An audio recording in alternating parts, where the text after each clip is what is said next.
Hey guys, welcome to Solo ReacTalk. This morning I'm going to be reacting to Star Wars vs. Warhammer 40K, episode 42, Mortal Fall After Talk, made on the AFanWithTooMuchTime YouTube channel. If you guys want to check out my previous reaction to episode 42 part 3, as well as other episodes pertaining to Star Wars vs. Warhammer 40K, remember that my reaction playlist is going to be at the top right here. Just click on it and you'll be able to access them. If you want to check out the original video as well as AFanWithTooMuchTime's YouTube channel, the links are going to be in the description below. Okay, let's start with the after talk. 3, 2, 1, go.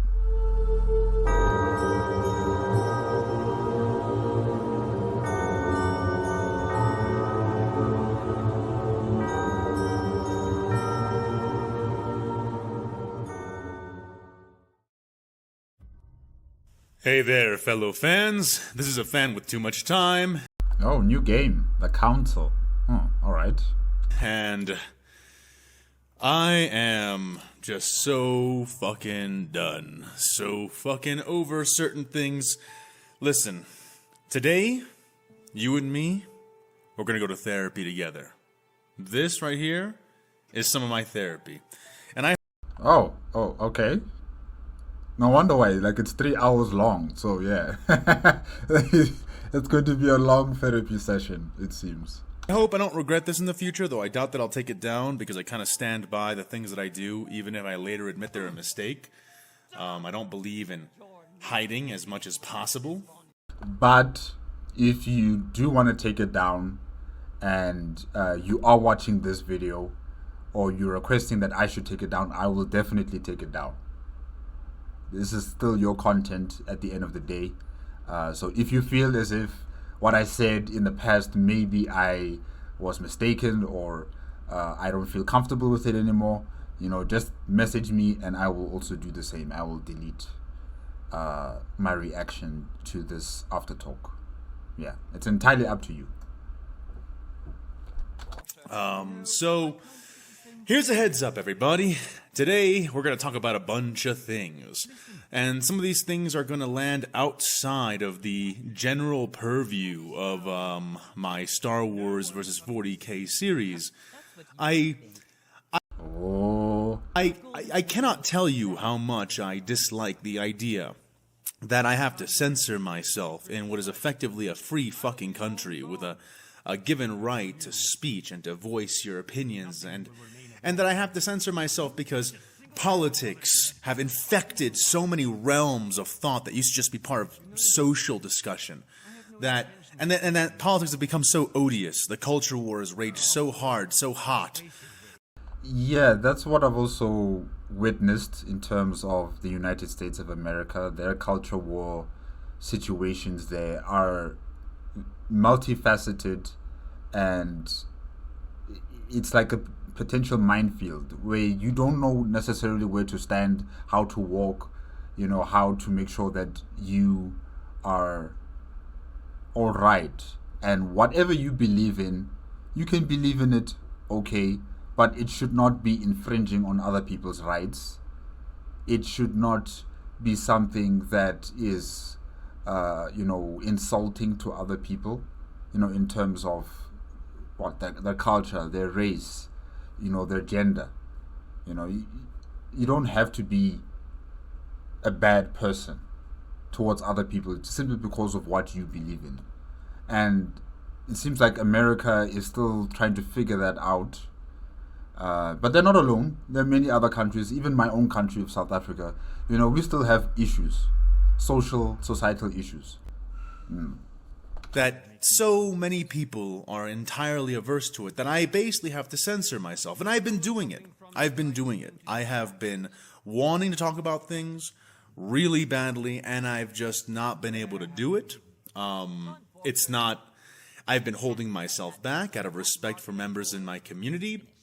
But you know, there comes a certain time where you shake the can up a little too fucking much and it pops, and I'm about to pop. But I am gonna do one thing for you guys, because I know that there are quite a few you in here who don't care about anything you consider to be political, and you don't want to hear about anything you consider to be political. And I understand that. I respect that. So right here, right now, at the bottom of the screen, I'm putting a timestamp, okay? Please skip to that timestamp. You'll go ahead and get past all the things that you could consider to be political. You won't have to hear any of my nasty, gnarly opinions. You can shelter yourself from them. Go on by. We'll just talk about, episode breakdown, my state as a writer, the things going on with my comic books, and finally we'll wrap up with some nice Q&As. It's okay. I'm here to stay. But at this point, bygones be bygones, man. I really do need to just talk about some of this stuff before I get a fucking full-blown brain aneurysm. So go ahead, skip out right now. No judgment, no nothing. Look, I don't mind if you want to stop yourself from hearing about certain things, but I do mind if that means that I have to censor myself. I'm giving you a cut right here. Please take that. Don't begrudge me my freedom of speech, and let's just move into it. And I figure the first place you should move into with this kind of discussion is a clarification that I've already made a few times, okay? I've already said this a few times, but I don't mind clarifying it again, actually. It's good to say it over and over again. It's good for people to remember this. It's good for people not to be fucking brainwashed, and the only way to do that is to consistently and repeatedly assert reality. So let me go ahead and re-clarify this again. I've always been very straightforward about this, okay?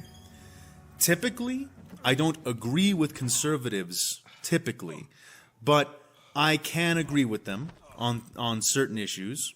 If you're a conservative, we're not always at odds. Heck, it's not even that we're mostly at odds, honestly. It just comes out to seem that way because of how contentious certain issues get. And I'm not here to cut through every single one of the concerted issues that might divide us. I'm here to just cover a few of the more recent things. And honestly, I don't think that we're as divided as you think. And the only way for people to discover that is for us to talk about it. But I will reassert something here, okay? In terms of the conservatives, which conservatives are you talking about? Because what I've realized in the American society and its politics is that there isn't just a one single monolith group representing, the conservatives. There are different groupings of people who would consider themselves to be conservative. There are those who follow Donald Trump and his nonsense. There are those who believe in the religious conservativeness. There are those who believe in a societal conservativeness of some sort. And there are those who also belong to other forms of groupings and cults who also have this conservative mindset in their politics as well. Just like on the side of the liberals, if I can say that, in the United States of America, there's different groupings of liberals. There are those who would consider the actions of some groupings of liberals to be too extreme, while others might see them as being either socialist or communist in their mindset. There are, different types of groupings when it comes to liberal ideals and conservatism ideals. So I'm not sure where AFanWithTooMuchTime really stands. I think he'll further explain. But yeah, politics is complicated. I despise Trump supporters, and I don't despise them because they're conservative. In fact, I find them funny. I really do find them funny because I've seen something similar in many other nations, especially, like, for example, in my nation. We had a former president called Jacob Zuma, who was also, worshipped and venerated like he was some sort of hero to South Africans, He was a terrible president. Under his administration, we had some of the biggest corruption heists our country has ever seen and ever witnessed. And we are still suffering the effects from those corrupt activities. When you think about national government, provincial government, municipal government, the rot that has taken place over the past, 9 years since he's been in office, it really just took us back. It made us stagnant as a nation.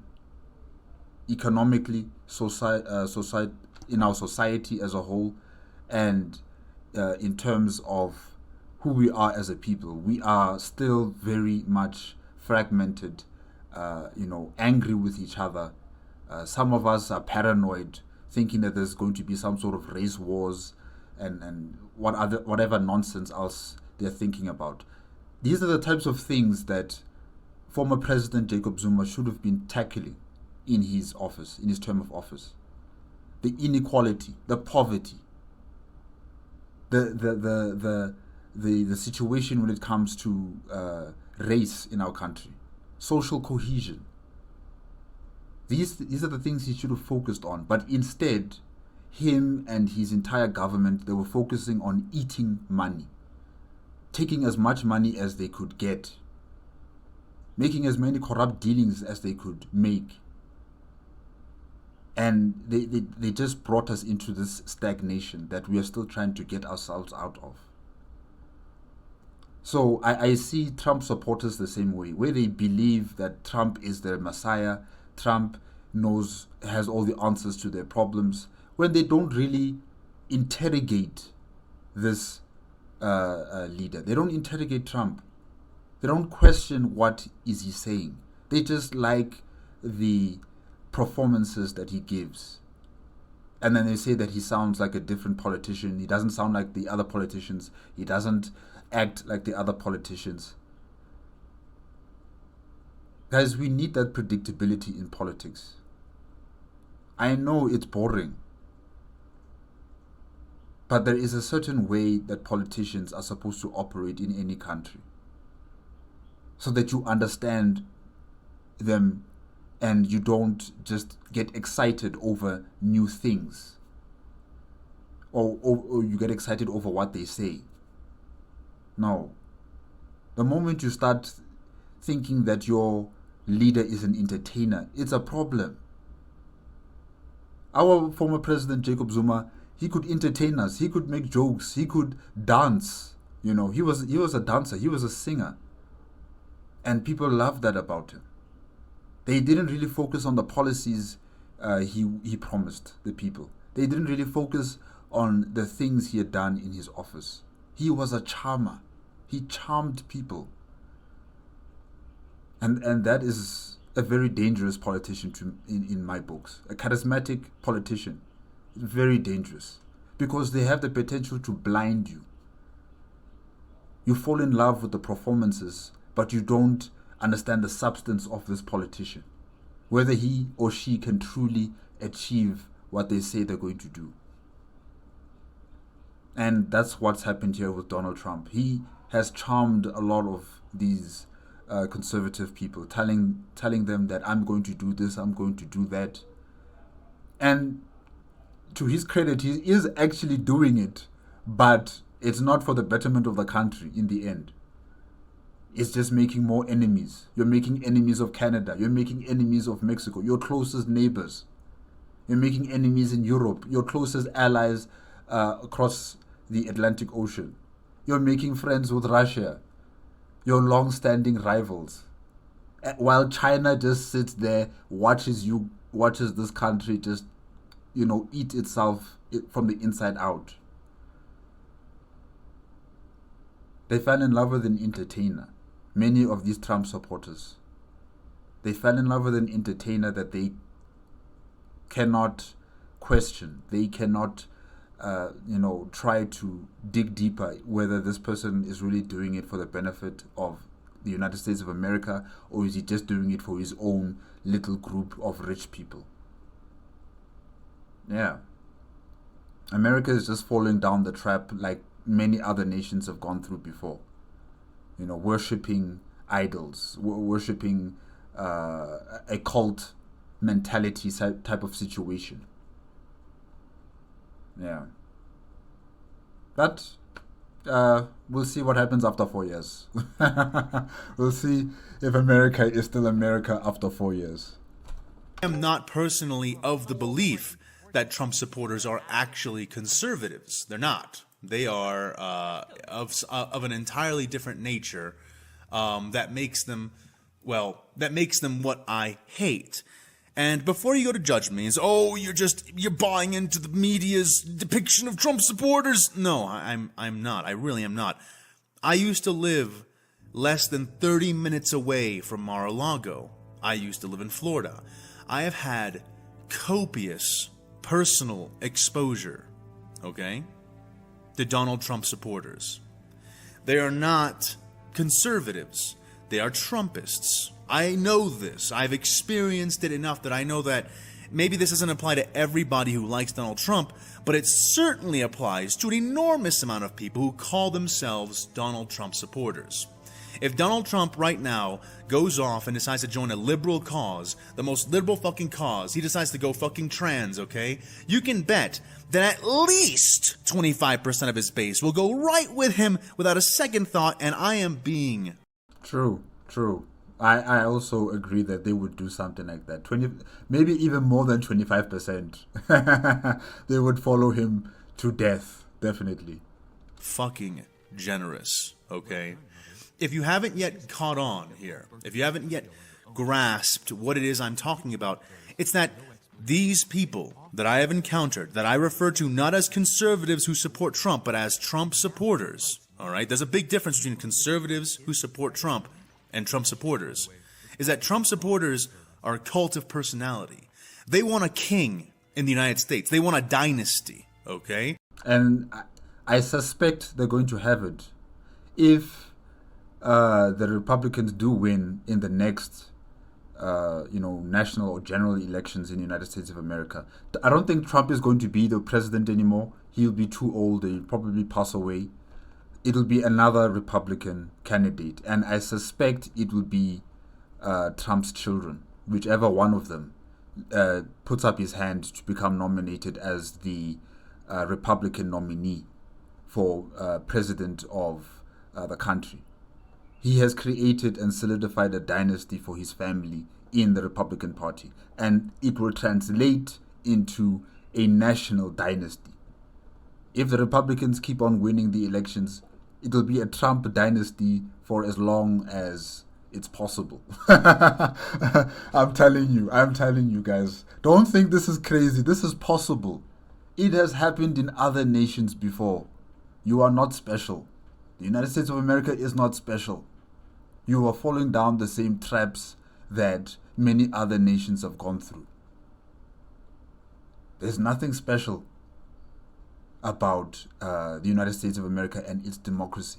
You are just simply going through what many other nations have gone through. It's a new world. And in the next elections, we will see how the United States of America and its people, make their decisions. Whether they are really going to try and dislodge this huge power base that Trump has, or are they just going to allow it to continue as it is and have the Trump dynasty take over the country? We will see.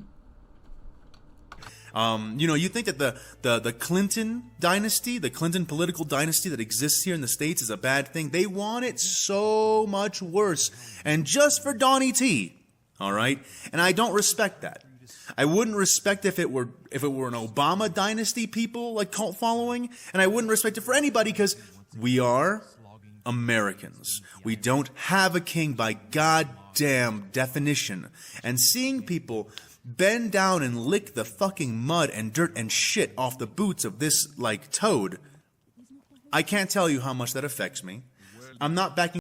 It's like those who worship their celebrities, whether it's a singer or a model or a sports star, they all just flaunt over them. They love them to bits. They will do anything for their attention. It's just the same way with Trump. Yeah.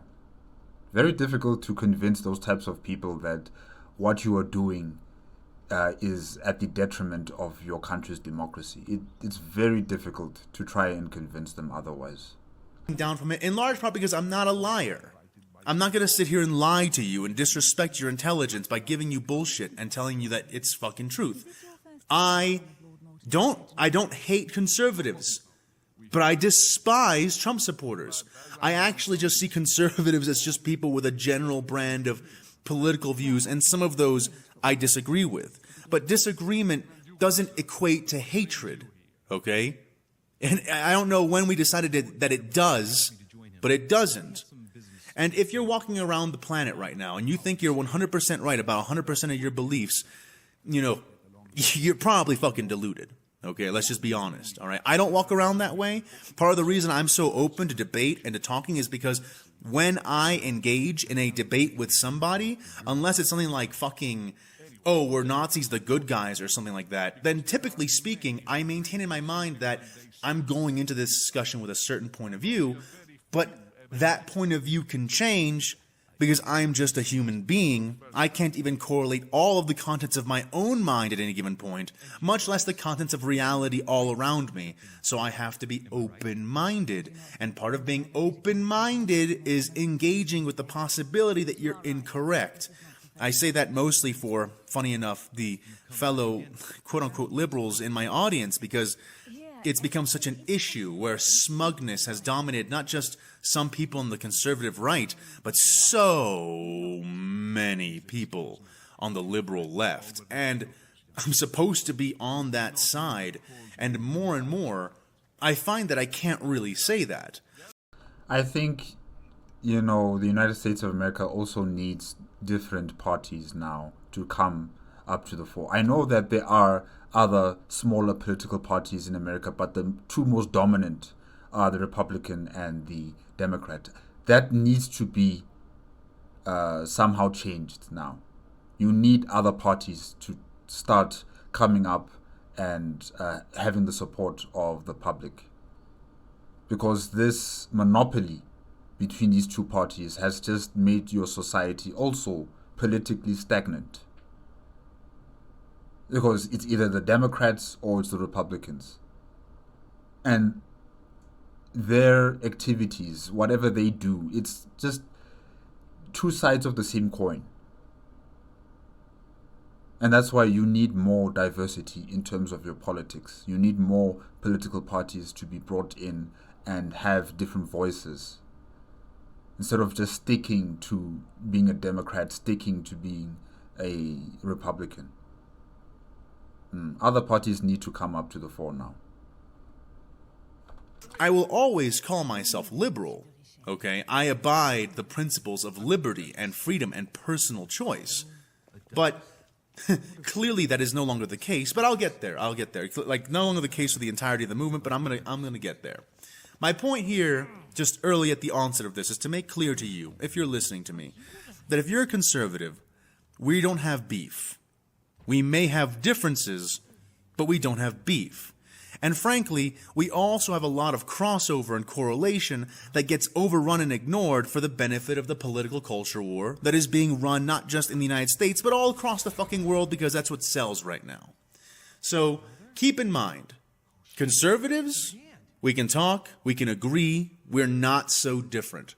Trump supporters, we're very different, okay? You want a king, you want a dynasty, you want Trump to basically be above the law. I've seen it. I've had prolonged discussions with these kinds of people right here at the Mecca of Trump world, fucking around Mar-a-Lago and here in Florida.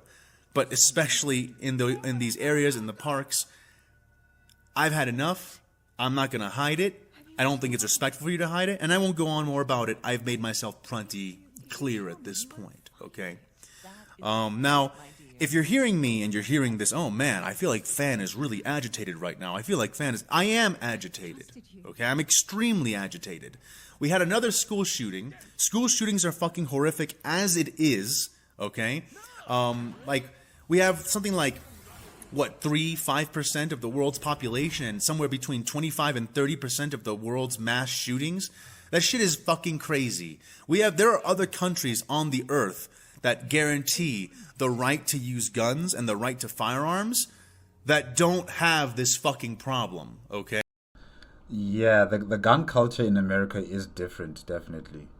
But like I've stated before, like in many other parts of the world, we all have our own issues.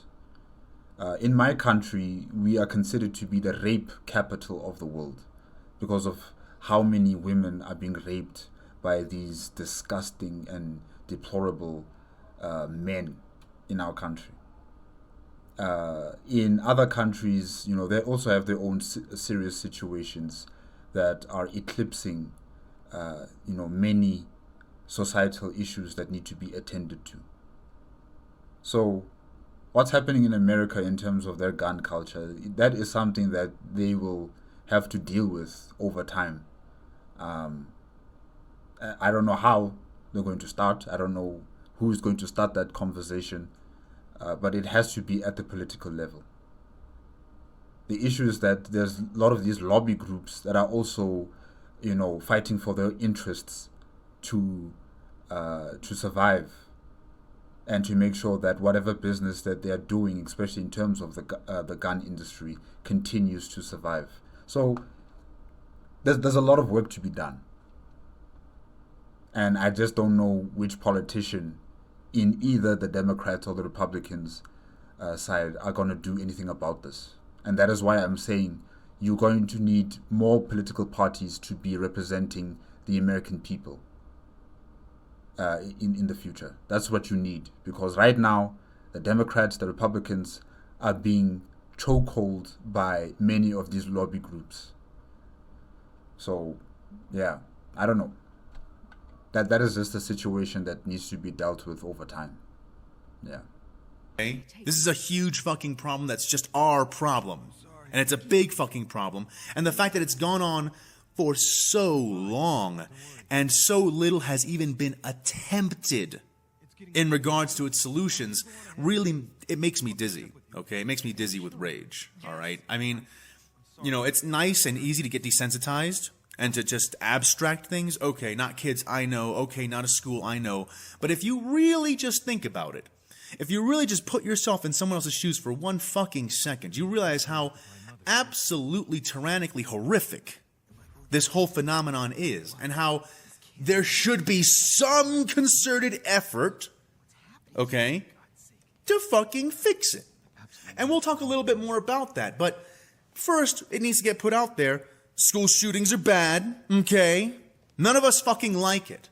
I can't believe this divides the nation so much when it should be the most unifying part of all of this. Yeah, school shootings are fucking bad. Something needs to get done about it, okay? And I know that a lot of you are probably bristling right now. It's like, oh, Fan, are you about to suggest gun control? Fan, oh my god, Fan, gun control. Listen. I don't think gun control is really going to work. Just like in South Africa, people are saying that we should bring back the death penalty to deal with these types of criminals that have committed heinous acts against people in our country. I don't think it is a deterrent. I don't think creating more gun laws is going to be a deterrent to the type of gun culture in America. It's a culture. Just like in South Africa, the patriarchy, it's a culture. And thus, these cultures need to be dismantled in a cultural way, if I can say that. I don't know how else I can explain it, but it's a mental affliction that has grown in all of us that needs to be unraveled. We need to unlearn it. And that's going to have to start from a young age, where the youth in America, they should not be seeing guns as these things that can solve your issues. In South Africa, men need to learn to respect women. They need to stop seeing them as commodities in their lives, or that they are a second-class citizen. It starts from a young age where we start teaching our children that there is something better in life than focusing on acquiring weapons or focusing on treating women in a certain way. It's a culture. And no amount of laws or government-supported executions is going to stop these types of actions. Yeah. Okay? I may be an advocate of common sense gun laws, you know, like maybe don't sell guns to people with clinical diagnosed depression that is ongoing. Maybe don't sell guns to people who have clear mental instability. You know, don't let people just purchase guns all around the state, hopping from one vendor to the next because it's a little sus, and, you know, no one who's doing a law-abiding citizen thing, unless we're in the middle of a fucking zombie apocalypse, is going to need to suddenly, all of a sudden, out of nowhere, after not having done it before, own an entire arsenal of guns out of nowhere. That shit kind of implies that immediate action is going to be taken with those guns. I believe in some common sense gun laws, yes, but you will never hear me say that banning guns in any capacity, really, is the fucking way to solve this problem. And one of the biggest reasons is this, okay? Here in the United States, okay, if you're not an American citizen, you really need to be made aware of this. We have on the street right now, in the possession of citizens of all calibers and of all kinds, more guns, okay, in this country than people. There is no I knew about that. fucking way to put that back in the box, no matter what you believe is the right thing to do, okay? Whether you're a conservative who believes that gun laws should be as loose as absolutely possible, or if you're a liberal who believes that we should have the most tight, most controlled, most blah, blah, blah, get rid of every gun everywhere, blah, blah, blah, that shit's not possible. It's just not possible. This is going to be a bigger shit show if it ever does go down, which I don't think it ever will. There's way too much common sense opposition to it. But even if it did come down to it and people, like, there was some crazy law signed to, like, somehow get guns off the streets, even out of the hands of, you know, law-abiding citizens, you can't put that shit back in the box. It's not going to work. There is not a force large enough to enforce it. And there's way too much opposition. But even if the opposition was not there, even if I fucking Thanos snapped my fucking fingers right now, okay? And we just fucking vanish the opinions of everybody who's against gun control, you still aren't going to be able to get all those guns back in the box. It's just not fucking possible. It's not logistically feasible. Fucking Gilliman would be the first person to tell you that when you have a country with more guns loose than people in it, you're not going to be able to put that shit away. You're not going to be able to put that shit under control. And frankly, criminals don't care what the law says by definition of what they are. So let's please not pretend that this is somehow a possibility being held back only by conservatives or anything like that. It's just not realistically feasible, no matter how you feel about it. And like, even if for some sort of miracle chance that the government succeeds in eradicating the majority of guns in the United States of America, as long as there is a want, as long as there is a market for the demand of guns, there's going to be someone who's going to supply it. Whether it's from another country or whether it's internally, you know, it will happen. The proliferation of guns will still continue. It will be an unending battle for the government. And there'll be no victory in sight. And that is why I'm saying it's a culture. And when you face a culture, you don't face it with laws. You're not going to win. You have to get to the minds of those who perpetuate this culture. And that's why I'm saying we need to focus on our younger generation, because it is they who will be taking over our various nations. It is they who will carry the baton. We are already old. We can't do much about the present day, but we can try to invest into the future. So you might say, okay, but Fan, how do you really feel about it, right? What is the thing that you actually think, like, what, if you could snap your fingers and put all the guns away, would you? No, I fucking wouldn't. I'm going to be totally honest with you. I wouldn't. I wouldn't Thanos snap all our guns away. I mean, in the Bible, Jesus literally says, and listen, forgive me if me being Christian offends you, all right? I mean, I'd hope that tolerance has reached a point here where I could be openly Christian and not receive any kind of horrific backlash, especially since I haven't done anything wrong. But I take a few of my guiding points from the Bible, a few, not all. I'm very well aware of the fallibility of a book that's been altered for literally thousands of years, or at least getting close to it. But in the Bible, Jesus says that if you have a shirt and no sword, trade your shirt for a sword. I'm paraphrasing, of course, but that's the essence of the statement. And I agree. You know, you may hear me like criticize people like Jordan Peterson because they've gotten dragged into the culture war, but it's not like even 50% of what Peterson says is nonsense. You know, the idea that you shouldn't be passive and you shouldn't be a wuss on purpose. You should embrace the fact that you can be dangerous, you can be monsters, and then mitigate yourself down to a good person is a good call because, frankly speaking, nobody wants to be a victim unless you're just a weak piece of shit. Don't play the victim. Don't. You know, my grandfather, rest his soul, he's no longer with us.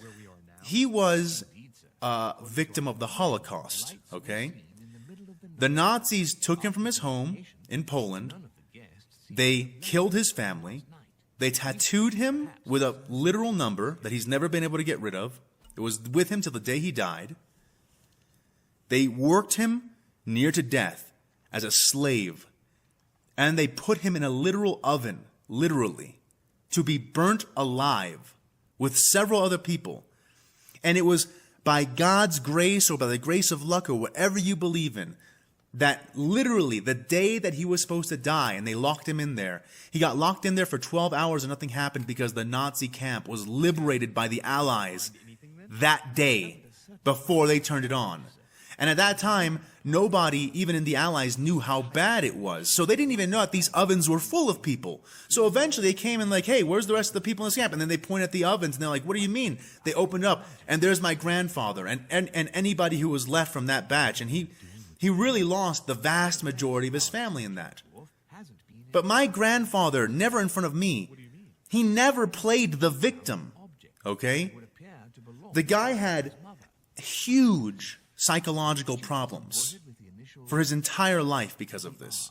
Enormous trust issues, tremendous problems getting along with people, coming to trust people, not being defensive, not being aggressive, not being counter-hostile before hostility is even shown. And he had all the reasons in the world to just turn around and say, I'm a Holocaust victim, you have to excuse everything I do, I'm a Holocaust victim. He never did that shit. He didn't do it. And he got further because of it. You can be victimized by something and not play the helpless victim. And you shouldn't, because even if you were helpless, you get power back by believing you have some power and then exerting that power. Nobody should want to be a victim. Okay? That's the big point here. And so, to, not be victims in general as a population, we should have some way of being armed. I really do believe that. That's a personal belief of mine. You can differ. I respect your difference. Okay? But seriously, in my heart of hearts, I do believe that we should have the right to be armed so that we can have the ability to not immediately become victims to any given armed force that confronts us. In terms of an armed force, I wouldn't necessarily say it would be any nation that would go up against the United States of America. I'm thinking about the United States of America itself. There's a potential, should there ever be another civil war, yes, let the people have weapons to defend themselves. Or let's look at it even smaller. Smaller. Just protecting your own property from potential robbers, or protecting your family from anyone that would wish to harm them. Because, crime is still going to exist even if you do somehow eradicate all guns. Someone is still going to try and rob you of your possessions or attack your family. And yes, Having a gun to protect your property, having a gun to protect your family is important. And having a gun to protect your nation from being overthrown by any form of dictatorship or new overlord that wishes to eradicate 50% of the population of the country, because that person perceives that 50% as a threat to the continuation of power. It's very important that you have weapons to protect your own people or your own property or your own family. So I'm also not against gun ownership. Gun ownership is fine. It's just that you need to be trained in the responsibility of handling a weapon. You need to have the license, and you have to be trained and assessed of your mental capacity of using weapons. And yes, maybe don't have an entire arsenal of weapons. You can have maybe 2 or 3 or 4 guns. It's fine. But not to the point where you have an entire gun store of weapons in your backyard or in your basement. There's no need for that. There's no need for that. Opinion, okay? But opinions aside, you cannot take all the guns away. It is physically impossible. Just not going to happen. And I'm not suggesting that. And I'll be honest with you, none of my friends who, yes, you guessed it, are also liberal, also suggest that. This is just not a popular thing. It's not. I see conservatives go off all the time about how many liberals want to take all the guns away. And yes, there are some loud morons, you get me, and antagonists who like to antagonize anybody who's listening to them with a contrary opinion, who go all the way to the other side and talk about this. But this is not a fucking widespread opinion, okay? And any intelligent liberal should know that for liberalism to thrive and survive, for freedom to reign, for injustice to be confronted, those who confront it need to not be helpless before those who have weapons, okay? It's just fucking common sense. So that's where I stand on gun control. All cards on the table, just so you know what I feel. Yes to common sense gun laws, okay? And we can debate and tribble about that in a civilized fashion, knowing that we are both just looking out for what we think is right, and I'd like it if we could get back to that. But me, and by far, not by far the vast majority, all of the liberal people who are my friends, who are my family, who I know, don't believe that it's even possible to take all the guns back, nor that it's responsible to do so. It's just a fucking fact, okay? So, getting off that thing, you might say, okay, well then, what are you talking about? I've been in the comments section saying that, prevention is the key here, and people always assume I'm talking about gun control.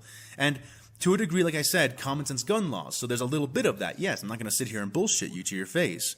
But mostly what I'm talking about is the mental health crisis. And it is a mental health crisis because, listen, committing suicide by cop and killing children as you do it is not a thing that most people should want to do.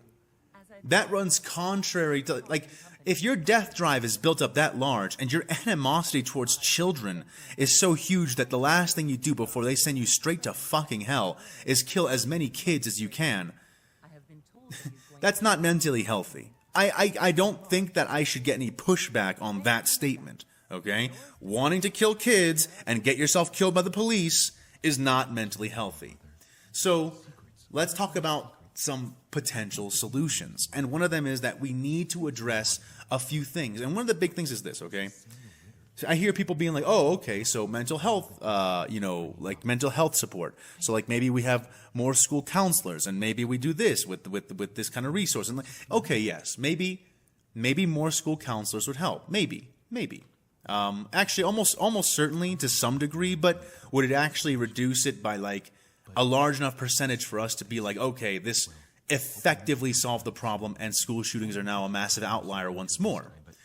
I don't think we're going to get there that way. So let me disclose a little something to you before I go into this point here. I I have been I'm a huge dude. I have been a 6'2" for the vast majority of my life, and what I mean by that isn't just that I've been an adult for 6'2". What is that in centimeters? Hold on. Centimeters. Oh yes, 187 centimeters. Okay. Wow, you are tall. You are very tall. You are very, very tall. I am, wait, 17. Yes, 5 feet 9 inches. 177 actually, yeah, because here it says 175 centimeters. But yeah, AFanWithTooMuchTime is actually a very tall man. Very tall. Okay. the vast majority of my life, which I have at this point. But that growing up, I hit my growth spurt very early. I was towering over everybody in my class long before they hit their own growth spurts and grew their full heights to come up short against me, okay? Point is, I was a big motherfucker. And I knew how to fight and take care of myself. Not only that, but I got good grades, okay? I graduated out of high school as valedictorian. And I did so individually for classes, grades coming out of that multiple times, if not every fucking time. I was the valedictorian. I was very fucking good at getting good fucking grades. All cards on the table. When they IQ tested me because they thought that I might have... I've had mental health work done on me for throughout my childhood, and part of that included taking an IQ test, and my IQ was 139. So it's pretty high. It helps to explain why I have an easier time getting good grades in school, because school is sort of modeled on that. Now, listen, my huge ass, okay, getting good grades in school, okay, I hated school. I hated school. There were a few things in my life that I hated more than going to school. And I had to do it every fucking day for the majority of my week for the entirety of my childhood. I don't think I hated school. Well, high school, I felt like I was in autopilot mode. I wasn't really emotionally there. You know, yes, I would wake up, wash up, dress up, get ready for school, eat breakfast, go to school, do what you have to do at school, or high school, I should say, and then come back home. Yeah, high school for me, it was just like I was just on autopilot mode majority of the time. Primary school, that's where I really enjoyed school. I really loved primary school. High school is just, it's a blur. Majority of it is a blur. The only sources of light during my high school time were my friends. They're the ones who kept me sane. They're the ones who kept me, alive. But everything else about high school, I just felt so dejected, and I was just on autopilot mode. Tertiary education, or should I say university, when I went into university, it was far more better. Like, I could engage, I could express myself even more, and I really liked that experience. But high school, I don't know what happened, it's just a blur. Yeah. That place felt like a prison to me. I fucking hated it. I fucking hated it. And I was the kind of guy who could pick the bully up and throw him over the fence. Okay? So if I hated school, if I detested the entire process, okay, and even contemplated hurting myself throughout it because of how much pain having to go to school did to me, all right? Like how much it inflicted on me. Can you imagine what would have happened if I was a short guy? Or if I had been less outgoing? Like, I've always been good at public speaking. I've been pretty good at it for the whole time. In fact, when I was in school, I was elected school treasurer, and then I was elected class president. And I got to do all these cool extracurricular things and whatnot. It was nice. Is your height really that important in America? I'm not entirely sure. Because here, AFanWithTooMuchTime is talking about, he was tall in school, and he had the physicality to do certain things that many other children could not. But he's also stating that if he was shorter and he was in school, his life would have been far more difficult. So I'm just wondering, like, is there some sort of I don't know, like a cultural expectation that if you're tall, things, or should I say, doors open for you, but if you're shorter, then it becomes more difficult for you as a child. I'm not entirely sure I understood what AFanWithTooMuchTime was talking about there. Yeah, but okay. Right? Relatively speaking. But that was like mostly because I knew how to publicly speak and I could pitch myself in front of a ton of students and seem professional. His emphasis on the seam. So if that's the experience I had, given all those things going for me, can you imagine removing 1, 2, 3, 4 of those fucking factors? How horrific it would be to spend the years of your childhood in that state? I think I better leave her bag here. So what am I saying here? What I'm saying is this. Our school system is fucked. The model that we're using to educate our children is fucked. Okay? It's a model used to train factory workers back in like the 1960s or some shit. It is not something that we should be doing today. But where do we get with it? Like, I think that anyone, a liberal or a conservative or somebody in between or somebody up or down or to the fucking nth dimensional direction from that, can agree that people who train your children to enter life and the workforce should be paid pretty well and should have very good benefits. In fact, I think that it's safer to give them too much than to give them too little.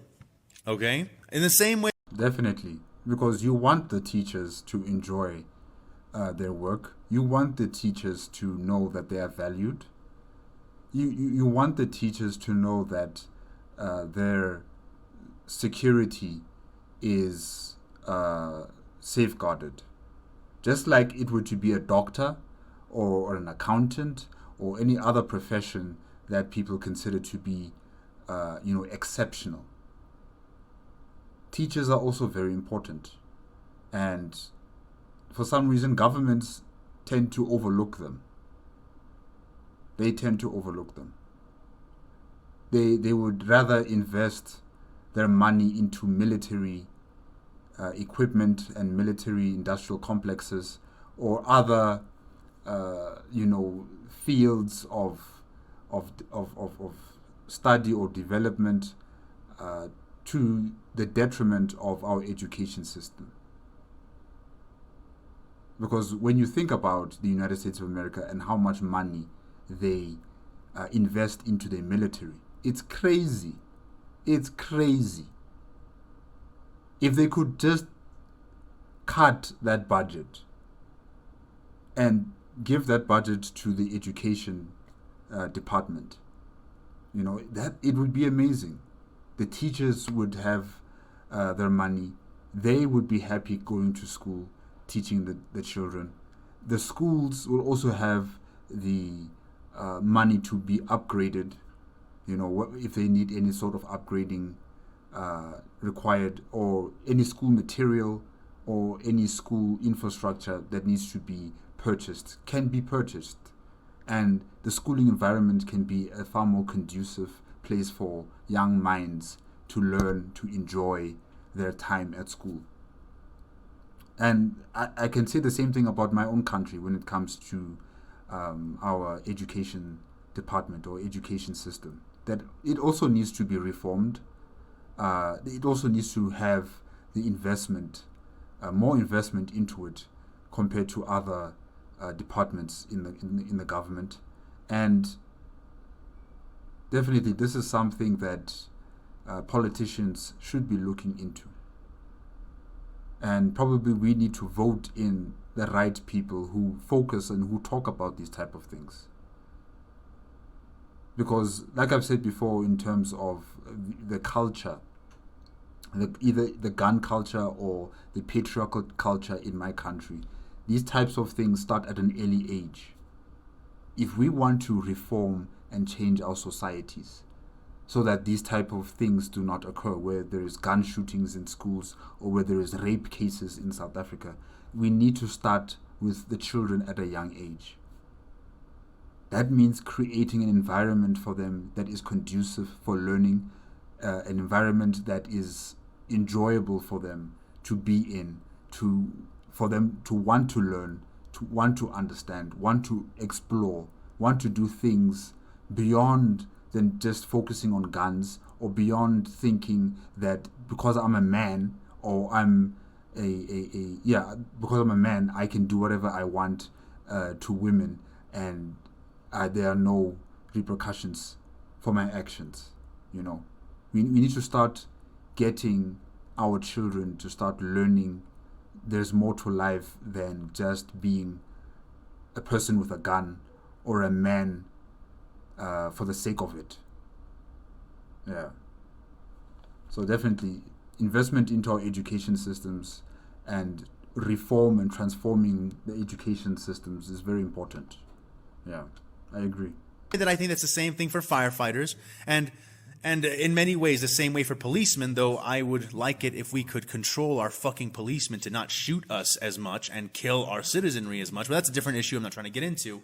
But the point is that for people who guard your safety, whether it's from crime or from environmental disasters, and for people who train up your children to enter the workforce and to become well-adjusted adults, I think that generally speaking, everyone can agree those people should be well compensated. They shouldn't have to worry about anything. They should be given plenty of resources in a country that has plenty of resources. And we do. We do. Don't let anything fool you into not. The actual wealth prosperity in the United States is fucking enormous. There is no excuse. But we all know that's not the way that it is. Teachers aren't paid very well. They're not compensated very well. They're barely supported. Schools are always scrounging. All right? Always scrounging. Now, you might say, oh, well, Fan, if we give schools so much, they might abuse the resources or embezzle, increase oversight. Abuse the resources. Okay, yeah, like AFanWithTooMuchTime just said, make sure that there is surveillance over where the money is spent, where the money goes. Yes, do that. Make more oversight. Because clearly we don't do enough of that when it comes to other departments within our governments, because our governments transfer a lot of money, a lot of the national fiscus to other departments, and we rarely hear about the corruption that happens in those departments until it's too late. But then now, to make an excuse that the education department is going to now become this money-making machine that just consumes a lot of the national fiscus, and that's a bad thing, I'm not entirely sure.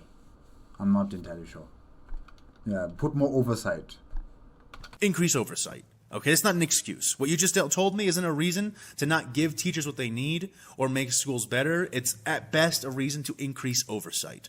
That is all. And when I say increase oversight, I don't mean, oh, this school's doing bad, so we're going to cut their fund. Fuck no, you don't cut the school's funding. You never do that. You hurt the kids when you do that. It's a fucking shockwave attack that hits everybody. You fire the people there and give the same high amount of resources to other competent people. I hope I'm not saying anything controversial right now. I don't think you are. I definitely agree with that. Why cut the funding of a school because of the actions of individuals? Why do that? Those individuals need to vacate their offices and replaced with new teachers. It's as simple as that. There's no need to cut funds. Why are you cutting it? I hope that we can all agree right now that, yeah, the way that you solve that isn't by taking things away from the kids. It's by taking away the bad adults and operators and giving the good resources to the ones who will actually take those things the furthest. But here's the sad part. At this point, the way that the entire school system is formatted, the entire way, our old, archaic, bullshit way of thinking about how we raise people up in a school, okay, and get them ready for the workforce, is so outdated. so fucking caveman bazonk that I don't think that you can even fund a school well and have it turn out super well at this point. I think that. And when I also stated about investment into the infrastructure of schools, I think the entire structure of a school needs to be redesigned. I think we need to incorporate more of the outside world into our schooling systems or into our schooling infrastructure. Let there be trees, let there be small gardens, let there be more forms of animals and insects that exist in our schooling environment. Let our children enjoy going into an environment that is not looking like some sort of supermarket or some sort of prison cell or just a very cold and uniformed place. We need to stop doing that. We need our children to express who they are, express through the environment that they are schooled in, and have this enjoyment of going to school. Like when children are so excited to be going to a theme park or to the mall, going to a cinema, or going to any other place where they'll travel with their family, like to a resort.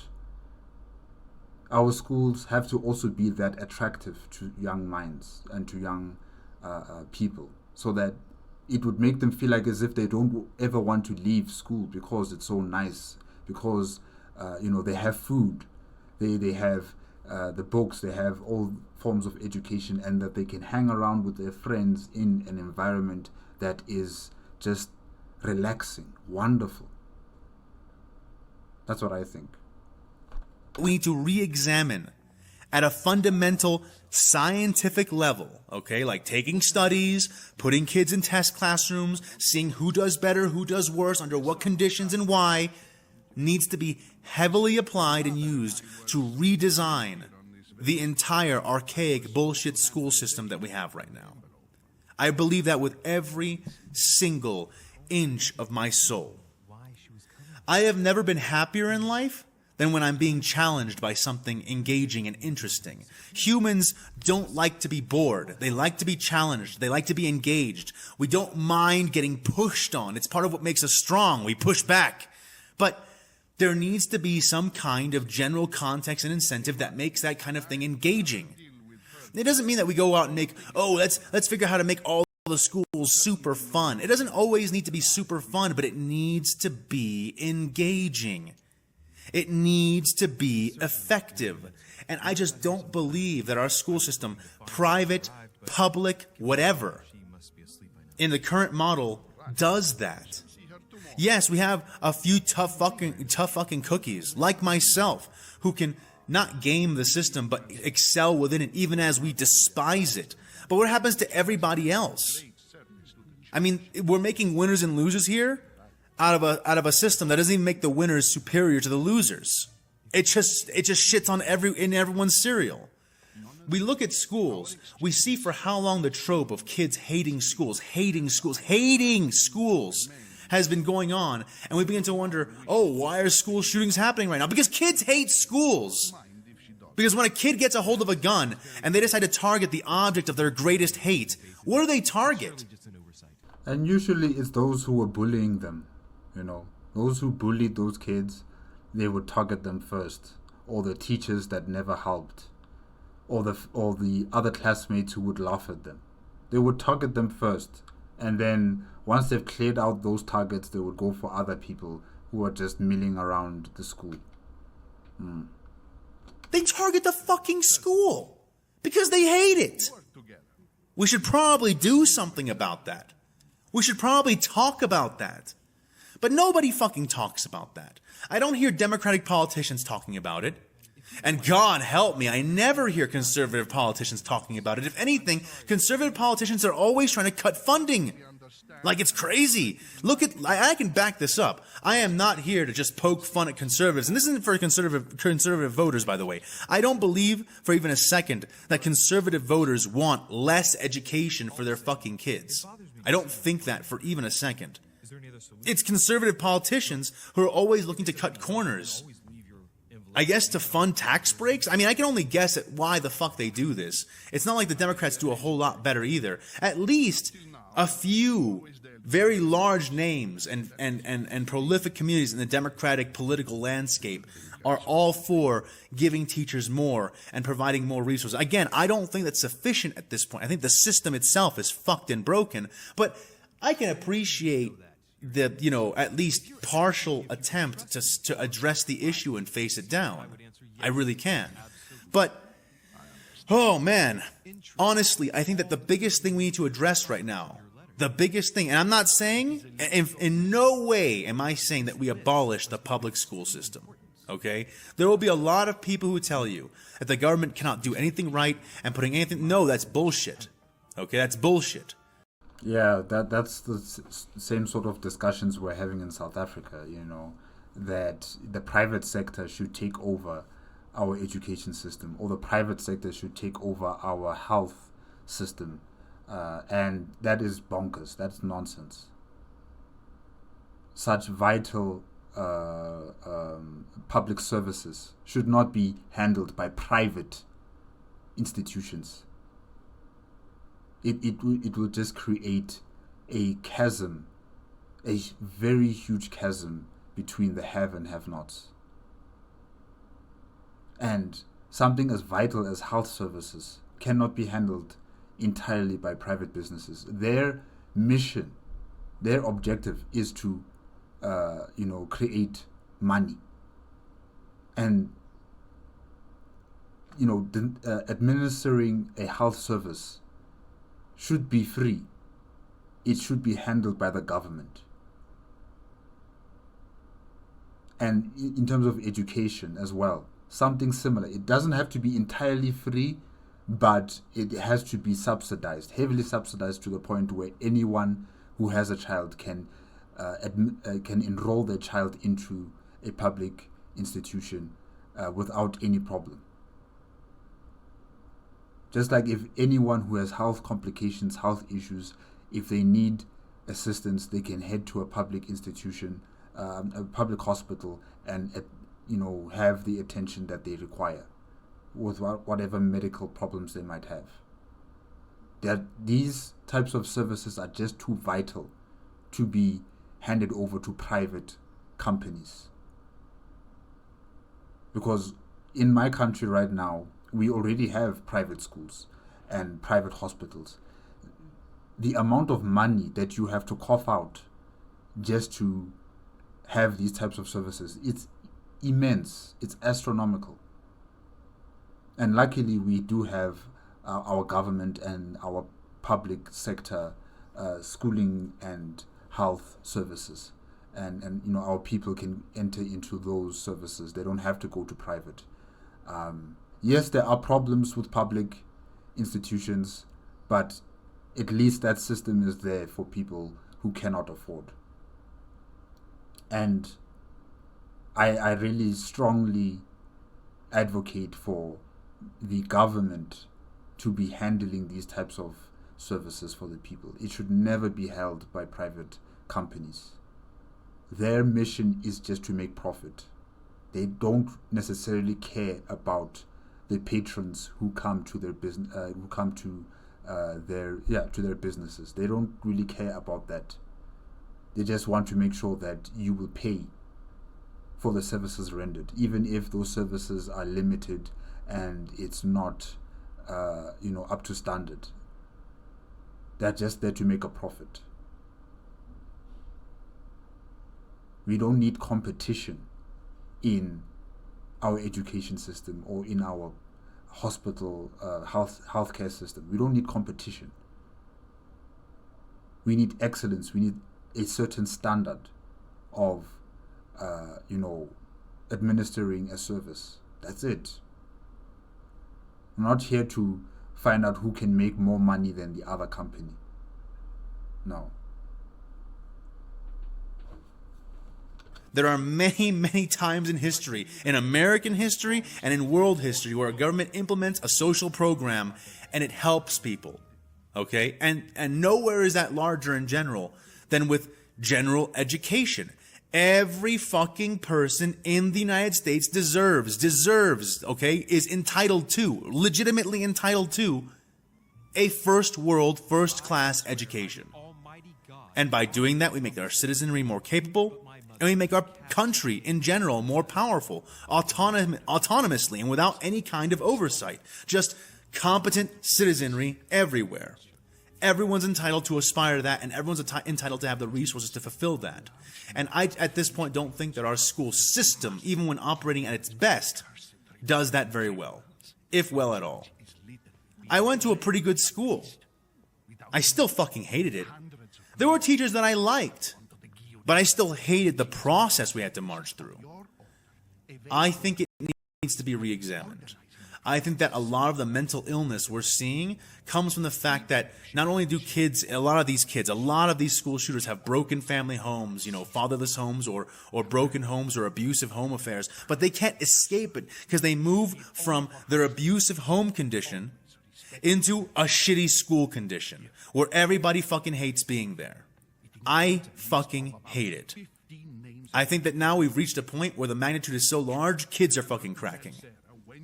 So yeah, it should be noticed that when a kid cracks or an adult cracks and decides they're going to go shoot a place up, they always go back to the fucking schools.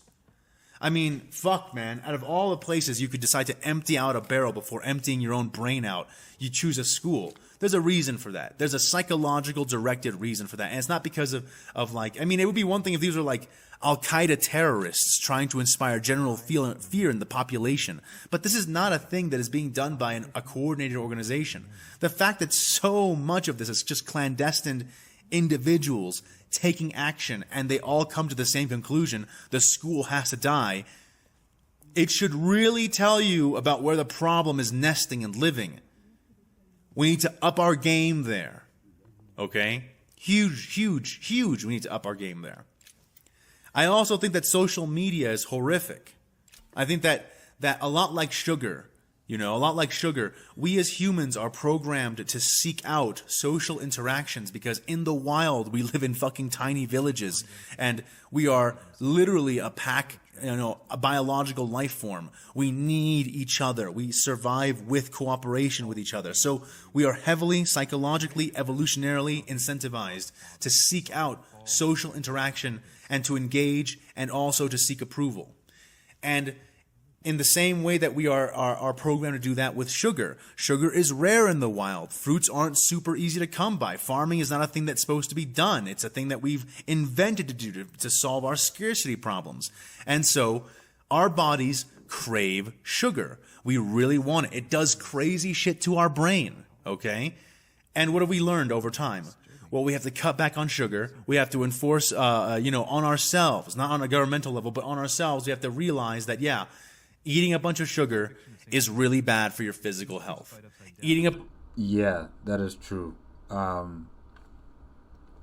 used to weigh 93 kilograms, and it took me time to get to where I am right now, which is 78 kilograms. And one of the main culprits to why my weight was going high was because I love eating cake. I'm addicted to cake. I'm addicted to chocolate cake. I'm addicted to carrot cake. I'm addicted to red velvet, blue velvet. Doesn't matter what type of cake, I will eat it. And, I've had to learn to control my urges to acquire cake, Now I'm focusing my money on other things. Either trying to save it or trying to use it for other purposes instead of focusing on buying cake from my closest supermarket, and it has been a very long journey, a very, very long journey of disciplining myself not to just fall into the trap of buying a cake and making excuses in my mind on why I should buy this cake. And even scones, or cookies or muffins, anything that's confectionery. Really, I'm just so attracted to that type of stuff. I just look at it and I blink, all of a sudden it's in my hands. I just blink and I've already paid and it's in my hands and I'm eating it. So yeah, it's been a hard journey for me, just to control my addiction to cake. Ah, so delicious. Anyways, let's continue. Bunch of sugar fucks up your body, makes you fat, and also gives you a bunch of tertiary conditions where even if you're not fat, it's just not good for you in so many ways because you were never supposed to receive so much of it. It's supposed to be rare. True. That's why you crave it. Same thing with social media. Social media is it's literally the case that social media is just sugar for your brain, and people are over-consuming. Yeah, that is also something that I can relate to, especially when it comes to like TikTok. There was a point in my life where I was so addicted to that thing that I would forego my work or whatever other responsibilities I have, in terms of cleaning or doing other things. I would just spend my time on my phone and watch TikTok videos and just enjoy that type of stuff. And then, it came to me slowly but surely, the realization that, I'm wasting too much time on this app. I need to do something else. And I still have this on and off relationship with TikTok. I would download it, I would enjoy it, but then I would tell myself, no, you need to stop this. Then I delete the app. Then after like 2 or 3 months, I come back to it, and then I start using it again, and the addiction just keeps coming back and subsiding and then coming back again, subsiding and then coming back again. So yeah, I'm still having a battle when it comes to my addiction to TikTok. Facebook, I've canceled that out of my life. Twitter, it is slowly also just dissipating. Threads, I barely even touch that app. Instagram as well. Instagram, I just put any picture that I've taken over the course of the week or something. I just post a picture there. So I don't really focus much on Instagram. But TikTok, it has me in a chokehold. And I'm saying that here loudly and proudly, you get me, and forcefully. As a YouTube, I don't necessarily count YouTube as social media. I don't know why. Maybe I should, but I don't. I just see it as TV. Yeah, I just watch it as if I'm just watching TV. I don't really have any sort of political discourse when it comes to YouTube. It's not like with Twitter, where Twitter is just battle after battle, or what do they call it now, X. Battle after battle with people who I don't know, about the different situations that are happening in the country or across the globe. With YouTube, it's different. It's like I'm just watching news, I'm watching documentaries, I'm watching other TV shows and stuff like that, but I don't really consider it as social media. Yeah, not like TikTok, not like X, and certainly not like Instagram or Facebook or any of the other ones. Yeah. YouTube creator. YouTube being a form of social media. So great, isn't it? At least YouTube isn't as bad as a lot of social media I've seen. I mean, you can go around and watch a bunch of videos, and you can choose the topic of the any kind. It's kind of YouTube. It's YouTube. It's like a big ass, crazy ass TV, and you don't have to read the comments. You can abstain very easily from them. But when it comes to things like Twitter, Twitter. And Reddit, oh my God, the cesspool that Reddit has become, turning people who... I've tried to enter into Reddit before, and I just did not find it something for me to enjoy. I even made a Reddit account for my YouTube, but I've just never really focused on it. I've never invested my time in it. I know it's a very popular app, in America and probably most of the Western world. But in terms of me personally, I just never got into it. Yeah. Should agree with each other continuously into enemies. these things are not good for us, and we can't depend on the government to moderate them. We really shouldn't. We can't. It's the same thing as depending on the government to moderate sugar. We've seen them try. We've seen them fail.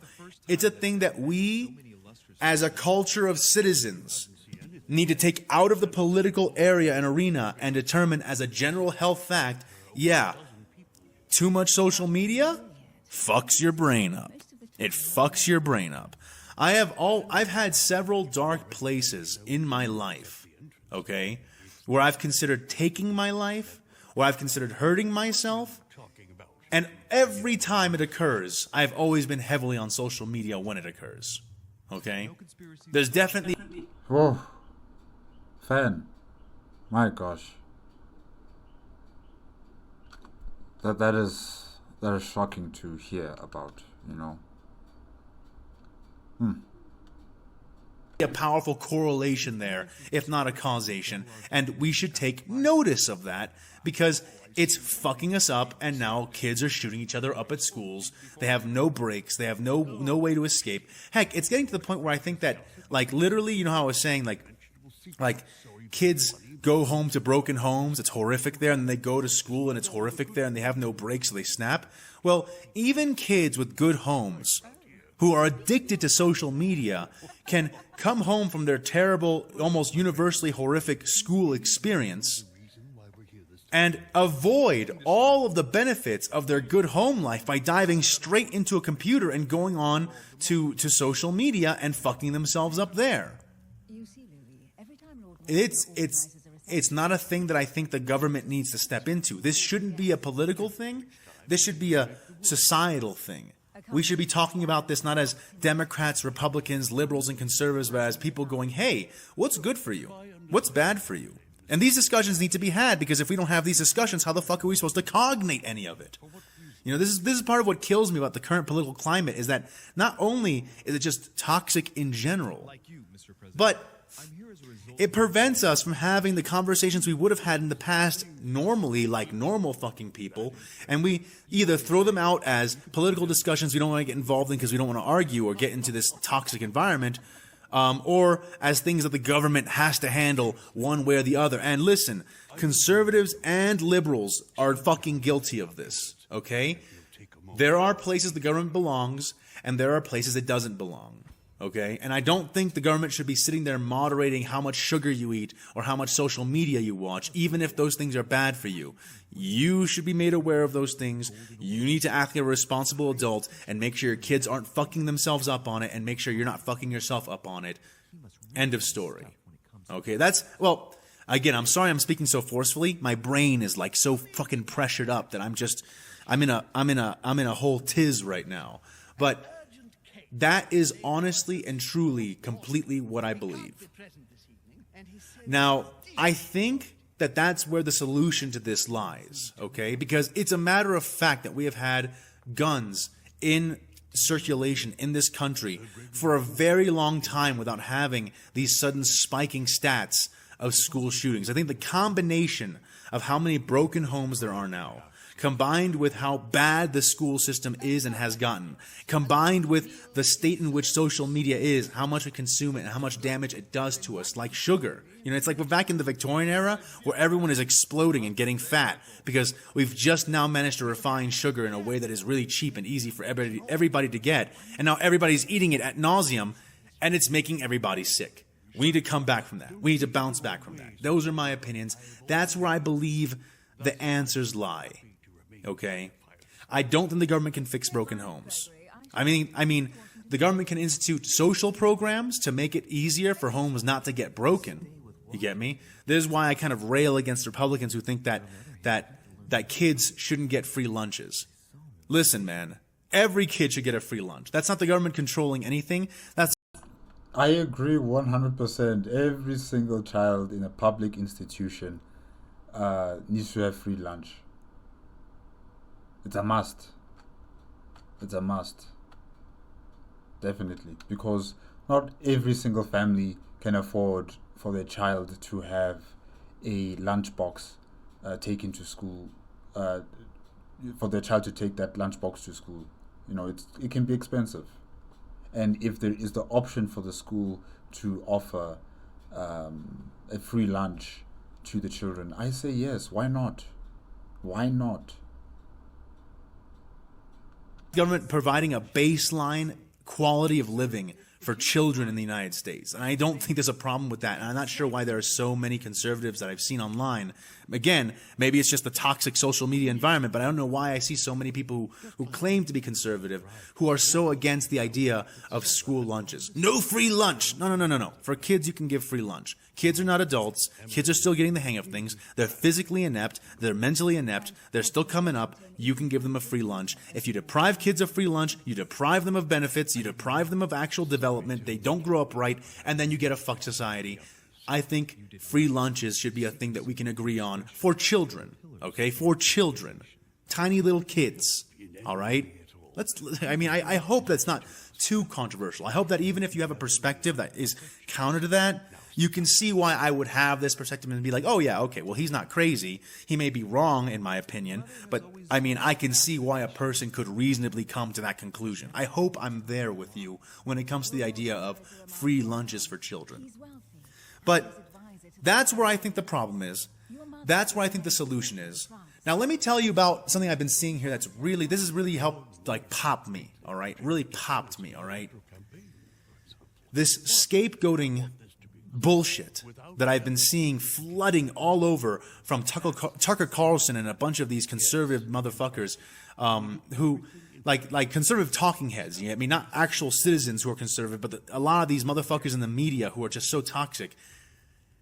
Sitting there and trying to ramp up animosity against the transgender community, saying that transgender people are the ones that are perpetrating these mass killings, and that this is like a huge fucking problem. Look, man, we've had like 130 shootings, okay? And 3 of them are from trans people. And yeah, I get it. Those are like from shootings where 3 or more people got killed, okay? So you might say, oh, well, I mean, it's not counting the trans shootings where only less than 3 people got shot, you know? It's like, okay, but even in those metrics, I mean, go look that up. There's still not an outlier there that shows that the trans community is the one committing all these shots. This is clear scapegoating, okay? You should not respect scapegoating. Scapegoating is toxic. It clouds the issue. It says nothing about why or why not people should be trans, or why not that lifestyle or that trend is good or bad. Because it's like, why are people narrowing it down to a person's gender? I don't understand that. Why are you doing that? This individual has a problem. It's got nothing to do with his gender or his race or any other sort of type of situation or however this person identifies themselves. It is just purely something wrong with the mind, and that it needs to be that's something that needs to be attended to. I don't know why are people focusing on the fact that this person is this or that, and saying that it's an entire group of people who are similar to this person who are the problem. Like, how do you come to that conclusion? Based entirely out of false bullshit. It weakens your point, and it does nothing to solve the issue. We need to stand against that crap. We need to not endorse it. Even if you're conservative who staunchly believes, okay, that there are 2 genders, maybe 3 in the rare instances where a person is born hermaphroditic, happens, okay? It happens as a scientific fact. You can't get around that. But even if you accept that, okay, those 3 and only with rare exception with a 3rd one, and that anything else is unhealthy, bad, it damages people's minds, we can have a debate there. We can talk about that. We really can, okay? But the idea that trans people have now become a violent militant group as some kind of unanimity, or like, you know, as a monolith, and are now the ones that are perpetrating the school shootings, the most amount of school shootings, is patently false. It's la-la land bullshit. If you agree with it, you are either ignorant or you are allowing your bias in another issue to flood into this issue, and you should not do that. It's intellectually dishonest. If you do that, then, I mean, you're basically giving carte blanche permission for everybody on the opposite side of you to do that too. And then you have the persecution of legal gun owners. Don't do unto others as you wouldn't like done unto yourself. That should not be a controversial point. And there are just too many. This is not even ambiguous. The numbers do not back up the idea that trans people are now fucking Al-Qaeda. Okay, so let's please drop that. I've had 3 nasty arguments about this already, and it's like this should not be a thing that we argue about, because it is not a thing that is actually happening. Okay? Like, honestly, it's just... It's pointless to try and connect those types of dots together. I don't understand the rationale behind it. That because this person is a transgender, all transgenders are now suspected of potentially becoming school shooters. Like,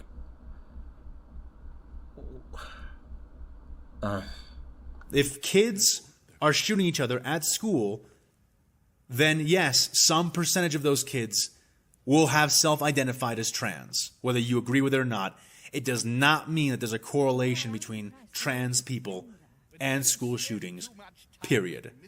I am open to discussing this. If you have facts I don't see and can't see, and fucking show them to me. But nothing I have seen, and I have looked very closely, implies to me that school shootings are related intrinsically and correlated to people being trans, self-identifying, or even having early hormone therapy and aesthetic surgery, which I don't necessarily agree with, but that, that's my point is that it's an entirely different issue, and we shouldn't scapegoat any community on this, much less, not much less any community at all, including the trans community, which has done nothing as a monolith to earn that kind of reputation. It really has not. Okay? Moving on from that, okay, I have nothing else to say about that, and it feels good to say it. It really does. It really, really does. To just get some of this out there, even if I'm wrong, I just need to air my brain out a little bit, because there's so much garbage built in there now from all this environment. One of my key principles, okay, as a liberal, is that we are all fundamentally equal, and we are all fundamentally similar. All right? Men, women, gay people, straight people, we're fundamentally similar. We have some key differences, but we are fundamentally more alike than we are unalike. I really do believe that. I really do believe that. And I'll tell you what, the incredible, and I'm sorry for my liberal fans here, I really am, but we gotta be fucking clear-faced about things, especially within what is supposed to be our own movement. Nothing has shown that to me more than the incredible toxicity that has come out of quote-unquote liberal movements, okay? If there is a tendency among white people, let's just say this, and I'm going to start this off with a real inflammatory statement, okay? Stick around to the end of it so you can understand it. But if we come to the consensus, oh yeah, throughout the history of white skin domination, I guess, in the history of the world through colonization and whatnot, we've noticed a trend of this kind of xenophobia or this kind of prejudice or whatnot. As a liberal, I believe, and I believe it's been shown to be true, that you could have traded out any race, put them in that position, and the same thing would have happened. There is not an increased chance of being racist if you're born white. And because of that, there is not a decreased chance of you being racist if you're black, Latino, Chinese, fucking Martian, okay? If you're a human being, you are subject to these psychological trends and triggers, okay? Us versus them. It's a huge thing all throughout history. You can find it in every single goddamn culture. It belongs to everybody. It needs to be fought by everybody. And that is not recognized in a lot of modern-day liberalist discussions. And that's a fucking problem. A huge fucking problem. I remember going to my chapter of Black Lives Matter. And by the way, if you don't know what Black Lives Matter means, what it's supposed to mean, it doesn't mean that no other lives matter. It's supposed to be Black Lives Matter too. They matter too. It's not just white, Latino, or everybody else. Black lives get to matter just as much as everyone else. It's not supposed to mean they matter more. Please stop saying that. That's not the intention behind the statement. I remember going to go support them.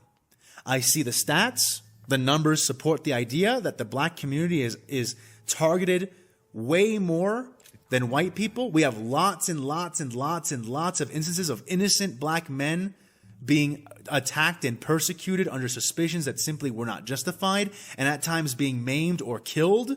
And that is pure injustice. You should be judged only by the content of your own character, not by a generalization made by an easily identifiable skin color you can't control when you're born. I hope that's not fucking, I hope that's not a... No, I agree with him. I agree with him. It depends on the individual person and their actions. We should not paint an entire race of people as our enemies. We shouldn't do something like that, because then we're heading straight back to the past, where we would say that white people are the devils, black people are the monkeys, Asian people are this, Hispanic people are that. We're heading back to that type of nonsense, and we should not be heading back to that type of nonsense. Whoever commits any act that is, criminal in nature, that is racial in nature, that individual must be brought to book. But we should not try and coat an entire groups of people under the same brush. We should not do that. Crazy statement for me to say, judged by the content of your character, not your melanin content, obviously. So I went to go sign up to support somehow. I was turned away at my college because I was white. And very snarkily so, very dismissively. And oh my God, it's like I'm sitting here, I'm like, okay, thank God that I lead my life through numbers, science, rationalism, and compassion. Because if any of those things were missing, they might have turned me, not conservative, but fucking racist or anti their cause for the personal reason of, I came to help you, you spat in my face and rejected me, and basically ridiculed me for my skin color, and that makes me hate you. Those are huge sins. And what they've shown me is that we are all alike. And that the sins of the past can reoccur, and they can reoccur in any fucking melanin content, in any continent, under any circumstance that a human is involved. It all needs to get fought the same way. It needs to have internal vigilance always. And no, just because you're black does not mean you can't be racist. This idea that prejudice plus power equals racism is bullshit. Racism is when you look down on another person's race. Okay? When you discriminate against them, even with the limited power that you have. All right? Now, a slave or a person living through Jim Crow has more justifiable psychological reasons to have a racist, bent against white people because of ongoing legitimate persecution than somebody else. But at this point, we are all pretty enlightened. At this point, the laws have been evened out. There may be individual persecution, individual discrimination, which, by the way, should be called out so that it can be addressed. But no longer is this thing systemically ingrained in a way that is actually visible in the written law. It's just not there. I haven't been able to see it. So, at this point, everybody of every skin color and every background needs to be aware of them fucking selves and make sure they don't make enemies out of allies or create their own toxic movements by forgetting that they are also subject to these human tendencies. We are humans. It is fucking there. It is always evil. We need to control that shit. I agree. There is a certain notion, especially, on the African continent, that, all white people should be our enemies.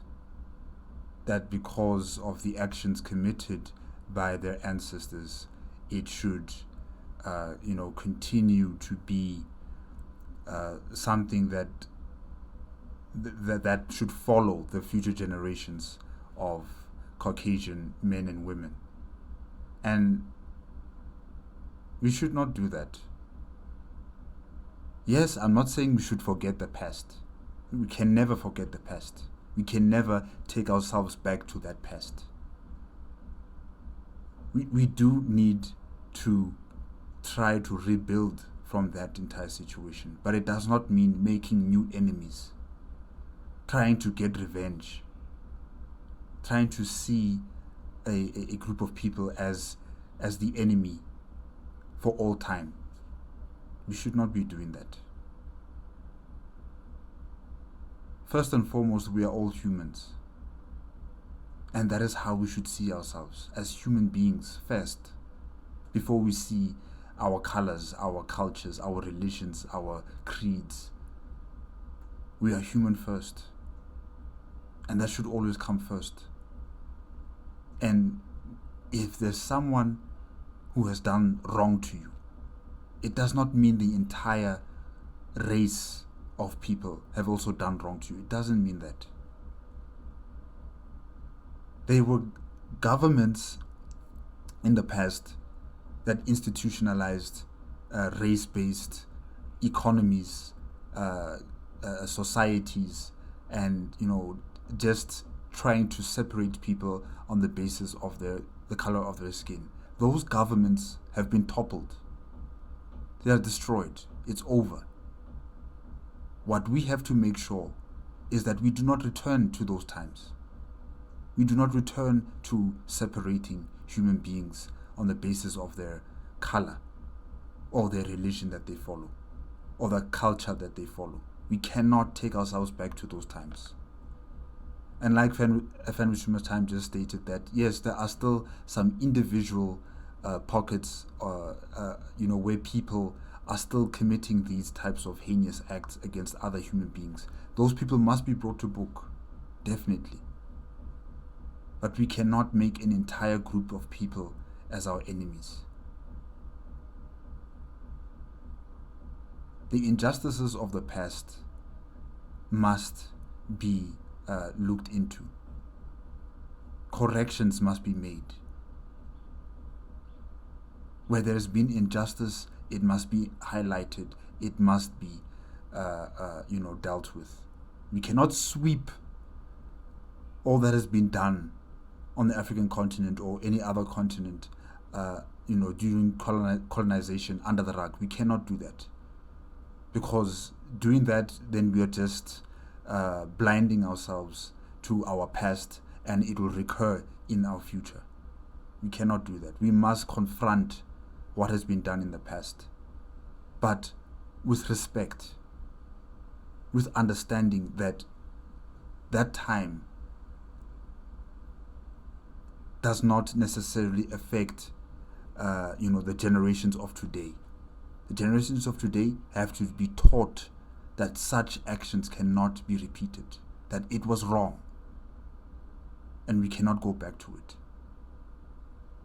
And also making sure that our current generation of African people or Asian people or South American people, they are given the opportunity and the right to their own land, to their own culture, to their own way of life.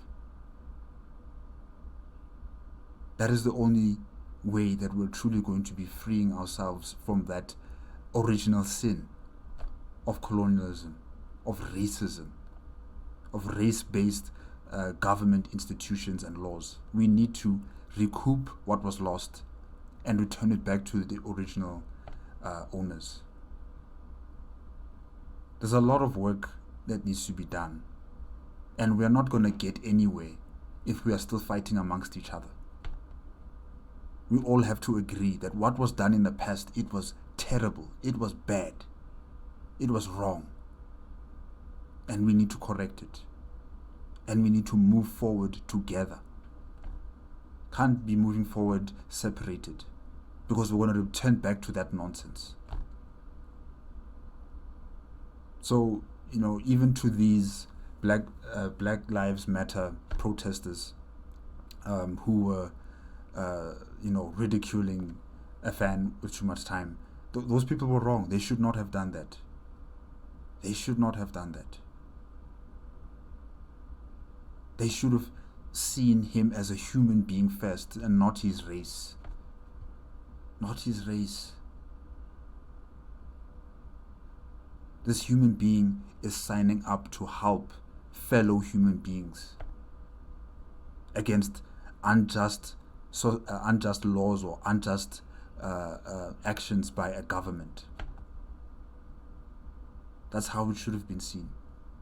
Instead of looking at him at his race and saying, no, because you are white or because you are Caucasian, we cannot allow you to be part of the Black Lives Matter protest or movement.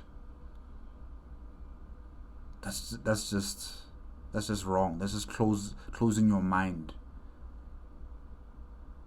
to the truth that we are all human beings first. Yeah. We really do. And listen to me, all right? I went to a prestigious university, all right? The black kids who turned my ass down and basically ridiculed me for being white and wanting to be too loud or not content to stay in my place, fucking crazy things these people say. They are not persecuted to the point that they have any justified reason to act this fucking racist. You are here. This is a really expensive place to be at. You should probably not be acting this way. Your clothes ain't raggedy. Your home ain't broken. Okay? Try to fucking act like you belong here and act like a fucking liberal. God damn, so many racist liberals now. And it goes beyond that. You know, we are all equal. And we are all equally capable of human sin. Fucking fact of the matter, as far as I'm concerned, I've had no reason to question that at this point, and several reasons to reaffirm it. Now, this is what really burns me. I really do think that liberalism, at least in the way that I see it, is like a really, really important thing to maintain to a big degree in our society. We shouldn't fuck with people if they aren't fucking with you. We shouldn't look at somebody, scrunch our nose up at the way they live, and determine that that's reason enough to persecute them and to keep them out of things. I don't believe that. I really don't. You need more reason to do that kind of thing. You really fucking do. I don't think that people who are, the LGBT community, they should be allowed to live however they want to live and do whatever they want to do to their own fucking adult bodies, okay? If they are consenting and they're not hurting anybody else or fucking with your life. Yeah, I agree with that too. I mean, what business do I have involving myself in someone else's life because of their sexuality? Where do I factor into that? That's not my business. That's not my life. I have my own life. Why must I now jump onto someone else's life and try to direct them how they should act or how they should be? That is just, it's a waste of time. It is useless. It is pointless. I should be focusing on my own self-development and not focusing on other people and their sexuality. Like, where am I going with that? What am I going to do with that? How does that give me any sort of completion or happiness? Making someone else suffer. No, man. Sometimes I don't understand some people who are homophobic. Your logic is just not making any sense. I don't understand, what does that involve? Where do you factor into that person's life? Period. You can look at them, and you can personally look down if you like. You can look at them and you can personally say, well, I wouldn't live that way, and I don't think people should live that way. But you know what? It isn't your fucking business if they're not fucking with you. Let humans live. Let them make their mistakes. Let them make their virtues. Let them live. Stop distracting people from their human experience with these extraneous bullshit movements to persecute people that you disagree with when they're not fucking with you. That's what I believe. That's one of the big reasons why I believe liberalism, the ideas behind personal liberty, is so important. That's the good half of liberalism. We need it. This idea of mind your own fucking business and let people live how they want to live if they're not hurting you. I wondered in my youth how you could possibly make that look bad. Now I know. Now I know. Because there are some pretty terrible, terrible, terrible, toxic things coming out of what is supposed to be my movement. My movement.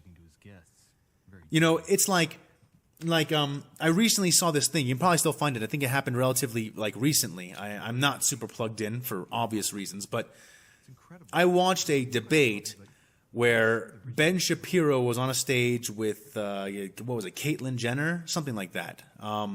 Caitlyn Jenner, the famous one that went transgender, okay, and how brave she is, and South Park had the whole episode and yada yada, okay. Ben Shapiro is a little shit, in my opinion. Sometimes, when it suits him and he's in his right arena, he actually sticks to facts and makes good points. Most of the time, if he gets anywhere near a thing that starts to twist away from his points legitimately, he is entirely unwilling to admit any kind of anything, to pull back in any way, to admit any, and he makes himself wrong. And he makes himself wrong. Not only that, but here's the worst part. When he makes good points, he's such a piece of shit and such a dick about the way he phrases them and how he says them that it's like what Morty said to Rick in Rick and Morty when they did the whole the Revengers or the Avengers spoof. And he said, it doesn't matter that you're right because you're such a big dick that nobody wants to admit it. And when you do that, you actually are fucking the world up.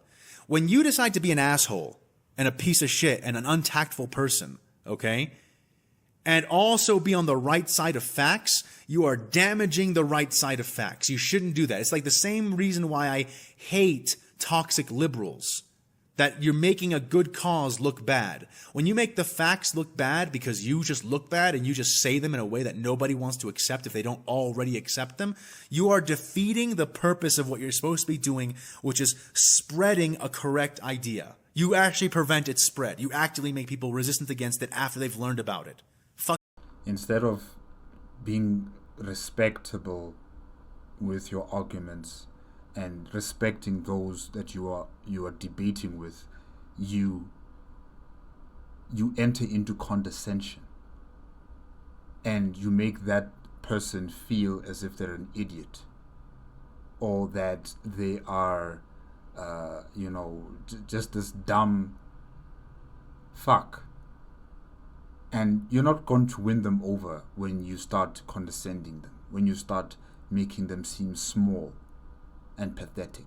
You're not going to win anyone's friendship or anyone's understanding when you hurt them in a particular way, and making them feel as if they are inferior to you.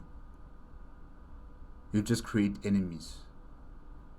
You just create someone who's even more resolute in what they believe in. So yeah, even if you are right, at least say it in a respectable manner. There's no need to belittle people. There's no need to make them into these inferior people. Like, there's no need to fight that way. There's no need to resort to crass measures to prove a point. Yeah. Terrible. I don't like Ben Shapiro. I do not like the motherfucker. But I watched him sit on a stage with Caitlyn Jenner, be rude to her in a debate, and then her response. I'm being really, really, really generous by giving her pronouns, by the way, because I don't like Caitlyn Jenner at all. At all. Okay? But her response was to grab him by the back of the neck and tell him that if he doesn't cut it out, he's going home in an ambulance. Unfucking acceptable. That's not fucking acceptable. Caitlyn, what the fuck do you think you're doing? You're in the middle of a debate. All right? Nut up or shut up. Take the shots and make your points to the facts, or get the fuck off the stage and stop damaging the movement. For Christ's sake. Some people can't control their anger, and they lose the plot altogether. Now, what eclipses the debate is not the points that are being brought forward, but the actions by this Caitlyn Jenner, right? Yes. It's sad. You look like a 2-bit bully. You look like an even bigger piece of shit than Ben Shapiro does on a regular basis. How the fuck did you manage that in that little amount of time? These people who claim to represent these movements, okay, who claim to represent liberal causes, and who damage them by their horrific lack of tact and their horrific inability to combat like unreasonability, with science, with facts, with calm demeanors and stoic appearances, they fuck up good movements. They give cause and vindication to people who would persecute them. Ridiculous. Ridiculous. And you know what? Caitlyn Jenner doesn't have to worry about that. Okay? Because Caitlyn Jenner is rich.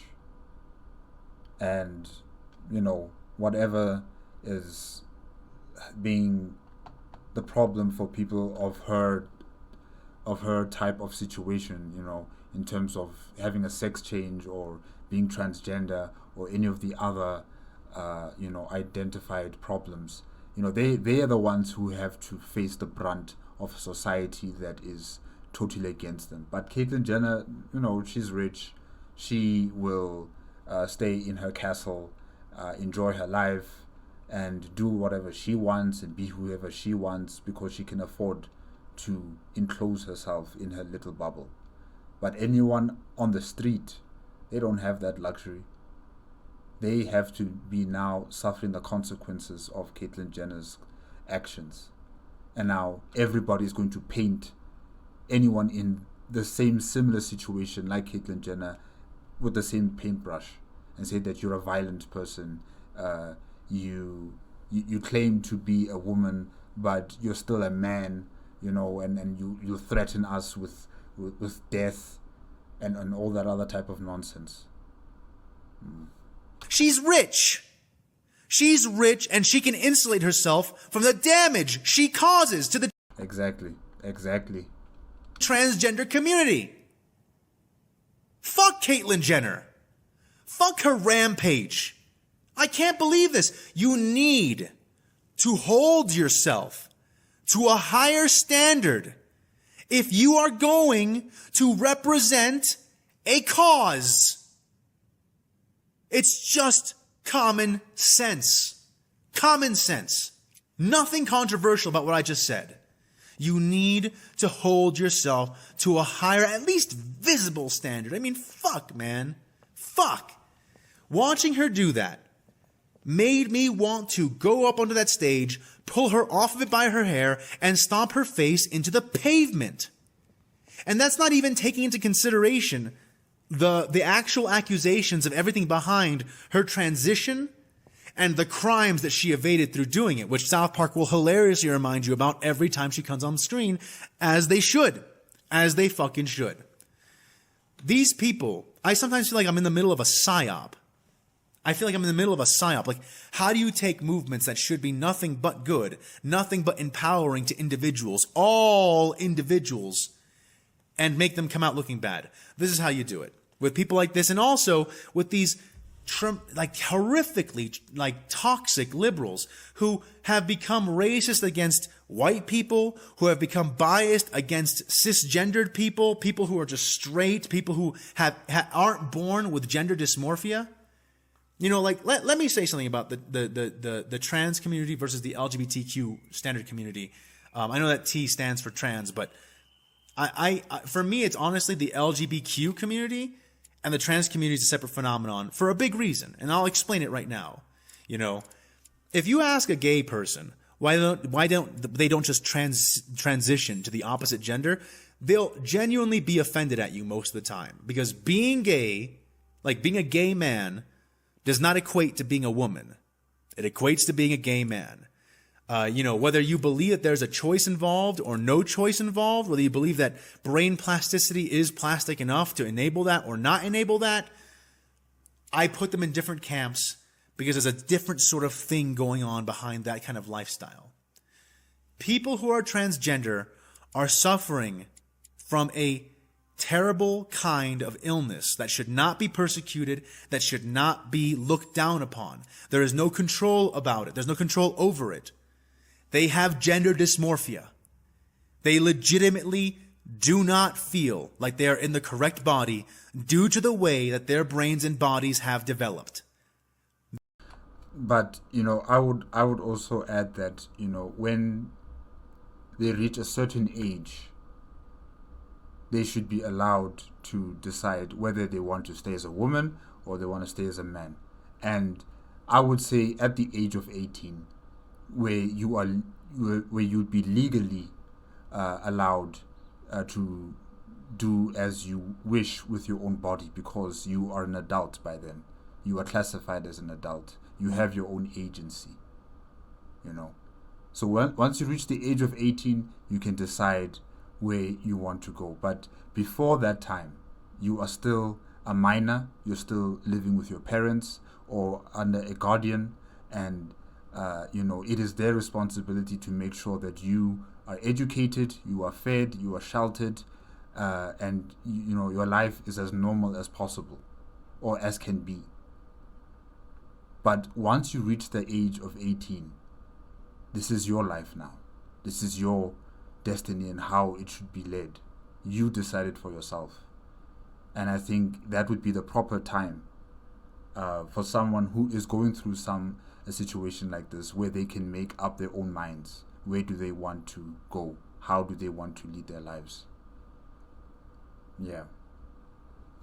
This is why there is hormonal correction for it and physical correction for it. There needs to be an acknowledgement of that fact and a respect for it. Okay? Yes, gender dysmorphia is a kind of illness. I don't think anyone would choose to be born with gender dysmorphia. It would just be better. And I think that most trans people should be able to agree with this. That it would just be better if you were just born feeling right in the body you're in. It should also be right that if you don't feel right in the body you're in, you should be able to transition out and do whatever you want with your own consenting body, with your own freedom. But also, it would be very nice if you just didn't have to handle that issue, spend that money, deal with that problem, and could just continue with your other endeavors without having to center your identity around so much about this change that has to happen, or you feel needs to happen because of a legitimate disconnect between body, brain, and gender that occurs and is real and physical and needs to be respected as that kind of condition. This is why I divide those up a bit, even though they do group together to help support each other, which I don't think is a problem. I don't think that's a problem. But that's the way that I see that kind of happening. That's why, even though I'm personally not transgender, I don't begrudge anyone being transgender, and I don't think that they shouldn't be. And I'll say this, I've worked with transgender people in the workplace before, very particularly when I worked at Costco. And at first, it was a little weird because it's new, it's different. It's a different sort of thing being included in my environment, and as humans, we tend to pull away from things like that, or at the very least, examine and question them. That's fine too, to have that kind of initial reaction. Of course, you're a thinking, sentient human being, you should control yourself a little bit, but yes, it's no reason to cause people to feel bad, but it's no reason to not feel a little strange when you first enter a close proximity with a person who is of that persuasion when you haven't been around that kind of thing before. However, after hanging around her long enough and working with her, it just became second nature, and I realized this person is legitimately transgender. This person has all of the innateness of a feminine female person, and there is nothing wrong with them pursuing a completeness in that.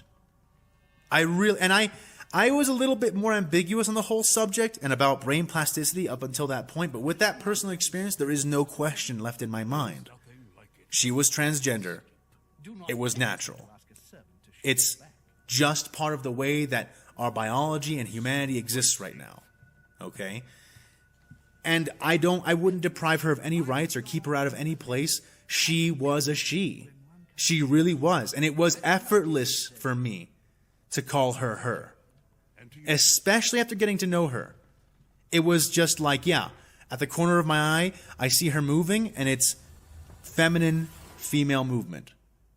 And I hope that I'm not sounding like misogynistic or anything. Typically speaking, women and men have a different way of sort of affecting expression and moving around in subtle ways. Let me tell you, testosterone is a hell of a drug. And when you have a lot of it and don't have a lot of estrogen to offset it, you act male or masculine versus female or feminine. These are just things that occur as part of humanity. They're not anyone's fault. They're just a thing. And this experience really did prove to me personally and beyond the idea of principles that this is a real phenomenon and it needs to be respected that way. So, in any case, I'm sorry, I'm kind of getting off on a ball here and I don't want to drag on too long with this, but I will say I do appreciate being able to speak about this. But I don't think that you should fuck with people if they're not fucking with you. I don't think you should scapegoat people just because they're different from you. It's kind of crazy to me that there are so many Christian groups today that are so against transgenderism that just basically overlook things like even the Church of Satan, which I get the Church of Satan doesn't actually worship Satan, at least not the one that's public. But even if there is a church that worships Satan, that has got nothing to do with you. That has got absolutely nothing, zilch, to do with you. If as a particular church or a particular group of people are committing crime, or they're infringing on the rights of other people as well, then there is a problem. And that should not be dealt with by you as an individual. It should be dealt with by the state. So if there are people who are worshipping Satan, that is fine. That is up to them. Let them worship the devil. It's okay. It's okay. It has got nothing to do with you. Absolutely nothing to do with you. This thing of trying to impose your way of life on other people, it needs to stop. It needs to stop. There are 7 billion of us on this planet. We are not homogeneous. We are diverse in each and every single way you could imagine. From the languages we speak, to the beliefs that we follow, to the cultures we practice, to the outward-looking presence of our bodies. We are diverse. We cannot conform to uniformity. So this obsession of trying to make people into your flock, following your religion, it is nonsense. You are only making more enemies for yourself. Instead of living your life happily and trying to follow the laws of your country the best way you can, making sure that you also respect the human rights of other people around you the best way you can. Instead of focusing on that, you'd want to create enemies. It makes no sense. It is illogical. It is a waste of your youth. It is a waste of your time. When you could be happy, you want to be angry. You want to put all your frustration on other people because of the way they live their lives, or because of the person that they are, or the person they, the way that they are born. You want to focus your attention on that person. Why? Leave that person alone. They've got nothing to do with you. You've got nothing to do with them. It's like, what do you think is more inflammatory? For fuck's sake, Jeez. So I think that a lot of damage has been done to really good causes by the people who should be supporting and are part of those causes, because of a tactlessness, because of a feel that they're entitled to hate and to express their hatred wherever it is they want and however they want. that they don't feel that they need to justify themselves in debates anymore, that being questioned is considered a sin. I can't tell you how many times a liberal person on any kind of medium will be questioned on why they believe what they believe, and instead of just explaining themselves and explaining like I just did, explaining why they believe this is right and this is wrong, they get offended. How could you ask me that? How could you? Oh my God! What? Stop! Stop! Fans, just stop. If you don't know, I'm not going to sit here and explain. Fuck you! It's your job as a person advocating for your own rights to explain it, to stand up for yourself. Jesus Christ. This is why half the time I believe I'm in a psyop. How do you make equal rights look bad? With people like this. Fucking blows my mind. Blows my mind, man. Oh my goodness. You know, it's like I look down on groups that burn books and cancel opinions and break down. It's like, oh, what? You think that by preventing these books, you make reality softer for your kids? Kids should not be as sheltered as we shelter them to be, because frankly, they're going to become adults. They're going to experience this. And all you do by removing elements of reality from their raising in childhood and their progression through society. You limit them. You limit your children that way. You limit them to a point where they become dependent on you. They become dependent on the society that you've created, this close-minded society, and they will suffer for it. To adulthood, all you do is force them to deal with whatever this thing you're censoring is once they are already adults. Once they're already think they should be prepared for things and suddenly aren't prepared for it.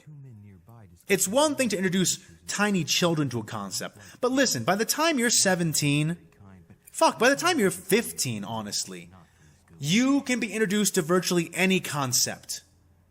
You may not have full maturity, your brain may not be fully developed, but you are now developed enough that there shouldn't be a sheltering or hiding of things from you.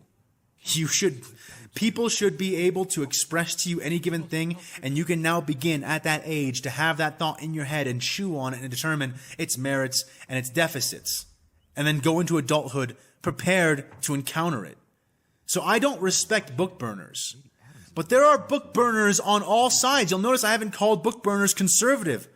Yeah, conservative book burners get a lot of fucking media press, but you know what? There are just as many advocates of censorship on the liberal side, and I am disgusted to say that. As a liberal, censorship should be one of the big things that we're universally against, with all but very few exception. With very few exception. Like, yeah, we don't introduce the concept of like graphic rape or whatever to people who are under a certain age. You know, things like that. But that's like a basic tiny standard. This is not the same as censoring people who go to college campuses to talk about things you disagree with. Holy crap. That is so crazy. You do not kill an idea by trying to censor it. If that were the case, we would still be living in absolute tyranny everywhere in the world. Tyranny creates its own opposition. Censorship creates its own opposition. It is ultimately self-defeating in 90% of circumstances. The fact that so many people who call themselves liberal have taken this on as a prospect of what they must be and what they must do fucking blows my fucking mind. And watching these regressives deconstruct our movement and throw it back into the goddamn dark ages in the reverse polarity is amazing and horrific. Amazing and horrific. Everyone is a book burner now. Every side has that. We need to pull back. We need to realize that not everything has to be the full extent of everything, and that yes, everyone is entitled to debate and have everything explained to them. And if you are an advocate of a cause, You hold the largest responsibility to advocate for that cause by explaining it, its merits, its virtues, its reasons for existing, and why it should be predominated. And if you get offended because people question you on those basic things, you have no right to be standing in front of any camera or any group of people and representing what you think you're representing. You are only doing damage. For fucking real. Whew. And you know what? With that, I think I've just about gotten it all off my chest. So, with the political discussion now getting wrapped up and closed up, I'll just say one last thing. Just one last thing. I'm sorry. Just one last thing, and then it'll all be off my chest. Go on. I'm here. To the regressives out there who have been trying to ban or cancel J.K. Rowling and by proxy destroy Harry Potter and things like that. You are destroying Harry Potter? Oh, the game. Oh, alright, yeah, okay. our movement in ways you cannot understand. When I was going through my horrific time at school and hating every second of it, I hid inside of literature. I preserved my mind by going into books. And one of the biggest series that helped me get through it all was Harry Potter. And if you read Harry Potter, yeah, there aren't any transgender people in there, but it's not anti-transgender. There's a huge difference between an and a contradiction. There's a huge difference between not being involved and being persecuted against. That needs to get parsed. Because when you decide to declare war on Harry Potter, you fuck your movement up. You then go into the personal childhoods of so many people who should and maybe are allies of your cause, and you tell them to fuck right off, and you give them reason to question why they're supporting you. Don't fucking do that. Treat this with the same tact and concern you would treat a PR situation. Because that is what it is, a public relations situation. If your public relations are so bad that you try to bully and bash and harass people for loving something as lovable as Harry Potter, you are the villain. You're the fucking villain. And listen, I haven't done a great deep dive into all of J.K. Rowling's, transgender comments, but I have seen her say this. I have seen her say that she doesn't want to impede the ability or the right to live or to function in society of any transgender people. But she said that because of her own personal experience as a human on this earth, being a woman, having shaped so much of it, she has a hard time accepting transgender women as women the same way she is because they had the ability to grow up physically as men. And you know what?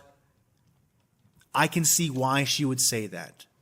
Maybe I don't agree with it. Maybe I do agree with it. But I can... I am not sure about that because, I don't have that same sort of mindset that J.K. Rowling has, in terms of, her being a true person who believes in this notion that she is a woman and those who have transitioned into women are not really women. I don't know exactly where to stand on that. That's her opinion on the matter. Like I've stated before, I'm in no position to tell someone that you are a true man or that you are a true woman. You are you. This is your life.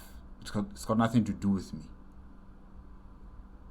If it were to come to things like sports, and there is a man who's transitioned into a woman, and this person is competing in a woman's only sport of some sort, and there are women who are against her inclusion into it because they believe that this woman is still a man. Because of various reasons. That is something that needs to be dealt with in a court of law. That's something that needs to be debated thoroughly until people are exhausted in understanding what does it mean to be a woman. Is it simply only biological, or is it also mentally, or is there also other factors that need to be accounted into it?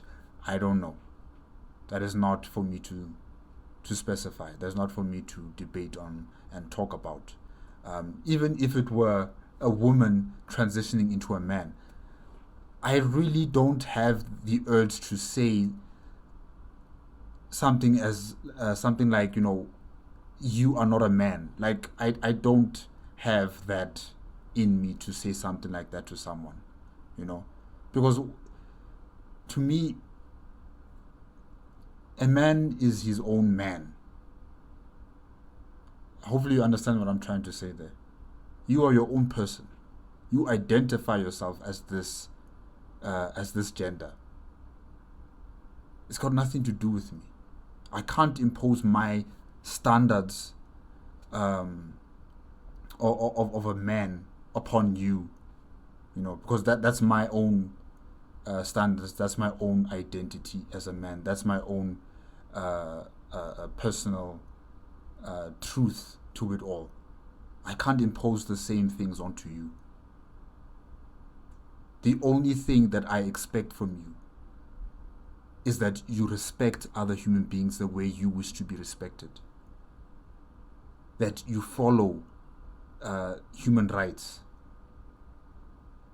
And that humanity as a whole is something that you should see first in all of us, before you see any gender, or you see any race, or you see any culture or religion this particular human being follows.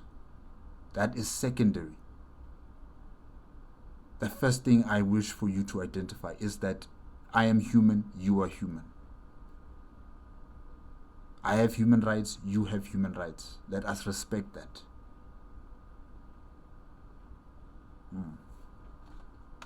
See why she would come to that conclusion as a reasonable, living human person, and she is entitled to her experience. Stop acting like bigots. Stop taking what people love and trying to destroy it because you find one sin in a basket of humanity. Nobody's fucking perfect. Not a single fucking person. And when I say they're not perfect, I don't mean that, oh yeah, everyone has little skeletons in their closets. Everyone has this and that. No, I mean almost everybody, especially big-time creators, especially big-time creatives, especially big-time, any big-timers of any kind. They have big fucking skeletons in their closets. Things that will be highly controversial. We can't kill everybody over this stuff.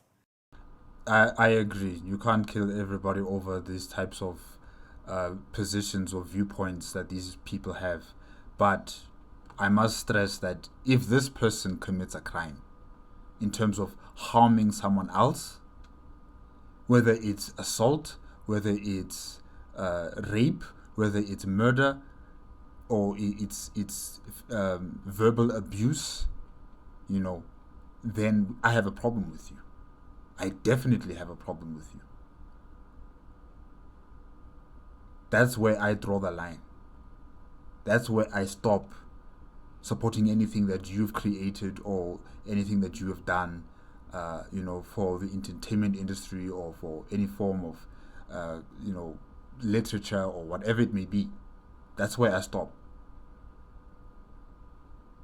Because there's no way I'm going to support someone that has, become a monster to someone else by hurting them.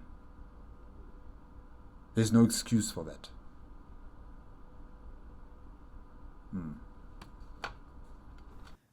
If people are willing to be reasonable and non-hostile and civil, they deserve the benefit of the doubt and even forgiveness. And the utter lack of that in the movement, in the communities that are supposed to be liberal and are supposed to be incredibly in that direction, it is mind-boggling. It is self-defeating. It is the thing that makes me question the most if I am liberal. And listen, at the end of the day, I will not allow them to redefine liberalism as something against liberty. I am a proud classical liberal. I am a reasonable person.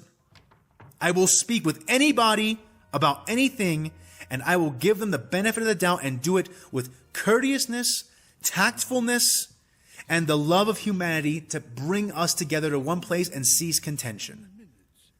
I don't demand everybody agree with me. I don't demand that everybody not offend me. Offense is part of the human experience. It's up to you to master it. Not for other people to avoid offending you. For you to control how offended you get and what you do with that offense and whether or not it's justified or not. Because guess what? You can be offended and be wrong. Your emotions are not yourself. They are a chemical, biological reaction occurring in your brain in front but not behind your goddamn human soul. The way you feel is not actually the way you have to be or are. You still have a choice. Every emotion that crosses your path is not justified by mere virtue of its existence. And this goes for everybody. This is not a liberal-only thing now. I see conservatives get so fucking offended by things that just, can you chill? Can you relax? No one is forcing you to participate. It benefits our cruddy bullshit politicians to be highly offended and easily offended. That's why it's so encouraged. That's why the media loves you to get offended. Offended people vote. Offended people watch news programs. Offended people take action because they take action on their offense. You should realize how powerful that is and control it. Not let other people farm you for it. Don't worry about that anymore, Your Eminence. I had to... And that goes for everybody. Things under control. And now, here, we really are at the end of the political part of the discussion. I feel like a fucking ton has been lifted off of my shoulders just through having the privilege to speak my mind and be able to air this stuff out. And listen, you can go ahead and civilly debate me if you like. I think it's important to have exchange. I think that we can gain a lot of strength by pushing against each other and reaching a truth that way. I'm not 100% correct. You're not 100% correct. None of us are. We need to be collective and cooperative, in my opinion. But with that said, and with that finally taken care of, let's move on to the actual Star Wars versus Warhammer 40K stuff. And listen, I am sorry. I don't know yet because I'm still recording it, and all this is off the cuff. It's all from the top of my head. I don't have a script. But if the political half of this is a sizably huge part of this video, please forgive me. I know that I'm not supposed to be super political with these things. Like I said, this is basically me going to therapy, like standing on my little tiny soapbox and reaffirming to myself that I do live in a free country and I still can speak my mind. It's okay, AFanWithTooMuchTime. It just took 1 hour and 19 minutes, somewhere around there. And there's still 2 hours, 22 minutes left. So, you know, you didn't talk a lot about the politics stuff. I would be concerned if it was 1 hour politics and then 10 minutes Star Wars versus Warhammer 40K. I would be concerned, but no, you actually did well here. Yeah, this was actually very interesting to hear. You know, coming from an American, straight from an American. Yeah, and not filtered through the news or social media. You know, socialites. This is directly from an American. Yeah. So I ask for your tolerance and your forgiveness in that as we move on to this. And I'll try to pay as much attention now to the actual Star Wars versus Warhammer 40K stuff as I did to the political stuff. Though obviously probably not as impassioned, because let me tell you, this stuff was making me crack. Thank you if you've gotten this far for humoring me. And now, let's get on to the episode breakdown. All right, so episode breakdown for episode 42, Mortal Fall. and also for other things potentially. Yeah, so I have been working really hard on this because you guys know already, you know, you're my audience, and you notice when I take my hiatuses that I went on like a 3.5, maybe 4 week hiatus from the series. And I don't like taking away from you guys. I don't like it when these hiatuses have to happen. And I try to take them as little as I can. But at the same time, you know, I have my own other work that I need to focus on. You know, I've been trying to produce the next issue of my comic. By the way, if you're looking to support me, I'm going to be launching a, because you guys need to know this. I fund all my own things. I don't work for a company. The Night Library is a company that I created with my brother to have a place where we could publish our works and Wait, is your brother also super tall like you? I'm wondering about that now. put out our stuff without censorship. Tell the stories we want without censorship. But it's also incredibly expensive, and it's a lot of work. We have to fund all of our own things. We have to pay all of our own artists. We write all of our own stuff. We created the website ourselves. And in fact, my brother, and he has his own channel. Please check it out if you like analysis videos. He does some incredible analysis. His name is the So Good channel. So Good. You'll see him in my. The what? The So Good channel. It's a YouTube channel, right? Okay, hold on.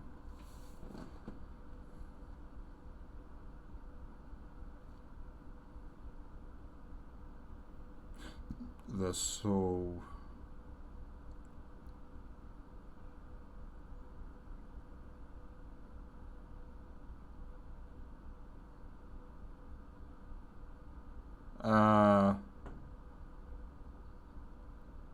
hopefully you put the link on the after talk. Maybe I can find it through that.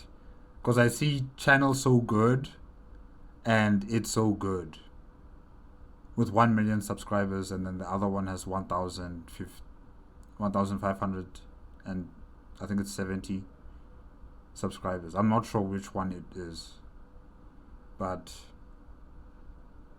all right. Comment section sometimes. But we work really, really hard, and we pay a lot for the ability to make the comics we're making now. And currently we have a few on the website up for free, because I believe in at least giving you a free taste and letting you know what you're getting into with any given work. And we're starting to be able to sell things, and we're starting to be able to get our copies up. But pretty soon I'm going to launch another Kickstarter for my own personal comic, which I've written alone. It's called A Song of Stone. And it's a very it's my own fantasy universe, and I think that if I won't give anything away here, but please check it out if you get the chance. Description will be in the description. You'll have a link to the nightlibrary.com and all the things we've the nightlibrary.net and all the things that we've managed to put there and create, and the few things we're selling. But we are sort of I don't like making this anybody's problem. It's just that the work is expensive, and I need to be able to make the second issue of my comic. So soon I will launch a Kickstarter to help pay for all the expenses of the first one. If I can recoup enough, then I can continue my work on my second comic. But either way, even when I'm doing this very important work and actually fulfilling my own creative endeavors, I don't like leaving you guys hanging for so long. And so I do make a big effort to try to come back hard when I do come back and give you guys something to really sink your teeth into, which is what this week has been. You know, I've been trying to, so far I've released 2 parts, and you're going to get another part. I think tomorrow I'll have it ready, if not the day after, but certainly before this weekend's, before Monday comes around.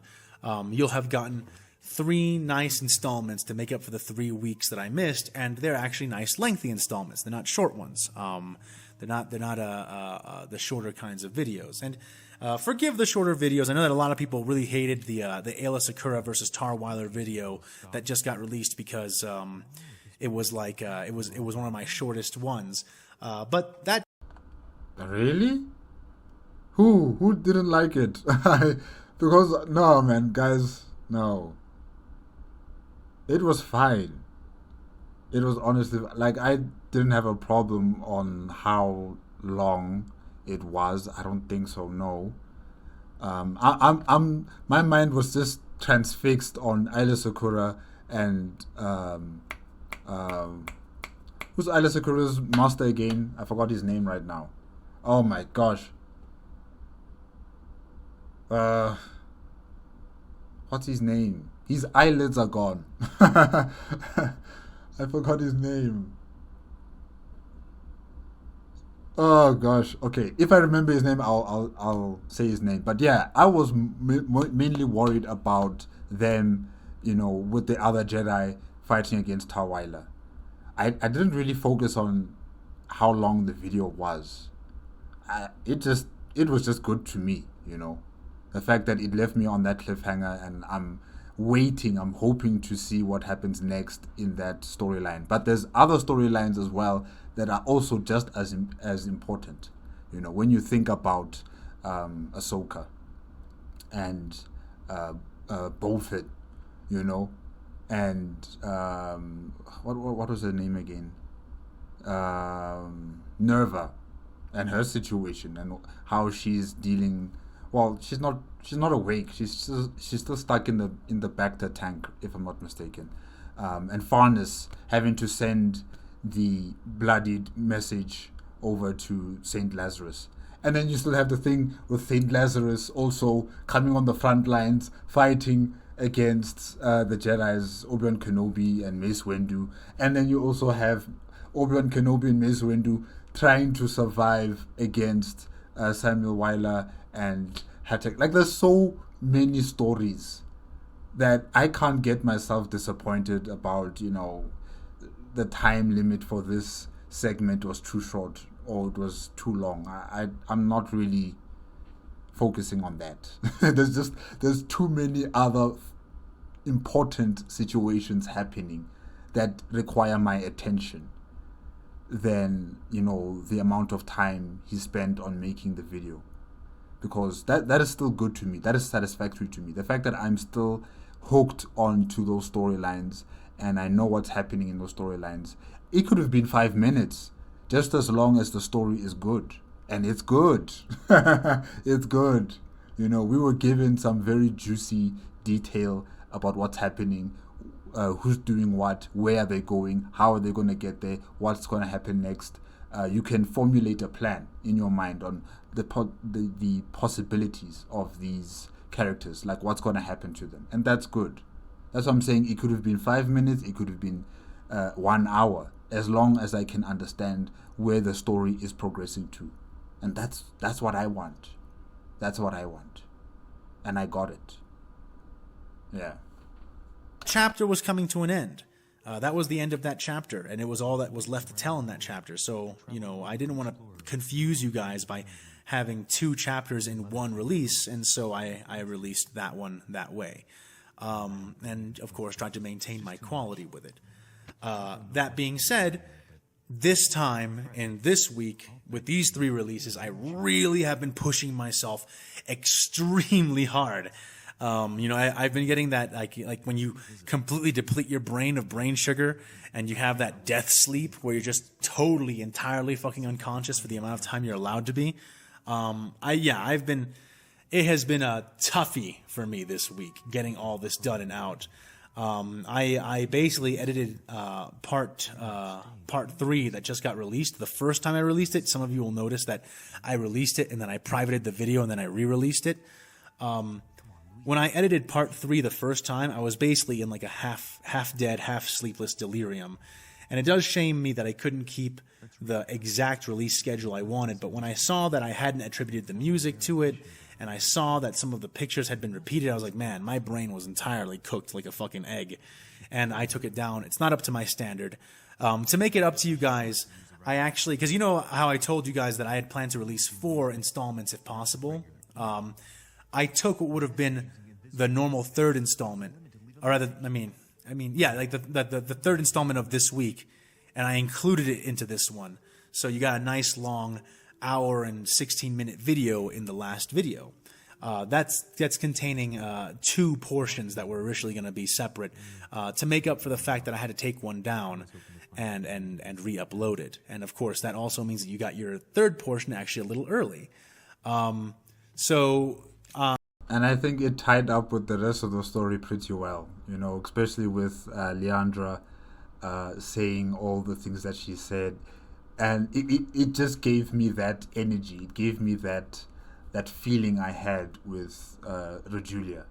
And I was happy. With the way that episode ended, I was so happy.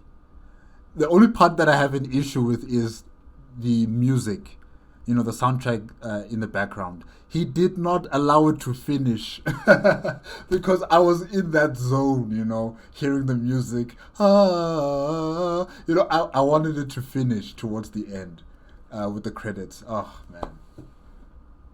Yeah. That's the only part I have a problem with. But otherwise, everything else, magnifique. I'm going to try to release, maybe today, if it's at all possible. I'm still in the process of editing and doing everything as I voice this. But most likely it won't come out on Friday. It will come out on Saturday, maybe Sunday. It depends on how entirely devastated I am with how the work is going. However, I will say this. Next week, next Monday, I will not be releasing anything. I will be recovering from this and getting ready to release on the next Monday. So hopefully getting these 3 hefty chunks this week will tide you over for the next week, which I'll take to recover from this. And then I'll come back with maybe 2 installments the next week to finally catch up, which will give me the freedom and the leeway to have the next one set up for the next Monday, and I'll continue going on from that. And before I get into the actual lore details of this episode and get into the Q&As, which I'm sure the Q&As will have me recover a lot of this or cover a lot that I plan to talk about here. But this is the way going forward that I'm going to do things after Axum is complete, after the whole debacle at Axum has finally come down and those plot lines have settled into the ground. What I'm going to do is I'm going to cut the year into 2 halves. For 6 months, I will do Star Wars versus Warhammer 40K. And if you don't know already, I have the plot lines for all of that sketched out all the way to the sequel trilogies with Rey and Finn and everybody. And I plan to do it more correctly because I don't have a problem with Rey. I just have a problem with a lot of the execution and the ridiculous... Oof, I'm not going to get into that. I'll talk about that forever. And no one...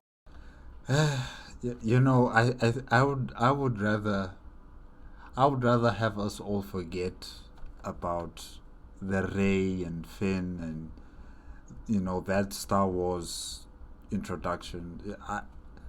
It was a nightmare. Okay? It was a nightmare. I would rather we just forget about it and just stick to the first 6.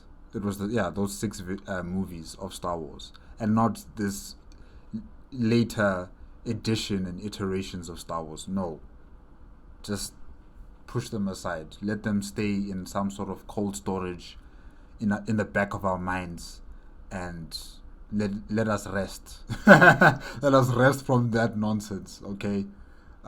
Just like the Dragon Ball Z movie. I don't know if you guys have watched it. I don't know if you guys knew it existed.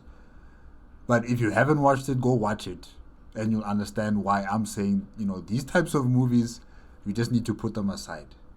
It didn't happen. Rey did not exist. Finn did not exist. Luke Skywalker died peacefully in his sleep. That's where it cuts off with me. These movies, I'm sorry guys, I can't do them. I cannot. I was looking for that. So the point is that I've plotted out that far, and it may take me years to get there. Years of consistent effort to finally arrive at that point as I work not entirely alone. Thank you, Cubic and Studios. If you haven't helped me yet, but you're planning to, and that's really appreciated. Studios? Who's that? I know Cubic. But I'm not working exactly alone, but I am writing all of it myself, editing all of it myself, music selecting all of it myself, editing the video together all of it myself, most of the time voicing all of it myself with a few guest voice actors from time to time. So it takes a lot of my time, and because of that, I may be doing this for a very long time. So to keep doing this for a very long time without suppressing all of my other creative works and making me feel like I've become a slave to this one crossover, I will be splitting the year in half after Axum, where for 6 months I'll be doing Star Wars versus Warhammer 40K, and then for 6 months I will be doing any of my other creative endeavors or projects, whether they be other Warhammer fan fiction or my original works, which actually is what I plan to focus on a bit more, especially my Darkness and Light series, which if you haven't checked it out, do me a favor and check it out. I worked very hard on it. I think you'll like it. It's interactive, and you get to influence the story. So I think it's going to be a lot of fun for people once I can refocus on it. I've had the ideas out, because I've already had... Well, if you watch the videos, you'll see the choices that have already been made. Some of those haven't come around to fruition yet because of the way that I tend to be kind of long-winded with writing. But all of it's coming down. All of it's I've already got nice, long sketched out plans, potential Hydra's heads for a lot of things that may happen. And I plan to be very flexible with that series, and I am very excited to continue that series.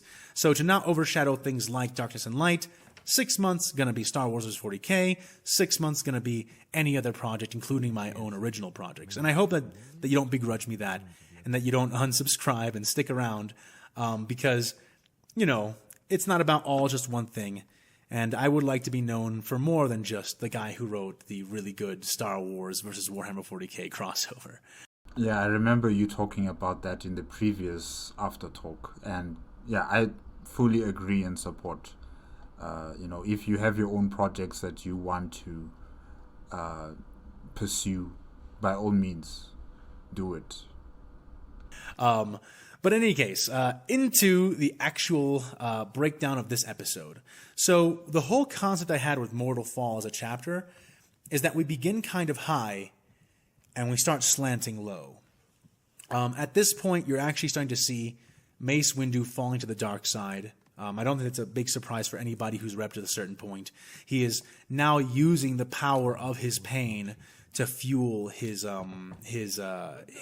power in this fight. And funny enough, Jedi tend to actually do this quite a bit. The biggest, most prolific example I can think of that is most shown to us on screen, like just from start to end, is Obi-Wan versus Darth Maul. Now, ultimately, Obi-Wan defeats Darth Maul by coming back to the light, mastering himself, closing his eyes, being tactical, and flipping himself out of that hole, grabbing his lightsaber in the process when Maul didn't know it would be in his hand, and cutting Maul in half and killing him. But, you will notice that during Obi-Wan's battle with Darth Maul, I'm brain farting on that prequel movie, even though it's the Phantom Menace. How could I possibly brain fart on that movie? In the Phantom Menace, when Obi-Wan watches Qui-Gon Jinn receive his mortal injury,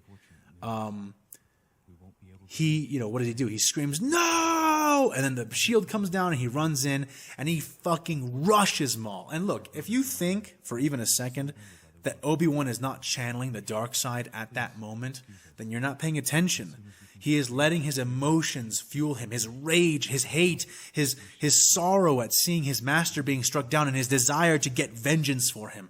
And you know what? It catches Maul off guard. And you know what? It almost defeats him. Maul is put on the defensive, his lightsaber is cut in half, he's made to run away and withdraw so that he can get some distance on him and get his countenance back. Ultimately, Maul is able to defeat him dark side versus dark side. But it doesn't stop the fact that that is where Obi-Wan went, and that it actually did power him up. I mean, Obi-Wan fought Maul alone under the influence of the dark side more successfully than they were fighting him together when Obi-Wan and his master were both together fighting Maul at the same exact time. So it's really important to notice that, typically speaking, when it comes to powerful combative abilities, the dark side fucking kicks. The dark side is not bullshitting you or deceiving you when it tells you it will give you more power in this moment for embracing these emotions. And Mace Windu is actually pretty susceptible to this. We see several moments in the comics where Mace Windu trends along this edge, especially when other Jedi are disagreeing with him. I just hope he'll be able to come back. Yes, let him drink as much of the dark side as he wants, but I'm hoping he'll be able to be brought back from that experience. If he survives fighting against Samuel Weiler and Hightech. Yeah. He's Mace Windu isn't evil, but he's a little bit tyrannical, and he's also sort of lost the plot on what the Jedi are supposed to be about. Mace Windu is in it for the Republic. Mace Windu is in it for the Jedi Order as an organization. The Jedi philosophies take second place to in Mace Windu's mind when it takes to the practicality of benefiting these two organizations as much as he possibly can. And this is a part of the reason why he's actually so popular in the Republic, at least prior to the fall of the Jedi. And you're seeing that more and more, but it's not just that Mace Windu has been pushed to the edge. And it's not just that he's being made to choose between, okay, retreat, die, or embrace the dark side. It's also this. Mace Windu has been using Vapad tremendously throughout this fight. Safran's darkness has flowed through him. In fact, don't forget that Mace Windu saw some of Safran's memories, that he was actually, this is how much of Safran has flowed through him. And Safran, to remind you, he may be a librarian, but he's not a part of the Skywatch. Safran is a part of the Crimson Razors, and the Crimson Razors are a brutal, brutal chapter that takes much of its leading and hints off of the Black Templars. They are brutal, very brutal, even beyond what the galaxy might demand of them, as was shown in that scene where Safran was made to kill all of the other children that had failed the trial in order for himself to ascend and become an angel of death. So Mace Windu has been absorbing the dark side for a while now. And not only that, but people forget that Depa Billaba was Mace Windu's Padawan. Who is that? I've never heard of such a person. He trained her when she was a child.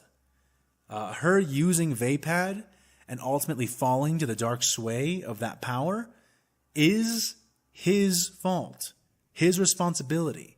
He trained her in it before she was ready. And this happens in the comics, in the Legends comics. I know that they've retconned it in canon, but in Legends, Depa Billaba becomes a war criminal because she absorbs too much of the dark side. It determines that they must win this war against the Separatists at any and all costs. Was this character in the Clone Wars, maybe? By any chance? And begins to commit atrocities, and Mace Windu is forced to come after her, and effectively he's forced to put her down and help in that whole process. And it's part of what breaks Mace, but here, it's not even like he got to be the one to take ownership for his mistake. Depa killed Jaro Tapal, and then got herself killed by the enemy they were fighting. There is so much weighing down on Mace Windu now. And I know a lot of people don't like him, that they're very upset with the way that he treats Ahsoka, and that they're very upset with his hard-headedness and his stubbornness, but you have... I'm not really, because I kind of knew that this is the type of person he is, especially from Star Wars, the Clone Wars, as well as Revenge of the Sith, and also from the Clone Wars animated TV series. You could see that this man is not...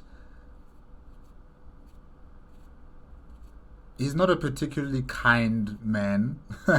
He's very stern, very disciplined. He is a very valuable friend, definitely. But he has his own ambitions. He has his own, positions and point of views, which could be very hard to try to understand him, because he's very rigid, very stern on what he wants to accomplish. I've always known him as that type of person, so I'm not really surprised on how he treats Ahsoka, or how he goes into battle. Yes, I do worry that he doesn't seem to truly appreciate that his body is reaching its limit and he needs to retreat. He needs to retreat. He can't just continue to fight as if nothing is really affecting him. He can't continue to fight as if he doesn't feel his body breaking down, like how he's fighting right now with, Samuel Weiler and Hatek. That's my only issue with him. He is very stubborn. Yeah, but otherwise, he's a good Jedi. He is a good Jedi. Have to realize that Mace Windu is a man who's watching everything he's loved and fought for peel and break away and fall apart. And he is a man desperately clutching at the very edge of his universe to keep everything he's known and fought for intact. And he's willing to sacrifice virtually anything, including himself, to do it. So right now, he's fighting against these Imperials. They're very powerful. They're not even in powered armor. They are armed and equipped, but they're clearly not to the same degree of as Safran. He was already forced to retreat from that ship after having damaged it and left it mostly inoperable. He's not happy about how this has turned out. Mace Windu had imagined that with so much of the Jedi Order here and covering each other, that they would be doing more than just surviving most of these encounters, that they would be thriving, that they would be pounding and crushing the Imperials and grinding them to dust, that they were ready for this. That is what Mace wanted to see. That's what he expected to see. And it's not what he's been seeing. He has unfortunately been realizing more and more that when it comes to waging war and states of battle and fights, the Imperium is just more conditioned to it than they are. They are more ready to give more of themselves. They're more willing to put everything on the line. And subconsciously, he's upping his ante to meet that. He won't be inferior to them. He doesn't believe they're right. He doesn't believe they're correct. He doesn't believe they deserve to be. And so he just won't let them drive him off. He needs to win. He feels it like a real true blue need. And this true blue need is what is driving him into darkness. Because when he has the choice between retreat or die, he chooses the third option. Embrace pain, embrace hatred, and fight harder. Get stronger. Kill harder. And you're seeing that. You're seeing that. So even as Mace Windu takes his grievous injuries, and he lost an arm in the last episode, even as that happens, Mace Windu is actually gaining power from the dark side more and more and more. And you have to really understand this, And what's really great is that there was a book that showed this really excellently. I can't remember what it was called, but effectively what this written exchange was about was that Count Dooku is sitting in his office, and Yoda, ninja style, sneaks into his office, but raises his hands like, "Hey, listen, man, I'm not here to fight. I've come here. I've snuck all the way here to talk." And he literally tells Dooku, you were one of my apprentices. I watched you grow up. I trained you. So I've come here because I acknowledge that you might be right. So please, with all of the skill you can, turn me. Turn me to the dark side. Tell me and show me what is so potent and powerful about this ideology that you would turn against the entire Jedi Order and believe that it is superior to the light side. Good luck. And so they go back and forth, with Dooku trying to convince Yoda to embrace the dark side and what its merits are and everything. And there is it's funny because a Chaos Sorcerer could have done this one, but one of the cruxes of Yoda's point is that he's like, okay, well, what can I get from this? And Dooku's like, you can have power. And Yoda's like, I have power. Yoda has power. And of course Yoda has power. Yoda, even in that moment, is more powerful than Dooku. So Dooku's like, okay, well, it can give you wealth. He's like, Wealth for what? He's a Jedi. What does he need wealth for? No need for wealth. I have all the wealth I could possibly need. And I have armies of battleships and soldiers at my command. I have no need for greater authority. And so he's like, well, what do you want, Yoda? What do you want? And Yoda tells him, I want a rose. There must be some kind of mistake. Produce for me a rose. She's able to And The dark side can't do that. They can do some very powerful and unspeakable things, sure, but not give you a rose. And Dooku gets very upset. He goes back and forth. He's like, want something else, Yoda. Want something else. Because I can't give you that with the dark side. Well, what happens is that at a certain point, at the heat of this discussion, Yoda kind of goes silent for a moment. And a shadow goes over him. And for a moment, Dooku is able to see what would happen if Yoda turned to the dark side. And Yoda looks up at him with red eyes and he says, I want my rose. And it takes Dooku aback. And in that moment, Dooku expresses in his mind that this is a mistake. He shouldn't be trying to turn Yoda to the dark side. Because if he succeeds, Yoda will be more powerful than not only him, but Darth Sidious as well. Because Yoda will actually gain incarnate battle power by doing so, and it will make him unstoppable. Check in. And that's actually the way it's supposed to be. That when the Jedi do actually defeat the Sith in straight combat, it's more often the case that they allow the Sith to defeat themselves, to become overcome with their emotions, arrogant in their power, and then they create an opening through which even a blaster bolt might sail and kill them. And that's how the Jedi persevere, by outlasting the Sith. And that's also why the Sith tend to destroy themselves and each other. But in that moment, it's revealed, Yoda, who's already so powerful, he's the only man in the galaxy right now who could actually fight face-to-face with Darth Sidious and have a chance of winning.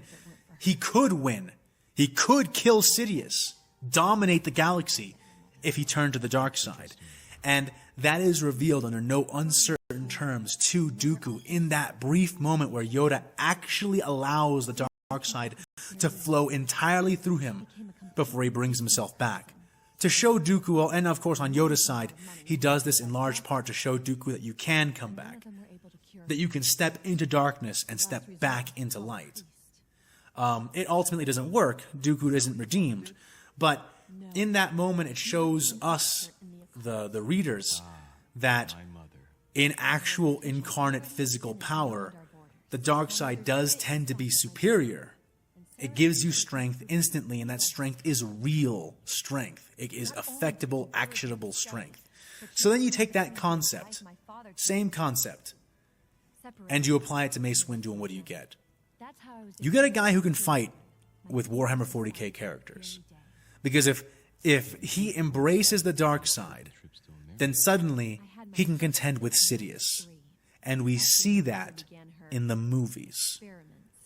There's a moment where Sidious defeats Windu in their fight, where Windu is caught in the open, Sidious's saber is right up against his chest, but Sidious doesn't press forward. Instead, he allows Windu to keep fighting as he mocks him. But when that happened, and the novelization makes it clear, but when that moment comes about, when that blade is almost into Windu's chest and Windu is shown that he's going to die just like the other Jedi do, Windu gets pissed.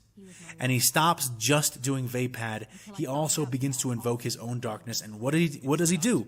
He defeats Darth Sidious. And he does so pretty easily, like without a lot of injury. You see what I'm saying? Take that same concept, apply it here, and apply it stronger. He's not fighting one man. He's fighting an entire culture, a whole gigantic galactic army. And just this much of it is putting him against the wall. So he is drawing on his pain to gain power. Still going after everything they went through. There are 3 answers in the case of Windu, and 2 answers in the case of Obi-Wan Kenobi. The answers are Jedi healing, which the Imperium does not have general access to, Bacta, which the Imperium does not have access to, and in the case of Windu, the dark side, which is empowering him in a way that typically you can't find in the Warhammer 40K universe, because if you quote-unquote fall to the dark side and begin drawing that power into yourself to empower yourself during a moment like this, you will likely invite chaos immediately. Very likely, because you have to be a psyker to do it. and you won't last very long. It'll either burn you out through sheer intensity, or what is more likely is you'll become possessed and become a portal for demons. So it's just not an option for people trained to fight in the warp, with the warp, to just let themselves give in this way unless they are like word bearers, people who are already in league with chaos in a deep, profound, and intimate way that won't be destroyed by this, but instead will gain more power from it in a legitimate way. And it probably... Of course, the traitors would have more power. Damn traitors. Still involves the consumption of or possession by a demon. So, it's a thing that the Warhammer 40K people don't actually have the benefit of doing, because their dark side is too actually sentient, too vicious, and too willing to immediately turn you into a flesh puppet. Not so in Star Wars. In Star Wars, it'll still turn you into a puppet, but in a more subtle way, because in Star Wars, the dark side is at best the nascent will of dormant, unformed chaos gods, versus the actual conscious efforts of a thinking, breathing god entity that suddenly feels you pulling on its tail. So keep that in mind. I know that a lot of people are like, how are they still going? How are they can still go. We do have a lot of precedent in Star Wars for these. And once you get out of the fight, if you can get to a Bacta, honestly, all you need is Bacta. Bacta can bring you back from the brink of death. It can also, literally heal broken bones. That's what Mace Windu needs right now. Oh, but his arm is gone. But still, he needs it. Super fast, so long as they're not entirely shattered. So, keep that in mind. Make sure you understand that. Obi-Wan Kenobi did have a broken shin. His broken shin was healed by Jedi healing and then further reinforced with Bacta. That's why he's not sweating his previously broken shin anymore. So, yeah, keep that in mind.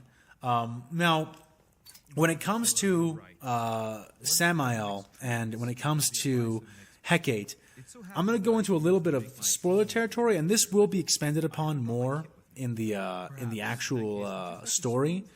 But I see a lot of people having a lot of confusion, making a lot of misconceptions, and thinking I'm going one way when I'm going another. So if you want to learn more about Samael and Hecate, hang around. I'll go ahead and put another timestamp down right here.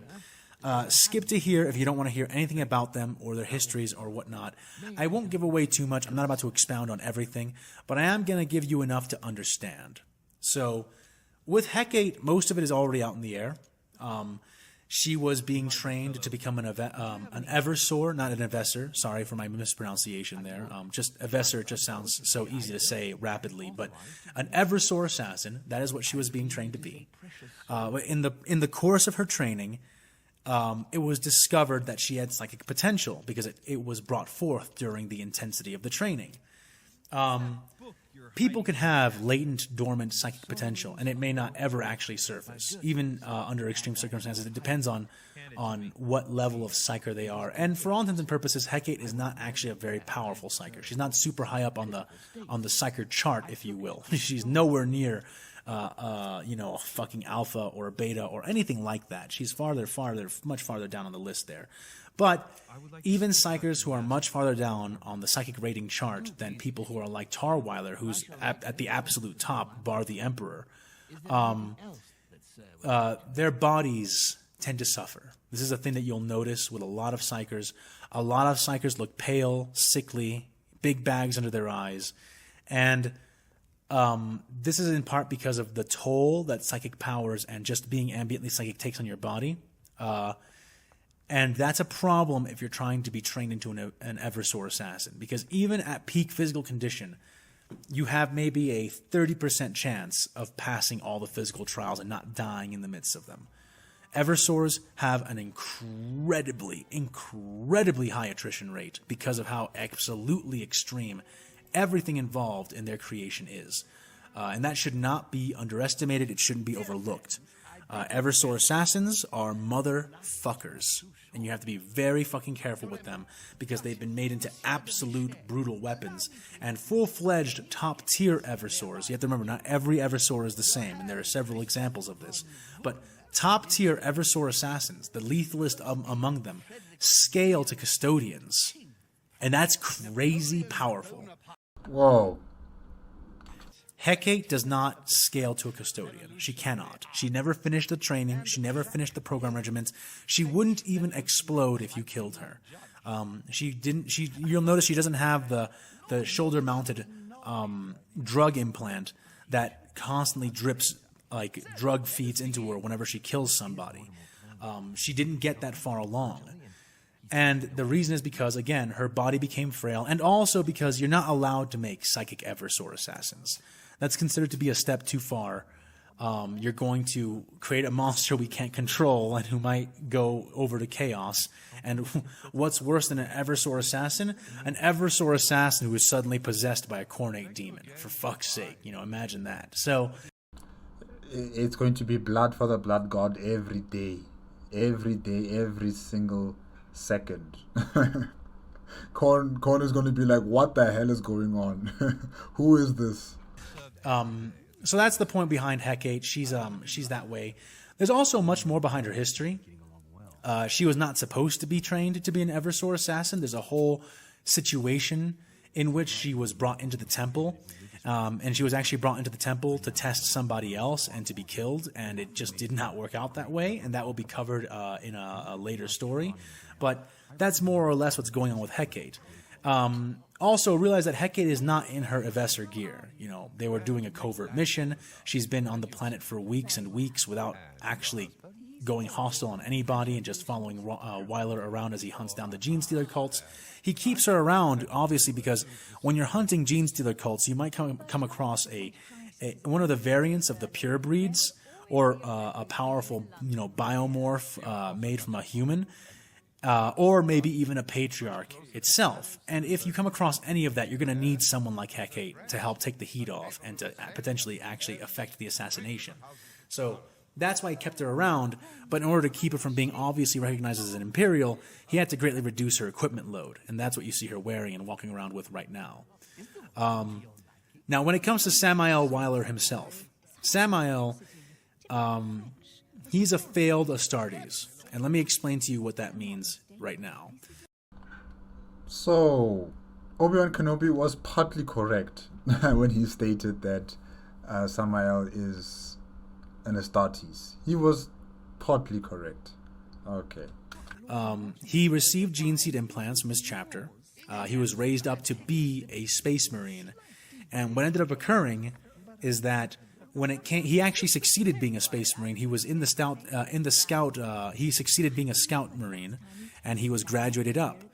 And when you're graduated up from being a scout marine, that's when you're implanted with the black carapace, and it's made to grow throughout your body so that you can connect seamlessly with your powered armor.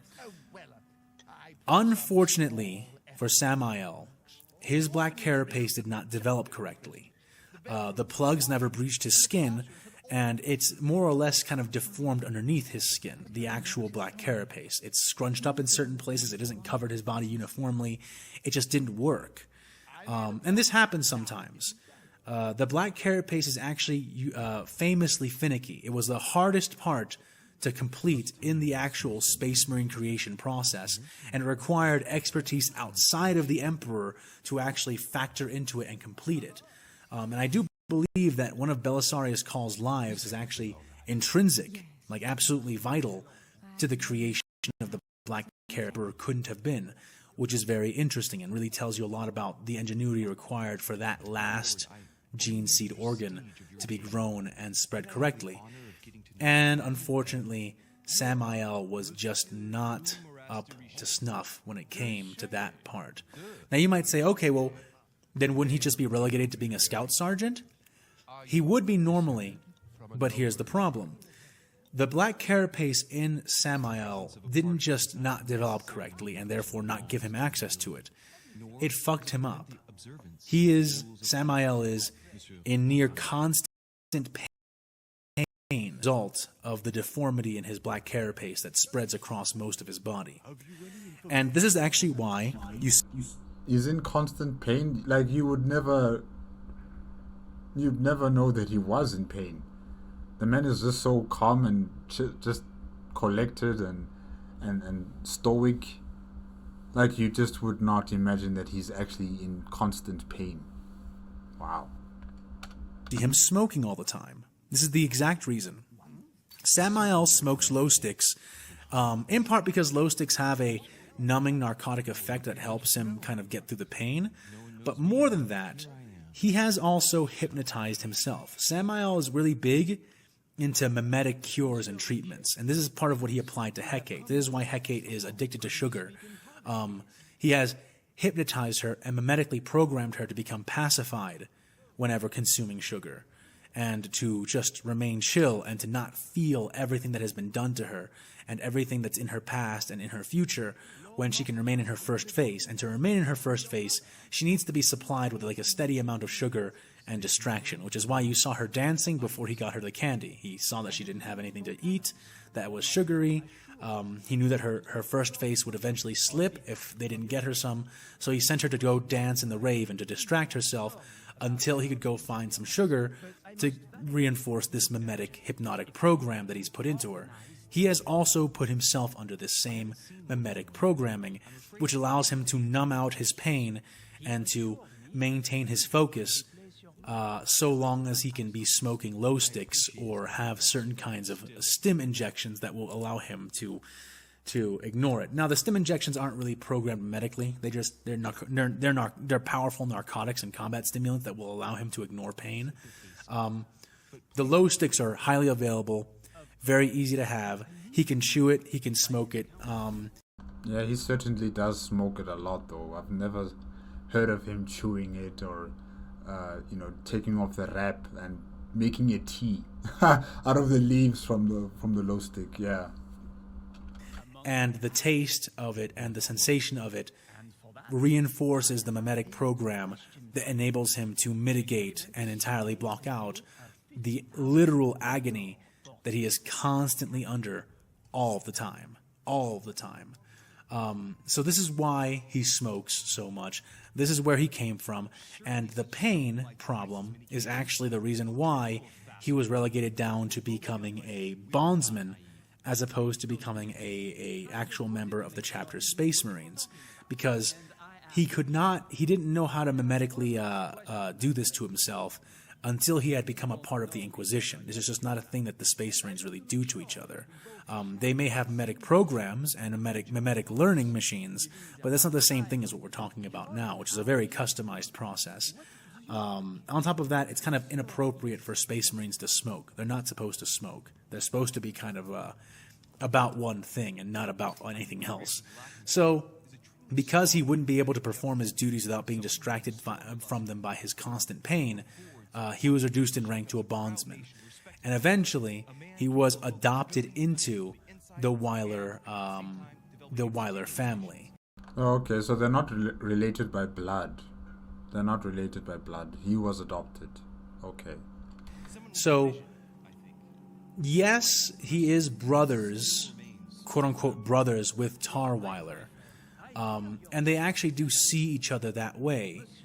That being said, they're not biological brothers. They're part of the Weiler lineage and family, but the Weiler lineage and family is not a blood lineage.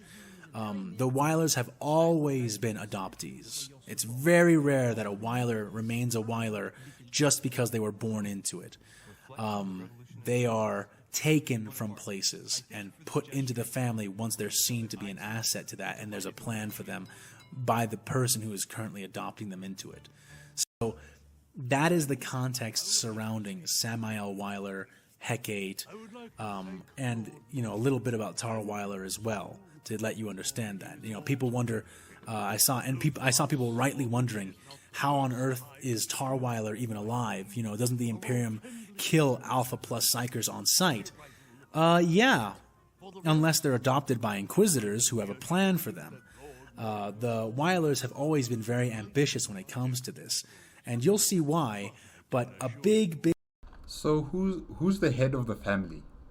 Is it Tarweiler, or is there someone above even him? Big thing behind the Weiler family creed that has guided this inquisitorial pseudo branch, if you will, for thousands of years, has been the idea that the Imperium takes, we take back. We don't allow things to go to waste. The idea behind the formation of the Weiler Creed was that so many of the forces we face take away from us. They corrupt away from us. We lost half the Space Marine legions to it. How can we ever get any of them back? We need to have the capacity as the Imperium not only to produce the things that everybody takes, but to take some of that back for ourselves. And this is the big philosophy behind the Weilers. It's why Samael was adopted into their lineage and trained to become an Inquisitor. It's why Samael, after becoming an Inquisitor, found Hecate and took her from being liquidated and decided to recycle her, quote-unquote, to be of service to the Inquisition. It's the reason why Tar Weiler was adopted into the family. It's the reason why Tar Weiler uses daemon hosts and why he has a heretical tech priest who crosses boundaries working directly in his service. It's why he has all those captives on that, all those varied captives on his personal ship, or in that personal prison that he's got on that ship. Because the Weilers, in one way or another, with a great amount of variance, they seek to take back. As chaos corrupts and takes away from the Empire, they believe the Imperium should be able to, quote-unquote, corrupt and take away from their enemies. And this is a big part of the Weiler family philosophy that has persevered throughout these many, many different millennium of war. So now you understand explicitly sort of what's going on there. And here, hi, people who are coming back from the timestamp skip. So, with that said, and with that understood, let me see here. What else? Oh, I see a few people confusing Leandra with Rajulia. Rajulia is dead. Who is mixing up Rajulia with Leandra? Who? That's certainly not me. I know what happened to Rajulia. I still miss her. After all of this time, I still miss her. And mind you, I think this was what, two years back? I could be wrong about that. The last episode where Rajulia died. I think that was like 2 years ago, and I still remember her even now. Who could mix up Rajulia and Leandra? How? It means you haven't been paying attention. It means you haven't been paying attention. Julia died in way long time ago fighting Shakti. She ensured that Shakti would die with her. Exactly. Leandra is actually a much better fighter than Rajulia. Leandra was directly raised by Ishtara Ordain and adopted into her family. And again, Ishtara largely adopts. She actually has had a child.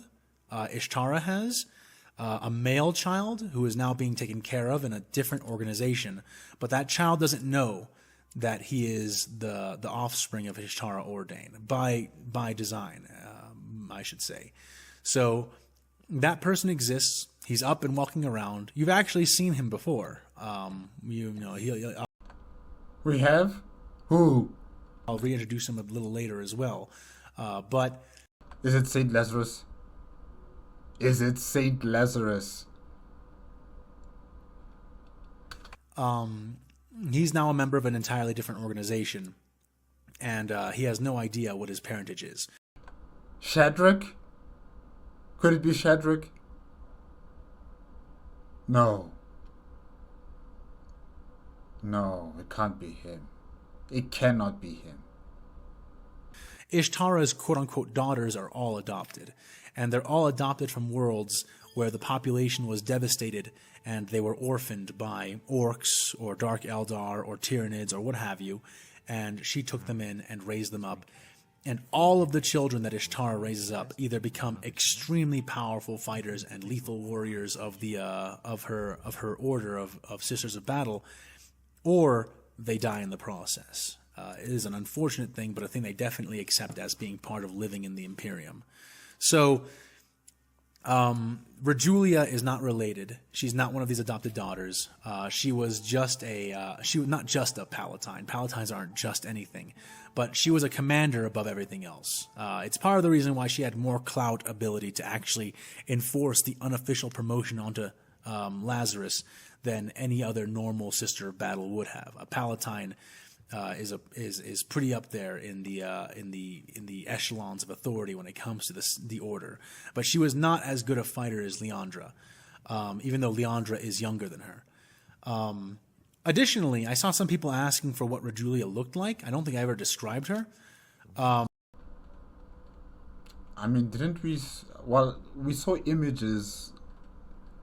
I just assumed that those images were Rejulia. I could be wrong about that. Yeah. She has brown eyes, black hair, and tan skin. If you were to try to allegory her to a modern day Earth racial ethnicity, she would be Indian. Not Native American Indian, like Indian from India. Her name kind of hints at that. Rejulia is an Indian name.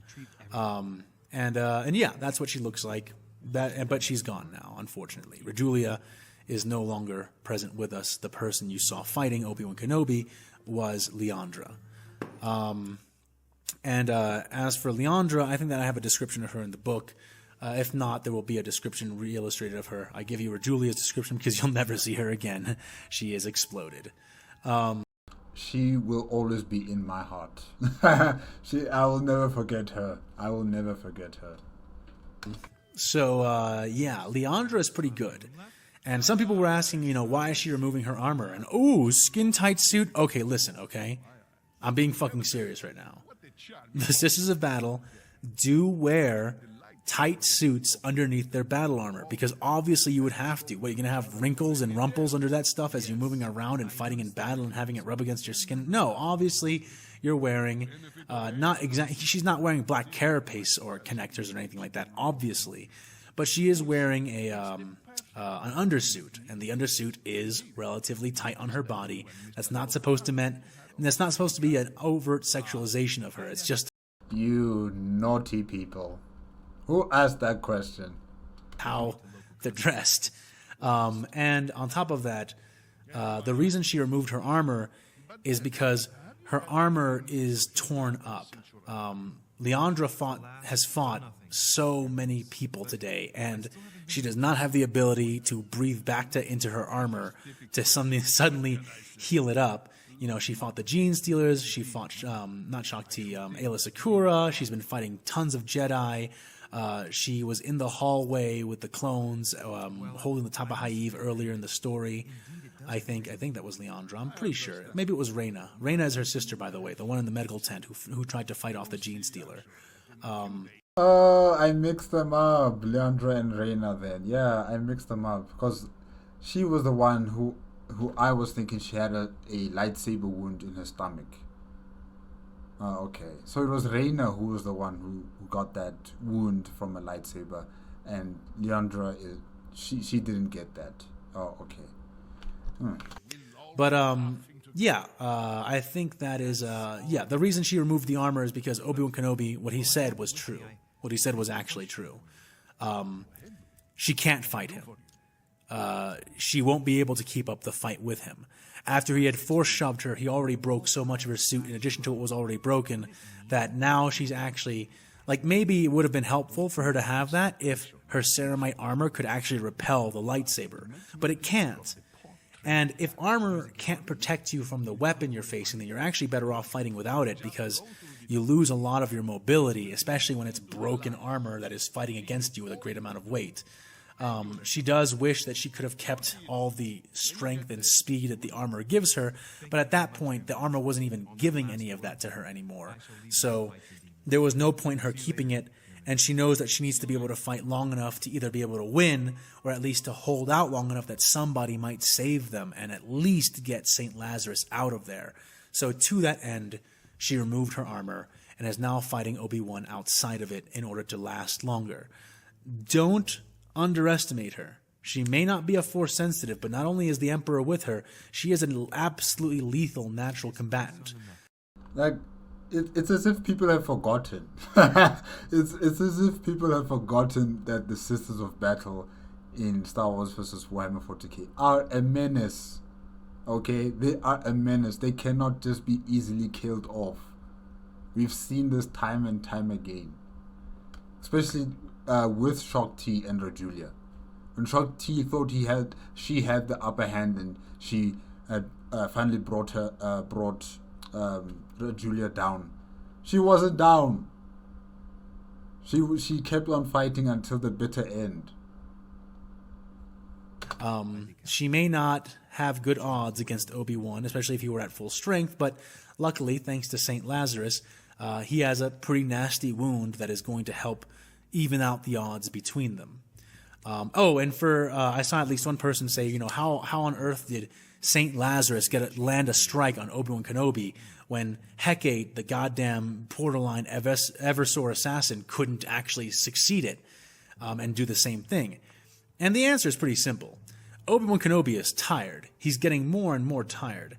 In fact, if he were fighting Hecate again now, today, he would be doing not today, like this moment, because it was still today that he was fighting her. He would be doing much worse now. And a big part of the reason he'd be doing much worse now is because in order to get away from her lethal strike, he very technically, he lost his fight with Hecate. If you were to consider who gets the final blow on who and what would have happened. She was about to kill him. She was about to kill Obi-Wan Kenobi. She was about to have overcome his defenses thanks to having surprised him and gotten him to stagger even once and to open up a single opening, which was enough for her to get through. He did not have the high ground. She had the high ground in this instance, and it was about to result in his death. And to survive it, what did he do? He pulled a grenade that was arcing over them out of its arc and into the path of both of them, and had it explode incredibly close to them. He even has pieces of shrapnel in his body right now, though he avoided the worst of it by spinning intentionally away from it. But even if he had avoided every piece of shrapnel, and he didn't have bits of metal in his body at the moment that we're talking right now, he would still have been tremendously weakened because of the shockwave. And actually, Obi-Wan right now is like covered in bruises, not from actually getting punched or hit, but from having been subject to two large concussive explosive waves, and what it does to his skin and flesh once it passes through him. So Obi-Wan Kenobi is not at top form right now, not in any way. He's also incredibly tired. And finally, the big reason why his normally pretty apt precognition, though it is flagging now that he's so exhausted, but the reason his precognition didn't warn him about St. Lazarus is because St. Lazarus is not using a lasgun. His actual legitimate empirical threat level is lower because of that. If he had actually been trying to fire with a more lethal weapon, it would have triggered more in the Force. So that's reason one. Reason two is St. Lazarus has lost his arm, his leg, and half his face and has had them roboticized. This actually makes him harder to sense. He has. When did this happen, though? I'm still trying to remember when did St. Lazarus become so wounded that they had to replace his body parts with mechanical parts. Is this something that happened before? He became a major and he became a saint, like way before any of this. Less presence in the Force for Obi-Wan's Force radar to pick up, and so that also greatly reduced his ability to react in time to Lazarus charging at him and tackling him. And finally, Lazarus was able to actually move with a considerable amount more speed than he would have, because he decided to just take it on the chin, flex his freshly applied augmentations, and throw himself with all the strength they had into Obi-Wan as he was charging. And he was able to intercept him and knock him out of the way. Without those robotic limbs, and without his reduced presence in the warp, and without Obi-Wan Kenobi being incredibly fatigued and injured already, that he wouldn't have been able to do that. It had to be a combination of all those factors, plus the fact that Obi-Wan Kenobi was focusing on the legitimate threat that was Leandra after he had been battling her. Like I said prior to the cutting away from them the first time they were introduced, While Leandra doesn't fight the same way Hecate does, she is still an incredibly dangerous, vicious fighter with a whole lot of bloodthirst that will take every opportunity to kill Obi-Wan, and he had been dealing with that up to that moment. So very distracted and all the other factors, and that's why St. Lazarus was able to sink his blade into him. Lazarus now has lost his mechanical arm and his mechanical leg. He is more or less laying helplessly. He has just 2 limbs on the same side of his body. He can't even do the whole like cross crutch thing where you have a crutch under one arm, the arm you have left, and it lets you make up for the leg. They're on the same side. He's kind of out of combat until they can replace those limbs. Which if a tech priest comes along, they might be able to fix him up nice and quick depending on what equipment they have on him. But there aren't a lot of tech priests actually out on the wall at this point. So they're going to have to get him back to the Basilica before that becomes possible. And it's not even guaranteed he'll be able to make it back. So that's sort of what's going on with that. And with that, I think I've covered just about everything I mentioned in the episode breakdown. Oh, yes. I noticed that somebody had took a little issue with me calling... having Hecate say the word elf. Yeah, because Samael told her to initiate a combat a doctrine that he calls Warlock Prime, which you may infer that it's meant to take down Eldari warlocks, who are actually extremely analogous to Jedi in the way they fight. She's insulting Eldar. Elf is a derogatory term, and the word elf does exist in Warhammer 40K. It's not used a whole lot. Knife ear is a thing that's often used to be derogatory against Eldar. But elf definitely exists. Legends of elves still definitely exist. The entire history of the Earth still exists, even though it's scattered and chopped up. The vernacular has been passed up, and yeah, there is a word for elf, and it is used as a derogatory term for Eldar. In large part because when Hecate says it, she's saying it more in the sense of something like Santa's elves versus like Lord of the Rings elves. It's a way of calling them small and petty, as opposed to like referring to them as like Warhammer fantasy elves.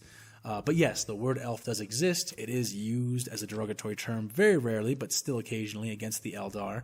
And it is still very much a part of the Imperial vernacular. What else? Yeah, I think that's all that comes to mind right now. I'm going to go ahead and drop into the Q&As now. But before I drop into the Q&As, let me just give a brief State of the Writer address. I know I already kind of covered this, but I'll go ahead and cover it one more time. No episode next week. You're getting one more episode this week, and you got 2 episodes in one yesterday, if this releases when I think it should release, this AFanWithTooMuchTime. But you are not going to find any episode next week because I am kind of pooped, and I need a moment to recover and get ready for the next week after that, and also to do a few things to support myself and live. Feel free to support me with my Patreon or by purchasing my comic books or comic paraphernalia. All of it's in the description down below. Please check it out if you do want to support me for that. I have been fucking grinding this story out here, this last piece. I really wanted to get this chapter done once I came back, and it looks like I'm on track to do exactly that. The next episode will not be on Friday, which today is probably Friday. It will be on Saturday or Sunday. Expect it then. That is when I plan to go ahead and deliver that for you in that time. Let me see here. Anything else? No, not really. That is more or less the state of the writer as I am right now.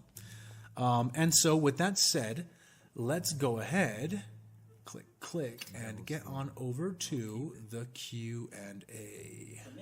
No, not that. There we go. All right. And sorry for everybody who's like telling me that I should be going directly to the Discord to look this up. Again, I'm a little bit afraid of Discord. I only kind of use it I use it to play D&D 5e, which I've been having a lot of fun doing. A few of you guys from my fan base joined me, and I'm playing a game with you guys. And I've also made a game that I'm playing as a GM with you guys, and it's a lot of fun. It's a lot of good leisure for me. Very creatively stimulating. I'm very much enjoying it. But aside from that, I'm a little bit shy of Discord. I will come on every once in a while, especially when I have the energy to. But because I have a million messages waiting for me on it, every time I go on there, I sort of... it's another form of social media for me, and it definitely drains me. Let's just leave it at that. So I'm not saying I resent anybody using the Discord, and you should still use it. It's a nice place for you guys to gather, and I do go on there silently sometimes. But for the purposes of right now, just having all these questions coalesced and gathered up here does me a lot of good. It makes it a lot easier for me, especially in my depleted current state. Alrighty, so scrolling. Wow, you guys have a lot of questions here. I'm going to try to get through all of them to make up for my earlier political segment that probably took up an enormous chunk of this video. So I'll try to do that for you right now. Again, sorry about that, but I do appreciate that you let me do this. Some of these questions may go into spoilers. If they go into spoilers, I am... not going to answer them. I hope that that's acceptable to you. But let's go ahead that's fine. and start. So, starting at the bottom. How do you feel about the Lion coming back and Vashtor? I don't know how I feel about the Lion coming back yet. I'm going to have to wait to see how they execute that in the lore. I think that's a reasonable thing to say. It could be very good, it could be very bad. As for Vashtor is a very interesting daemon to me. I actually enjoy hearing about him and reading about him quite a bit. I suspect that that stick that was up Perturabo's ass during the entirety of his existence may have finally taken life of its own and become Vashtor. Who the fuck knows? I know that Vashtor's got to have some sort of close relationship with Perturabo due to all the Iron Warrior influence around him. But yeah, I like Vashtor. I honestly wish there were more demons like him. Because he gives a personification to the race of demons that is normally absent, in that they're just facsimile shard servants of the greater chaos gods. I don't know anything about this particular character, this Vashtor demon. I don't know. He is certainly not, at least not from what I've seen. So yeah, I like Vashtor. I like him quite a lot. Next question. By a rate of 1 to 11, how hot will the galaxy burn? Oh, man, I can't give you that. That is a spoiler. You'll have to wait and see how hot the galaxy burns. But it will. 11. But it will burn, definitely. Let's see here. Next is, what are the CIS doing? When you say the CIS, who do you mean? Grievous, Dooku, or the Separatist Council? Which, by the way, is separate and defined from the Separatist Senate. The Separatist Senate is mostly dead. There's not a lot left alive on Ractus Secundus after Davik Thune got finished with it.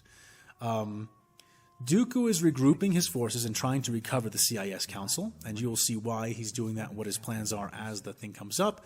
Grievous is collecting his own forces and preparing for his own kinds of ambitions and endeavors, which includes gathering certain droid forces, but it also includes going to other places and getting other factions that are disenfranchised by the Clone Wars to potentially join up with him or lend him support, and you'll see what form that takes when it comes around. Next questions. It looks like we got 4 in a row for one comment. Let's see here. Is the Republic going to make their own super soldiers similar to Halo Spartan 2s? Interesting question. Are they going to be clones? Are they going to be half droid, half clone? The Republic will try to make counters to Space Marines. But the form that takes, I can't really embellish on without giving you spoilers. But yeah, they're going to try to up their ante and to somehow match these incredibly durable super soldiers that are already dealing with.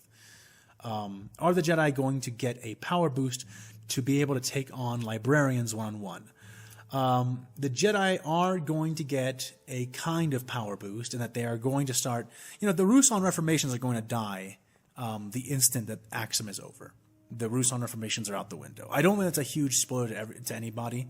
The Ruusan reformations are what keep the Jedi from using specialized weapons. It's what keeps them from wearing armor. It's what keeps them from mobilizing in certain kinds of military doctrines. The Ruusan reformations are going away, and just from that alone, the Jedi are going to get more combat effective. But there are also going to be a few other developments, but those developments I can't really give away without giving away, what they are in the moment, and I think that you will definitely want to encounter them as the story brings them up, so I can't go too much into that. Is the Republic going to get a tech upgrade for their army and space navy so they don't get one-shotted by the Imperium? Yes, they're going to adapt certain technologies, not from the Imperium, but from their own galaxy into the Greater Republic military, and they're going to adapt certain tactics to help themselves survive and adapt to the Imperial methods of fighting.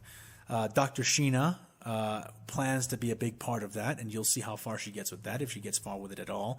But with or without her, you are going to see the Republic, their shape change to conform to this new enemy and style of warfare so that they can actually contend and maintain some kind of effective resistance.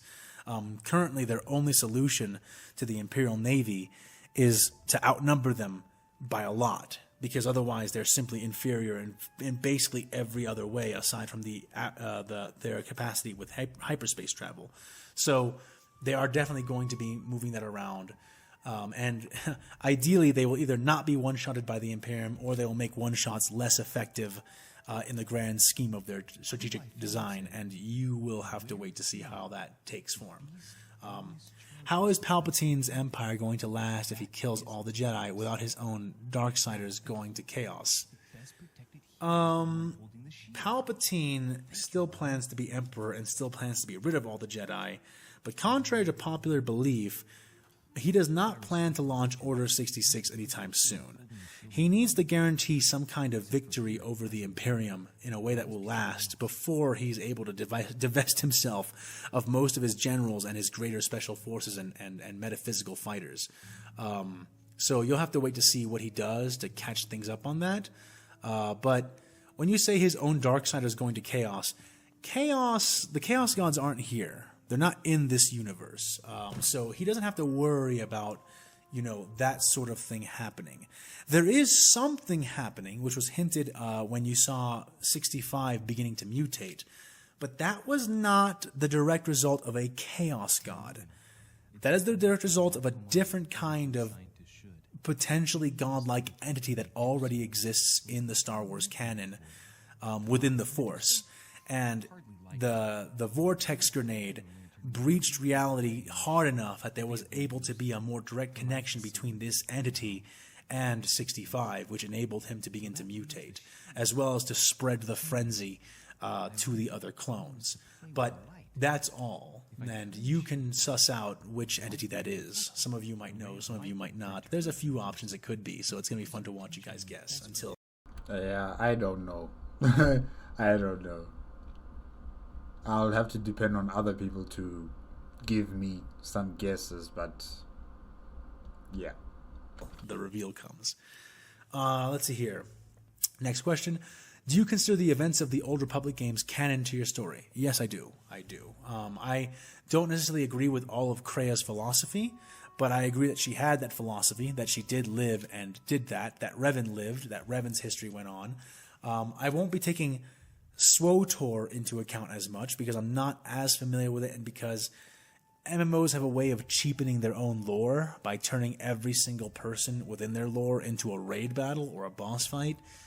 So less there, more with KOTOR, but yes, absolutely. Since this story has been out for a while, new lore has been revealed for both Star Wars and 40K. Do you plan on using new lore for future episodes? Not really. I mean, the 40K Imperium has been separated, like the Zektek sector and their forces have been separated from the rest of the 40K Imperium. So the Lion's coming back and Vashtor is running amok with the Arcs of Omen, but they don't know any of that. They have no way of knowing any of that. And even if they knew about it, they have no way of influencing it. So that's not really going to come into play in a big way. As for the new Star Wars canon, I guess I'll eventually... I'm gonna square with you guys, and I know I've said this in other places, and I'll say it again here. I haven't watched any Star Wars properties since the Book of Boba Fett. The Book of Boba Fett devastated me. It devastated me. It was so bad. So I haven't been able to come back. I've watched, I think, the first 2 or 3 episodes of Andor because one of my friends kind of sat me down and forced me to, and Andor looks great. But Andor, it does look great. It does look great. But what I saw of Andor in 3 episodes, Andor is not as good as the Book of Boba Fett was bad, and that's a problem because it hasn't brought me back to Star Wars yet. And honestly, I'm terrified of the new series, the new season of The Mandalorian, and I'm just terrified of Disney canon at this point. Like after what they did in the Book of Boba Fett, I'm so ready to cut off the rest of Disney canon, just to take what was there when I set up my initial plot line and all my plot points leading out to the future. And I'm reluctant to move them around now, and I'm reluctant to include anything else they do now because the Book of Boba Fett was so hideously bad. I don't want to go into it. I'll go into it for a million years. Just leave it to say that the sequels combined with the Book of Boba Fett has tanked my ability to absorb Disney Star Wars for the foreseeable future, and we'll see if I recover, but I haven't recovered yet, so I'm not sure if I ever will. Like I said, these are things that we should just forget they ever happened. We just have to forget that these things ever existed, and just start afresh whenever that starting afresh begins.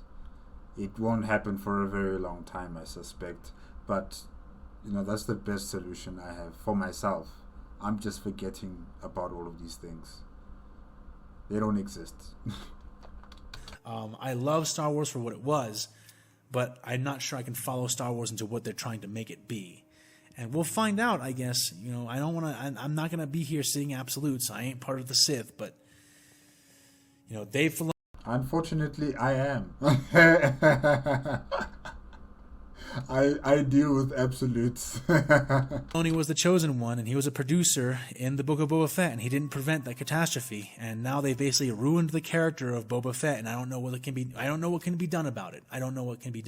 So, in any case, moving forward from that, scrolling up. Okay, so disclosure. This guy's opening with the word disclosure, not cut up, so this may be irrelevant. Okay. Have you ever played the Episode 3 video game? I've always wanted to see some of the enemies like Blaze Troopers and Clone Assassins in other media. I did play that game. It was actually surprisingly good. I remember it very keenly. There are Blaze Troopers, and Blaze Troopers have powered armor, which is pretty interesting. Though it's dedicated entirely to flamethrower guys with jetpacks. It's pretty cool. But I've already mentioned the Blaze Troopers actually. Back when Rex and the clones were fighting against the Mechanicus on board Trench's flagship, one of the clones turns to Rex and says, I'd strangle a Jedi for a few Blaze Troopers right now. And that's what he's talking about. He's not talking about them just because, flamethrowers would be so good in this situation. It's not really that. It's that we could use guys in really, really heavy armor right now to push forward and keep the fire off of us is what he was implying. And that's because, Blaze Troopers exist. They're very rare though. They're only issued via special requisition. Though there may now be Blaze Troopers on the field now that Republic proper reinforcements are beginning to arrive on the surface of Axum. As for the Clone Assassins, however, Clone Assassins were held in reserve specifically for the day that Order 66 goes down. So they're actually still held in reserve, and they will. I can tell you this. They will be employed once the things at Axum have finished and Palpatine realizes that, punches can no longer be pulled, and he begins to disclose the full cadre of military possibilities that are available to Anakin as Supreme Commander. So they will exist, and they can come into play afterwards, but not in the current battlefield. But yes, they will be there, and Blaze Troopers may already be hanging around. Next question. What happened to that heretic priest that was with Tar Weiler before he released his Daemon host? I can't rightly remember if he's dead or somewhere else. Actually, he's in the building right now as Tar Weiler is fucking with the Jedi. He is the one operating the technology and the beacon that is calling Tar Weiler's ship to him. He's sort of hanging out in the background right now. He is a tech priest, of course, heretical tech priest. You guys will get more of this pseudo call later on, when things from Axum kind of roll out. He's not looking to actually engage in combat if he can help it. Though he is pretty lethal, so don't underestimate him. But yeah, he's a few floors above where Tar is currently fighting the Jedi, very aware of what's going on and being very careful to keep his distance as Tar takes his weights off, so to speak.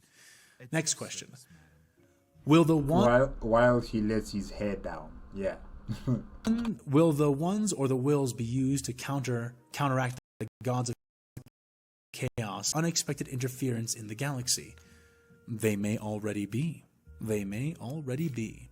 If you know anything about Star Wars Legends, then you are aware of the fact that the galaxy is surrounded by a sort of invisible force field that prevents entry, prevents exodus outside of like holes in this, which is what the Yuuzhan Vong end up using when they go through Sector Prime to invade the galaxy. But there's a strange field around the Star Wars galaxy that protects it from exterior invasion, and also that preserves the Force.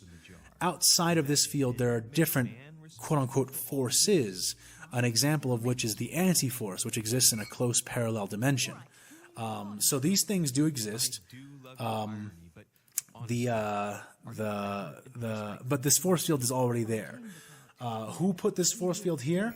Some say that it was the Ones. Some say it was the Celestials before they were reduced to the Ones. Some say it was the wills of the Force.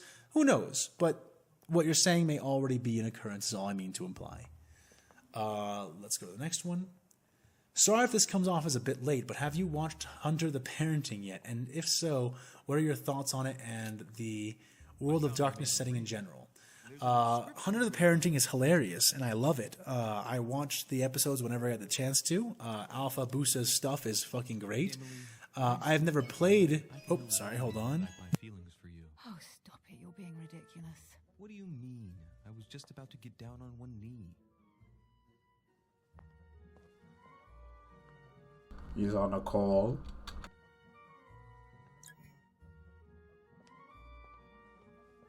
I have never played... Oh, no. Yeah, I've never played World of Darkness, the tabletop RPG. I have played a little bit of Vampire the Masquerade video game, which is actually it's an old game now. It looks very dated, but it's actually very fun to play, and it has a lot of customization and ways of going about things compared to what I thought would be possible for that technology.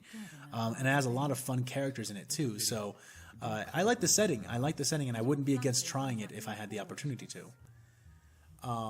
Let's see here. Emperor Eagle, let's see. What are the numbers of Imperial attachments on Tatooine with Kane? Less than you might think. I don't have those numbers in front of me right now, so I can't actually answer that question with great accuracy. On top of that, I like to keep that a little ambiguous so I can adjust in the event that something should happen in the lore that I don't quite see coming, just so I have space to adjust. But the people who went down there with Kane were largely volunteers if they weren't the disposables that Orion had already singled out. So all the Space Marines that are down there volunteered to go down there for various reasons of their own. There aren't actually a lot of Imperial Guard, though, down there. It's funny because the actual primary fighting force that's sitting down there right now are the Space Marines that decided to volunteer to come down, because not a lot of the Imperial Guard volunteered to go down. In fact, not a lot of them even knew or have the gumption to suggest that there is an option to volunteer to go down. Those Space Marines were basically like, all right, Orion, we're not letting this guy, or for various reasons of their own, we're not letting this just go down without us. We're going down there, and you can't technically tell us not to unless you have a really good reason to. And so Orion let them go. So yeah, that's more or less how I have to answer that for now. Let's see here. How do you break writer's block if you ever face it? Or how do you reconcile all the different character objectives throughout your stories? Or how can you keep track of so many events within a story happening within the same time frame? Okay, so starting with the first one, how do I break writer's block? The only way to break writer's block is to push through it. You've got to write shit. Write garbage. Because when you have writer's block, it's not that you can't write, it's that you feel that you can't write anything good, and unfortunately, at least half the time, you are correct. You cannot currently write anything good. Unfortunately, you still have to write. And the sad part is that as you write shit, you will eventually break through the wall of your writer's block and become inspired again, and the flow will come back to you. But then you have to go back and readdress all the shit you wrote to make sure that it's actually, not shit, and to correct it and to make it nice and good and feel good again. Yeah, that's a lot of work. That is a lot of work. So writer's block is a pain in the ass. Let me say this. There's no easy way to get around it. You're never going to get around it easily if you have legitimate writer's block. You have to push through it. And then when you push through it, you have to continue forward and then double back to fix what you wrote when you weren't super inspired and were just doing the exercise of pushing through it. But in my experience, the only way to push through writer's block is to keep writing, look at media, watch some cool shows, read some good books, remember why you love writing, remember why you want to write subconsciously, not just intellectually, and then keep pushing forward. So that's how you do it. How do I reconcile all the different character objectives throughout your story? I don't know how to answer that because I'm not sure that I reconcile them. They all have different drives and motivations, and I'm well aware of all of them. And they all interact with each other in a way that pushes the story forward. If two interactions wouldn't be conducive to pushing the story forward, I introduce the world in some way that disrupts that interaction to keep things going the way I want it to go. I am God. In this story, I control every warp storm, every meteor, every planet's decision, especially every, unambiguous character who may be making decisions for planets or anything like that. I have a million avenues by which I can put a prism in front of any given light of motivation that a character has to change its color or redirect its flow. I can make characters believe a certain thing because they saw a certain thing, or disbelieve a certain thing because they didn't see a certain thing, or any combination of those things. The idea is that you want to know what kind of story you're writing, and then you want to carefully adjust and move up the line of that story towards your objective while staying true to the characters, using the many, many tools at your disposal as a writer to make sure those things remain consistent without seeming contrived, which is a little bit of a balancing act. And oh my God, my microphone is doing something. Oh, here we go. It is a little bit of a difficult task, a balancing act, but it's one that you can do it if you take it piece by piece. What you have to watch out for is make sure that it doesn't seem contrived. Write things that are true to the characters and true to the world, still going in the direction of the plot you're trying to hit, without falling into the realm of contrivance or unbelievability. Don't change characters and don't change what they would do just to get to a certain place in the plot. Make everything at least feasible, if not outright believable. And then we have, how can you keep track of so many events within a story happening within the same time frame? Well, I have an outline, so that helps. But the outline is very bare bones. I'm filling out most of it as I go along. So, have an outline helps. Know where you're heading, that helps. Be intimately aware of your characters, that helps. But you say how do I keep track of it? Man, I didn't know that the Battle of Axum was going to go on for this long. I had thought it would end a long time ago. I'm not a good judge of character for the length of certain things. This is what that's revealed to me. Because it has never been my intention to lie to you guys when I say, okay, I'm going to finish it up in this much, I'm going to finish up in this much. I really have tried, but I realize that I have a choice of rushing and getting down to the ground, so to speak, faster, but with less authenticity and being less fair to the characters in the world, or I can play everything out the way it would happen genuinely, which is what I'm trying to do now. And so I can't say that I'm super good at keeping track of those things, but the way you do it, or the way I've been doing it, is with an outline and taking it step by step. Next. Don't suppose we'll be seeing Dark Troopers, or something approximating them, proposed early as one way for the Republic to match the Imperium in combat. You very well may. I can't say too much on that because it goes too deeply into what the Republic is going to begin doing as countermeasures against the Imperium. But don't count anything out, and I like Dark Troopers, so don't count them out. And by Dark Troopers, I assume you don't mean the Shadow Troopers who use the lightsabers and force powers, but that you're talking about the mechanized stormtroopers and then the fully roboticized stormtroopers who don't even have any people in them. I like them a lot, so yeah. Let's see here. What sources do you use, and how do you go thinking about really deep things like the strategies displayed or the politics you write? Like I already mentioned, I'm not using the news sources like Disney. Ever since the Book of Boba Fett, I've cut off, and Warhammer 40K. It's not that I'm not reading it anymore, just that it's no longer able to interfere or interact with the existing 40K meta and faction that exists in Star Wars. But aside from that, I try to draw from all sources as much as possible while trying to make them not contradict each other, which is a challenge with both Star Wars and 40K because of the way 40K is and because of Star Wars now having Legends and Disney canon. So, yeah, that's how that goes. How do I go about thinking about really deep things like strategies displayed or the politics I write? I consider them. I think about them. I write drafts and drafts. I'll have 3 or 4, maybe 5 different ways a thing can go down according to what I want to happen and how I think it would happen. And I entertain those things. I have a whiteboard that I use sometimes to keep track of certain things more openly. And I just work them out. I just hammer on them until I work them out. I find an execution that I think works. Sometimes I have to delay to find the execution. Sometimes it comes to me pretty easily, and I just move forward that way. That's how I think I need to get a whiteboard.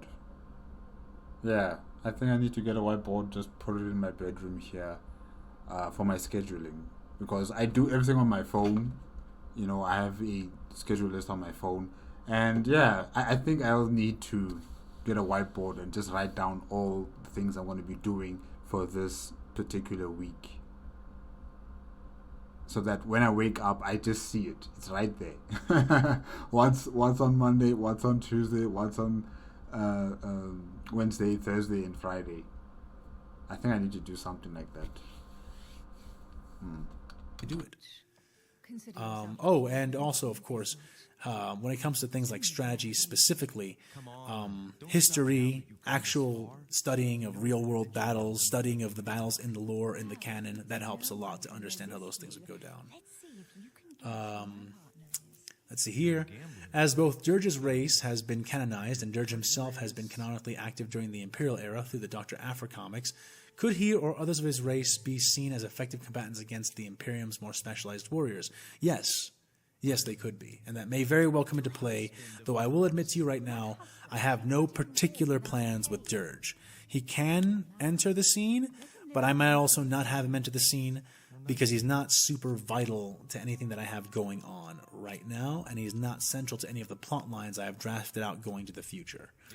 Nor is he 100% exempted, so it could swing either way depending on how I am at a certain position when I reach a certain point, especially after Axum. By your own pace and plans, how long will the Axum story last for? Are we nearing its end or somewhere in the middle? I think, honestly, we're nearing its end. The Imperial forces are falling back to the Basilica. The Angels of Death are extremely close to arriving. Evacuations will begin to occur very soon. Final battles begin to occur very soon.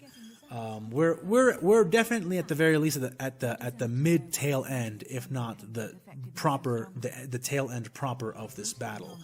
At the same time, if you're going to ask me how long it lasts for, man, it will last as long as it does. I am done giving estimations of that in actual temporal time senses because I am just a horrific judge of that kind of thing, and I just have no fucking way of knowing how long any of it will take.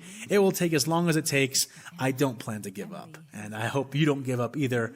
I try not to make any extraneous scenes. I try to make everything feel cool and relevant and bombastic and proper to where it is and entertaining to read. But I just have to keep doing it my way, basically. But yeah, I have been in Axum longer than I ever thought I would be. Trust me, I am the first person that will tell you that. I mean, I'm okay with that. I'm I'm not particularly, seeing this as a problem. Maybe because of the way I'm consuming the content. Unlike other people, they're up to date with the Star Wars versus Warhammer 40K, series. And yeah, probably for them it's frustrating that, they're still, on Axum and dealing with the stuff on Axum. But for me, the way I'm consuming the content, I'm not really affected by the fact that we are still dealing with Axum. Not really, honestly, because the story is still so good, especially with all the different characters, how they all add to this environment the conflict that's happening on Axum. So I'm still entertained. I'm not really worried that we're still on Axum. No. We've had the space battles. We've had other conflicts on other worlds, and yeah, now we're back here on Axum again, and I'm okay, really. Let's see here. Have you ever heard of the band Sabaton? If not, listen to song 41. I find it a very fitting song for this episode. Okay, I have heard Sabaton before. They're not super my thing. There are some cool songs in there, but nothing I've planned to put into 40K. I may listen to more of it, honestly. I haven't listened to too much of it. But as talented as they are, and they are talented, they don't tickle my niche from the things I've heard so far. So while I do respect that a lot of people love them, and I do respect that they are incredibly talented musicians, they haven't tickled me into inclusion quite yet, but that could change. So let's see here. Question. How long do you let your mind and body rest before you work on these beautiful series? Question 2. Is 1313 going to meet his Creed commanding officer and tell him of his adventures with his temporary squad without facing punishment? Okay, so how long do I let my mind and body rest? Sometimes a lot, sometimes not at all. It greatly depends on what is going on in my life, how much other work I have. I basically support myself through maintaining properties. I support myself through being a travel agent. I support myself through my comic books, and the Patreon helps a lot. Like, it has really fucking helped me out a lot. I would have been in some dire pinches if not for that. It depends on how much things are going around in my life. I was moving a few months ago. The move is now done, but while that was happening, naturally, trying to continue the series was really hard, and when I wouldn't have a lot of extra time for anything else. Burnout is real. I've just determined that, sometimes I'm going to burn myself out, sometimes I'm not going to. The key is just to always come back and keep pushing. I could probably balance that a bit better if I were a bit smarter. Unfortunately, I am not. So, question 2, is 1313 going to meet his Creed commanding officer and tell him about his... No, he's not. I think he's dead. I mean, his Creed commander isn't going to care about his adventures with his other squad. Things have been chaotic. Squads have gotten mixed up already. It's more about effectiveness and survival. And unless he's missed from somewhere, then he won't really be missed. And the problem is that, like I said earlier with him, 1313 lost his arm. As so far as he's concerned, as so far as his commanding officer is concerned, until 1313 gets a mechanical arm replacement and is able to rejoin proper, then he is going to essentially just be considered fodder, and therefore not worth considering very much. So it's like, okay, he's shooting over there, I don't care. Oh, he's shooting over here, I don't care. As long as he's shooting at the enemy, then there's nothing really to question.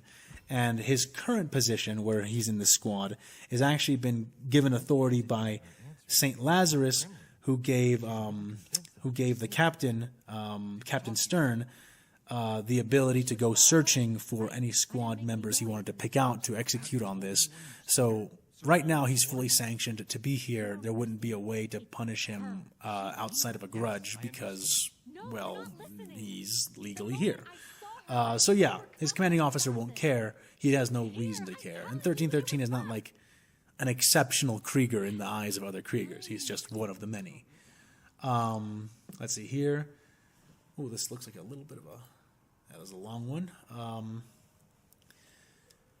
Has Iskander Khan noticed that the warp/force around him is different yet? I would imagine having 11 positively attuned Blackstone rods in him would make that fact blindingly obvious. Pun not intended, but given his blindness only makes him even more reliant on psychic senses, if not even more. But he hasn't said or been shown to have thought anything about it yet, so I have to assume not. If not, why not? Will we get his thoughts on this later? Your blinding allegory is actually quite apt.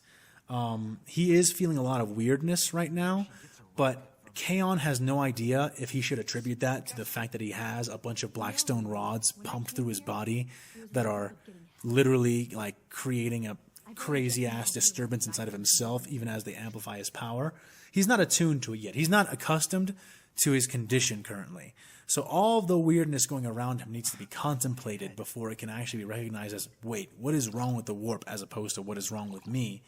And that can only happen once he has a moment to rest and actually absorb and meditate on it. Then it will become much more obvious that what is happening is not a localized event, and is not because Anakin cleared the warp out with this huge exertion, and it's not because the rods are having some sort of repulsory effect to demons around him, or that his natural wards, which are branded into his like literal skeleton, are just continuing to repel them or having a weird effect in conjunction with the rods. Too much weirdness is going on with Kaon right now for him to be able to deduce without meditating and considering where that's originating from. And he has no reason yet to believe that it has to be the warp as opposed to just what's happening with him or what's... And he's still focusing on how is he going to assume control over Anakin Skywalker's body. So he has a lot of things to think about. Yeah. Happening in and around Anakin Skywalker, who is absolutely abnormal. So that's why he hasn't had that. That's why it's not been there. And also he's really busy just trying to escape. Let's see here. I recall the Imperials dropped off on Tatooine were described as being the undesirable, non-essential people of the Zaktek refugee population, left behind due to Orion and the rest of Orion and the rest of his new Imperial authority not wanting to waste resources on them. Yet there are at least 2 squads of... Okay, so I think I answered this one already. Caiaphas Cain, he volunteered to go. He knew these people were going, and he volunteered to go with them. The Space Marines volunteered to go as well for their own reasons. I compel him to try to be as far from the front line as possible. Yeah. So it's all volunteers. It's basically the dredges that you're describing, the undesirables, who are being shepherded by people who have volunteered to go down to New Terra, so to speak, the place where Earth is supposed to be, and try to make something of it, though they have different reasons for doing so. But Kane's reason largely is because Kane is an old man.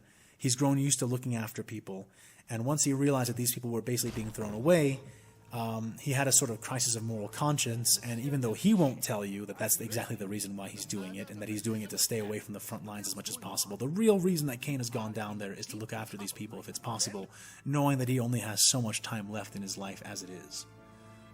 Speaking of Kane, have any of the Weilers read his autobiography from the Inquisitorial Archive? All of them have. If so, will we ever learn their thoughts on the shocking truth contained within? Probably not. They tend to read a lot of shocking truths because they're Weilers. Yeah, they most likely have at least skimmed through it. It's pretty typical reading at this point for a lot of the Inquisition, as described in the first book. You know, the authenticity of all of that, how much has been censored or not censored or altered or embellished by Kane himself, is always a position where the Weilers can take to, or any Inquisitor can take, to be like, well, I believe this more than that, or I believe that more than this. But they have no particular reason to focus on the idea of those texts at this point in time. So let's see here. And remember, there are a lot of inquisitorial texts we don't read that are just as shocking, if not even more shocking. And they go back literally a 10,000 year period, so keep that in mind. Not so much a question, but I genuinely love your narration. Whenever you make a character line sound strained, do you/could you pick up something really heavy to add to it? Maybe I could, but I don't do that right now. Right now, it's all just normal voice acting in front of the mic. Sometimes I'll be moving my arms around or making postures or whatnot to get more into character. But currently, if you hear me straining, I'm just straining. I'm not actually trying to lift anything. Q&A. The canoness appears to be able to deny the witch and perform other feats of faith powers on a whim. How did she acquire this ability? It's not exactly on a whim. That would be too generous to say, even for Ishtara. But Ishtara has been alive and fighting the enemies of the Imperium for a very long time. She has witnessed miracles. She has performed miracles. Her faith, which is the crux behind all of this, is absolute. There isn't a shred of doubt in any part of Ishtara's soul about anything concerning the Emperor, his divinity, or mankind's right to rule. And it is by this belief and this certainty, this absolute certainty, that she is able to call forth the powers of the Emperor and the powers of her faith more easily than other members of her order can. And this is a large part of the reason why she's been the top canoness, the I forget what they're called, but she's the highest ranking canoness in her entire order. And this is the type of people, you know, Tarweiler is prepared to sacrifice. She is so important, and Tarweiler was prepared just to throw her under the bus for some sort of moral campaign that's supposed to be uniting the rest of the Imperium of Man forces. Someone so vital. He was prepared to throw her under the bus. She has been that way for a long time. Ishtara is a rare sort, both tough of body, mind, and spirit, and her faith is unquestioning. Let's see here. I hope you don't mind if I ask my questions from the Discord here. No, I don't mind at all. Go ahead. Star Wars in your story is essentially a mixture of the old and new canon. What percentage is old canon? What percentage is new canon? I can't tell you. I have no idea. I have not ever thought of it that way and haven't cleaved it down. If possible, I include everything that I can. And if you want to know how that kind of plays out, go back to one of my earlier videos where I break down the hierarchy. The hierarchy determines what gets kept and what gets ditched, but anything that doesn't need to be ditched is kept. Let's see here. Will Han and Leia's other children, Jason, Jaina, and Anakin, appear alongside Ben Solo? Can't tell you any of that. That may be spoilers. Will Ben Skywalker, son of Luke and Mara Jade, appear in Rey's timeline? Can't tell you any of that. That may be spoilers. How much will you change Rey? I actually don't change Rey very much. I just change a lot of what's going on around her. I get because there's so much woke politics in so many of our beloved properties in the modern day that it becomes kind of scary seeing a female main character take over in the same instance that all the quality in Star Wars drops out the fucking window. But Rey, for the most part, especially in the first movie, in The Force Awakens, is extremely in line with Star Wars protagonists as they have existed in the canon. I don't change too much about her. I don't want to, I want to be truer to the idea they were going for than they were, as opposed to change it entirely or to something different.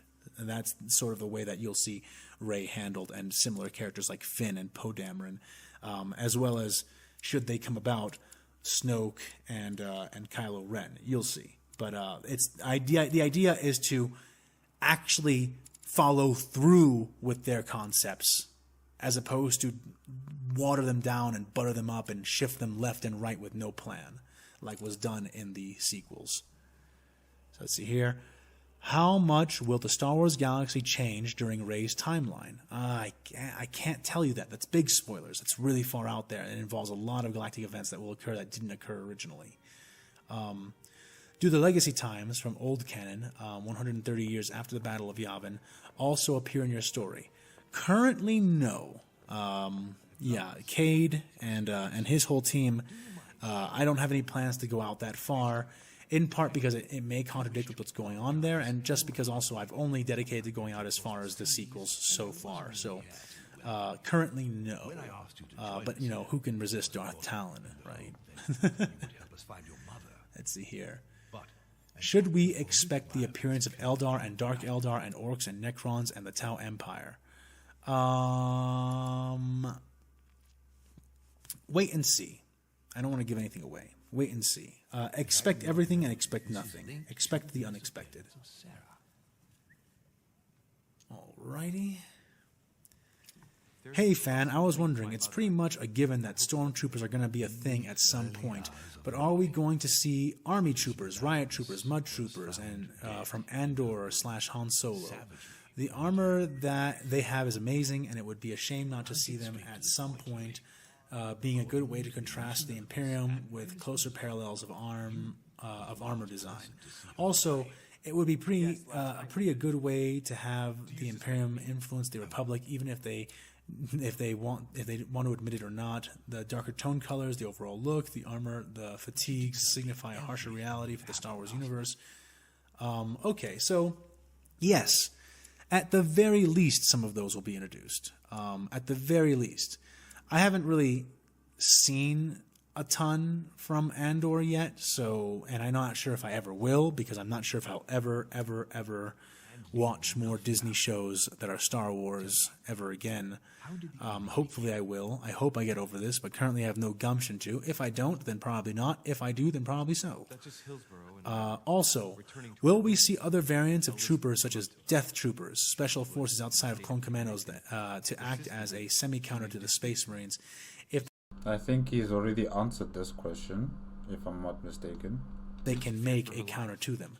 How long do you think the next episode will be tomorrow?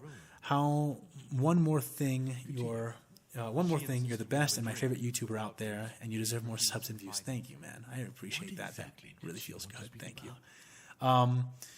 Yes, they are going to have a bunch of variant of troopers one way or the other, and I do plan to include Death Troopers in their own way, but you'll have to see how that goes down. A lot will remain the same, a lot will be executed differently, a lot will hearken to what was originally there. But I dare say little more than that. Let's see here.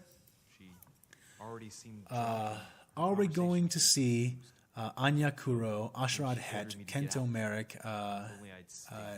Naji, Halcyon, and other Legends Jedi appear? You've already seen Ashrad Het on Tatooine. Anya Kuro is around, but she does not agree with the way that the Jedi Council is approaching the battle here, and she is doing things her own way. And I don't want to give too many spoilers, but yes, a lot of Legends Jedi will show up or have at least influence in the story and will appear at certain points. Will we see the Imperium invade familiar worlds such as Kashyyyk and the Wookiees in action? In a word, yes. Bit of a meme, but will we see Guardsmen yell, "Watch those wrist rockets"? I want to see droids versus Guardsmen so bad. There will be, trust me, one way or the other, you will see Guardsmen of one nature or another fighting against droids. Yeah, wow, okay, that's going to be interesting and fun. One faction or another. So you can bet that you will see that somehow. I might even squeeze that line in. Will we see Trandoshans try to hunt a Space Marine? That's not part of my story, but I mean, I can easily see that happening and that the attempt occurring. So don't count it out. I want more Geonosians. Will the bug people of the CIS appear en masse? Ooh. En masse? I don't know. Man, you guys are asking a lot out here. A lot. They're kind of one of those factory worlds, Davik Thune. You'll see. We'll see together. Let's see here. Will we see the Hapes Consortium, the Chiss Ascendancy, or the Centrality appear in any way? Appear in any way? Yes, but all of those are not the same, and it will vary. When do you think Dooku will make an appearance again? After the Battle of Axum. I really am hoping you show Clone Commandos ARC Troopers as a counter for the Scions. Would love me some commando on commando action. Yes, that's actually a pretty good idea. I'm not sure if I have that scripted to occur, but it can easily occur, and it honestly should occur at some point.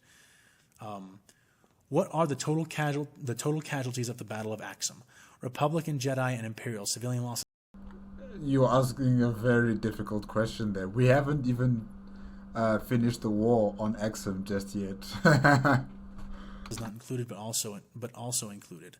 I don't have those numbers in front of me, so I can't really give you that. But there are not as many dead Jedi as people think, but there are a lot of wounded Jedi. A lot of wounded Jedi. You have to remember that the Jedi are exceptionally good at covering for each other. They're so good at it that a huge intrinsic part of Palpatine's plan to actually kill off the Jedi during Order 66 was to specifically split them up and separate them. And you will know that the vast majority, not all, but the vast majority of Jedi survivors who actually made it through Order 66 originally were part of a pair of Jedi or were with other Jedi that were able to cover for each other, one usually dying so that the other could escape. So there aren't as many dead Jedi as people think. There are a lot of dead clones. The 501st and the Star Corps are going to need heavy replenishment after this. But now those casualties are dropping off. Most of the clones you're actually seeing fighting right now are not part of the 501st and they're not part of the Star Corps. They are mostly reinforcements that are coming from the ships that are hanging above the Basilica and that are now entering the atmosphere of Axum and deploying. With the 501st and the Star Corps taking a well-deserved break in the back lines and replenishing themselves. But there are a lot of dead clones. Let me see here. Civilian losses are absolutely catastrophically huge. They are huge. They are huge. There have been a lot of dead civilians because there's a lot more civilian fighting going around than is actually on camera. Like you can imagine the civilian casualties, especially those who have joined the militia, those who are joining the push onto the Basilica, those that died before, the proper battle had begun on Axum. Yeah, a lot of people died. Let's see here. Have you read the Darth Plagueis novel? If so, there are a lot of things to consider, including Maladi assassins, the Mun and their banks, the Sun Guard, among other things. Yes, I have read it, and yes, those things have been considered, for sure. And you will see how the ones that come into play in a big way enter. The Maladi assassins and the Sun Guard, not necessarily the biggest ones among them, but the Mun banking clans they're going to be pretty big by necessity. Did you notice anything out of the ordinary last night? Here. I saw the young French soldier. Some video game related queries. I'm really hoping you show the fighter tank Battlefront 2. Yes, the fighter tanks are going to be very important because they're actually pretty damn good. Those rapid repulsor lifts they're very good. Some of the Force Unleashed power combos I also hope would make an appearance. I have a very troubled history with the Force Unleashed because the Force Unleashed is full of so much bullshit. It runs so contrary to so much of Star Wars because, I mean, who is Starkiller? I enjoyed the games though. I'm not gonna lie to you. I enjoyed the Force Unleashed games. They were fun. Why did the Force make him a chosen one? Because you can't not be a chosen one with more midichlorians than Darth Vader. I don't know about that. I don't know about how that rhymes with the Force. I don't know about how that rhymes with the idea of balance. I don't really like how it steals the spotlight from Anakin Skywalker. I may use parts of it because parts of it are admittedly cool, but yeah, just so you know my opinions on the idea on the Force Unleashed 1 and 2, which I felt like were like these crazy power fantasies, which I don't begrudge people enjoying them, but including them into the official canon is at best dubious to me. Let's see here. Back in episode 12, A Storm of Sabers Q&A, you mentioned briefly how you didn't like using midichlorians as a metric of force strength. Are midichlorians canon for your story, or is that on the short list of stuff you decide to cut from the narrative? Nope, midichlorians are around. I may not like them, but they are definitely unambiguously canon in Star Wars. I don't like them because Force ghosts have no midichlorians, but clearly have fucking Force abilities. Places that are rich in the Force exist, but there aren't midichlorians in those rocks, and there likely aren't in those trees or in the water. Midichlorians don't make a lot of sense when you actually apply them to the Force. I have put them in a context that I agree with, and you will discover that context, especially as Kaon and Anakin develop their relationship and talk more about the Force and the warp and their relationship to it. But I'll leave that for you to discover in the narrative. Let's see here. Would Jedi and Sith be able to use their disciplines with Force/Warp as corrupted as the one in the 40K universe? Would Jedi and Sith be able to use their disciplines with a Force/Warp, with a Force as corrupted? Oh, with a Force as corrupted as the one in the 40K universe. Yes, they would, but it would have different kinds of effects, and they would have to alter themselves to not have the bad ends of those effects be continuously occurring to them. Yeah, it's like, you have to understand that Jedi in the 40K universe would just become word bearers, because the Force is not good in the 40K universe, and Jedi worship the Force. So there you go. Same thing with the Sith. They would be heretics, witches. Really, it would go a great way in unifying them. I'll say that. What are your favorite Star Wars and Warhammer 40K books that you've read? That's a hard question. There's a bunch. I would need to think about that for quite a bit, and I'm trying to get through these kind of quick. I will say I really enjoyed First Heretic from the Horus Heresy books.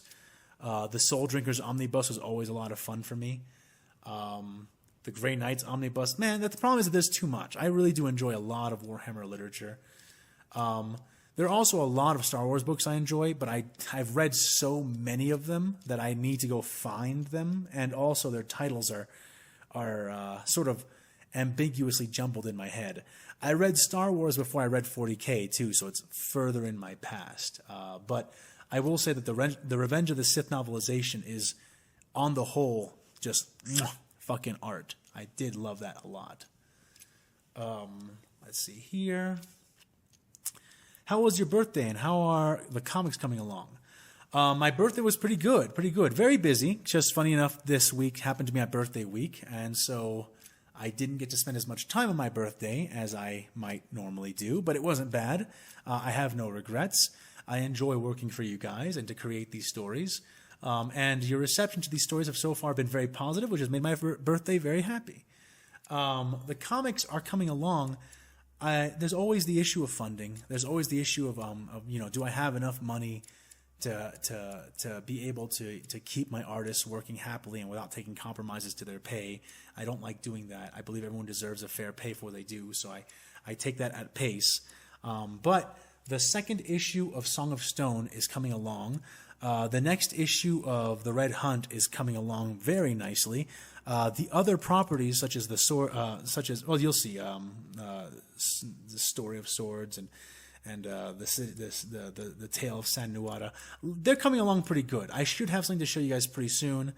I am actually going to launch a Kickstarter relatively soon to try to help fund the rest of my Song of Stone issue 2 comic, because I'm a little bit on a shortfall when it comes to funds for that. But yeah, I mean, they're coming along pretty well, I think, and I hope to be able to continue, and I suspect that I may be able to, especially if I can get support for those things when they do come along. But thank you for asking. I appreciate that a lot. Let's see here. Lord Commander. With the high casualty rates of the war with the Imperium and Anakin, a decidedly unorthodox Jedi rising to the rank of Supreme Commander, will the Jedi raise the age limit for accepting new recruits, the number of apprentices an individual Knight Master can have, and the amount of temples they have? Obviously, they aren't going to reinstate the title of Jedi Lord and the Grand Council, but I could see them reclaiming and rebuilding the temples on Ossus and Dantooine. I can't tell you any of that. That is extreme spoilers for how Anakin will try to run things once he realizes that he's in charge. So you have to wait and see.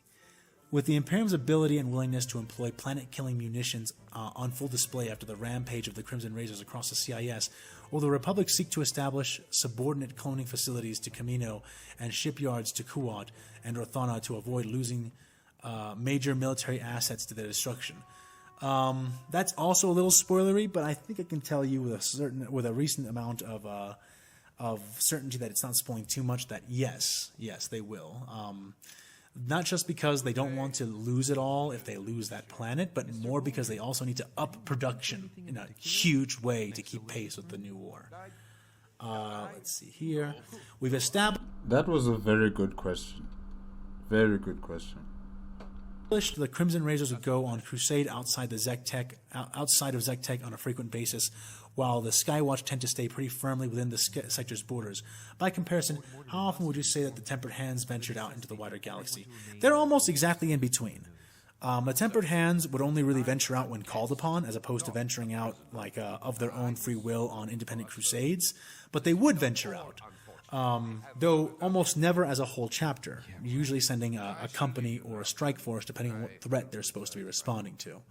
So they have a relatively good spread of experience when it comes to both fighting within their realm and outside of it.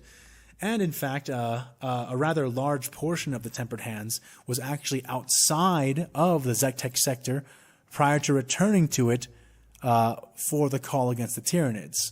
So yeah, a good amount of them were actually operating outside the sector, doing their own thing and responding to their own missions before returning for the big battle that was supposed to happen, before receiving additional counter orders to return to go back outside and to eventually join the Indomitus Crusade, which of course they didn't get to do. But that I think answers your question. Have you considered doing audiobook versions of existing fan fictions?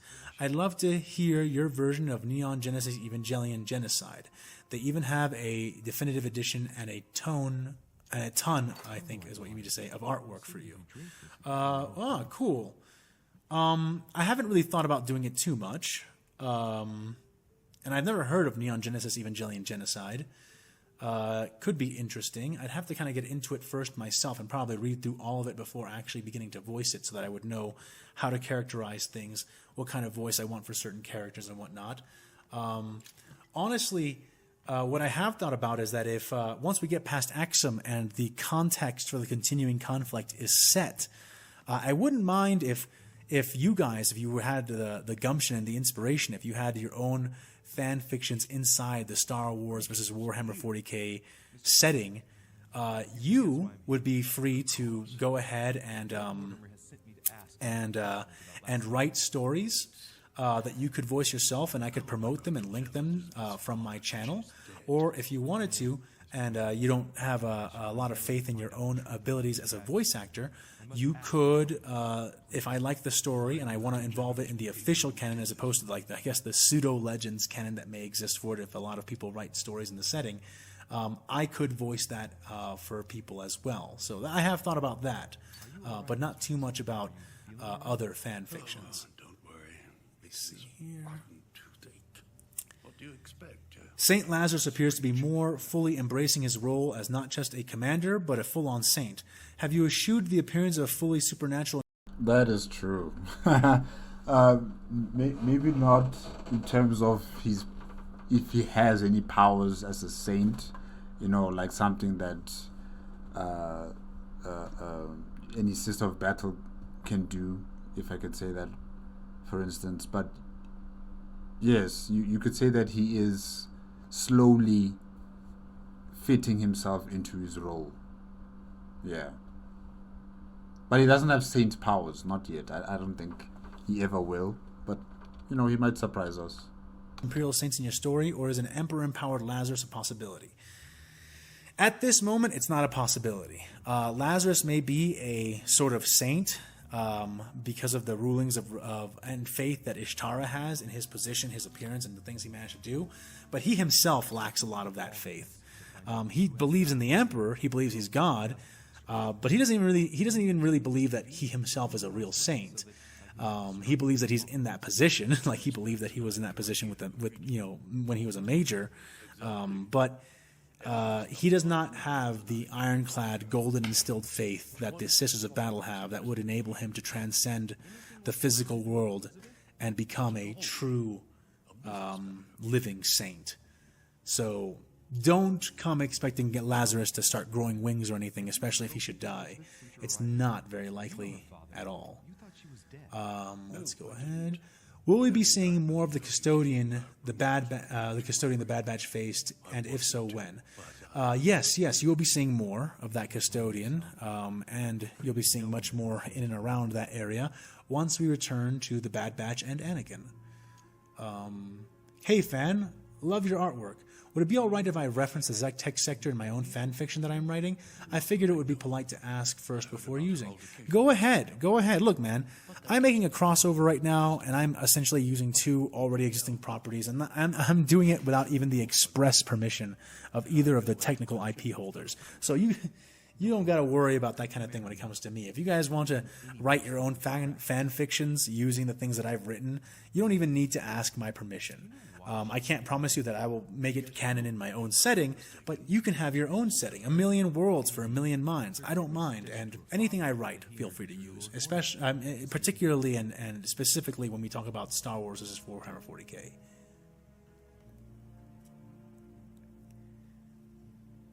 Can we more Space Marines, please? The first few EPs in which they were straight-up horror movie monsters were my favorites. Space Marines are coming. They're coming sooner than you think. Let's see here. A lot of questions here. Did any regiment from Catachan make it to the new galaxy? Yes, but not too much. If a regiment or 2 of Catachans found themselves on the lowest levels of Kashyyyk, would anyone ever be able to remove them from the planet? If they got themselves entrenched and set up, it's very... That would be their new home. Very unlikely. They would honestly find the Shadowlands to be kind of like a somewhat... No, it's the Shadowlands are Catachan light. They're still pretty bad. They're still pretty horrible, and there's still a lot of things down there that are looking to kill you. But there's also a lot that isn't. A lot of ambient plant life that doesn't do anything to you. So, and you wouldn't need to burn away the jungle every day to make sure it doesn't kill everyone overnight. So it would be easier for them, and they would be extremely well adapted to it. It would be extremely, extremely difficult to remove them once entrenched. How the Jedi or Sith see a Daemon Prince or a Grey Knight? Well, you'll have to wait around for that kind of thing. I don't want to give away too much when it comes to things like that. After all, it's better to find it in the narrative. Let me see here. If the Jedi and the Sith saw the Emperor as he is now and knew everything it takes to keep him alive, what would they think?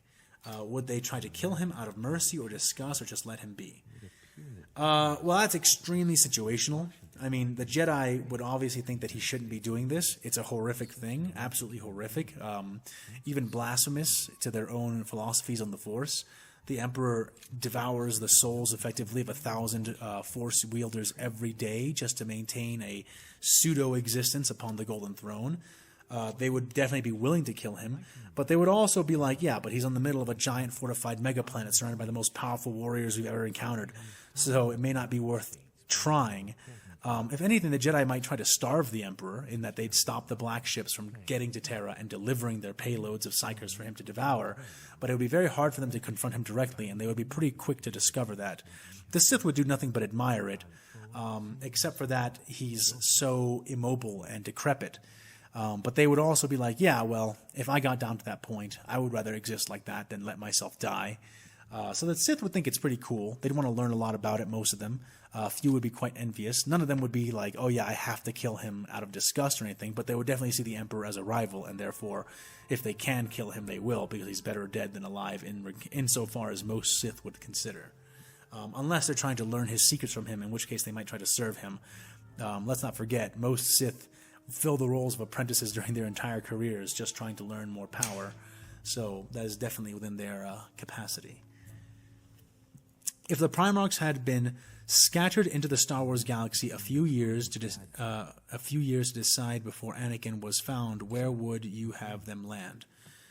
Okay, so you're saying that before Anakin joined the Jedi Temple, if I had the Primarchs scattered around the Star Wars galaxy, I have no idea. I'd have to think about that a lot more. That's like a huge, huge premise that you just landed in my lap, so I'd have to think about it. It would depend on what I'm trying to do. You know, are they baby Primarchs? Are they full-grown Primarchs? And again, what kind of story am I trying to tell with them? That's going to determine where they land entirely. What would the Jedi think of the Black Rage?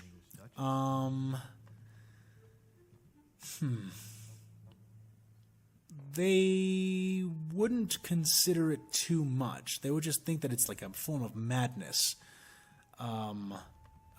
They would think that it's interesting, that it's like a form of genetic trauma that is passed down through the gene seed, but they wouldn't be overly interested in it outside of like how troublesome it is if it should occur in front of them and kill a bunch of them. But they wouldn't ascribe any special significance to the Black Rage. They don't have enough experience with what Primarchs are to even begin doing that.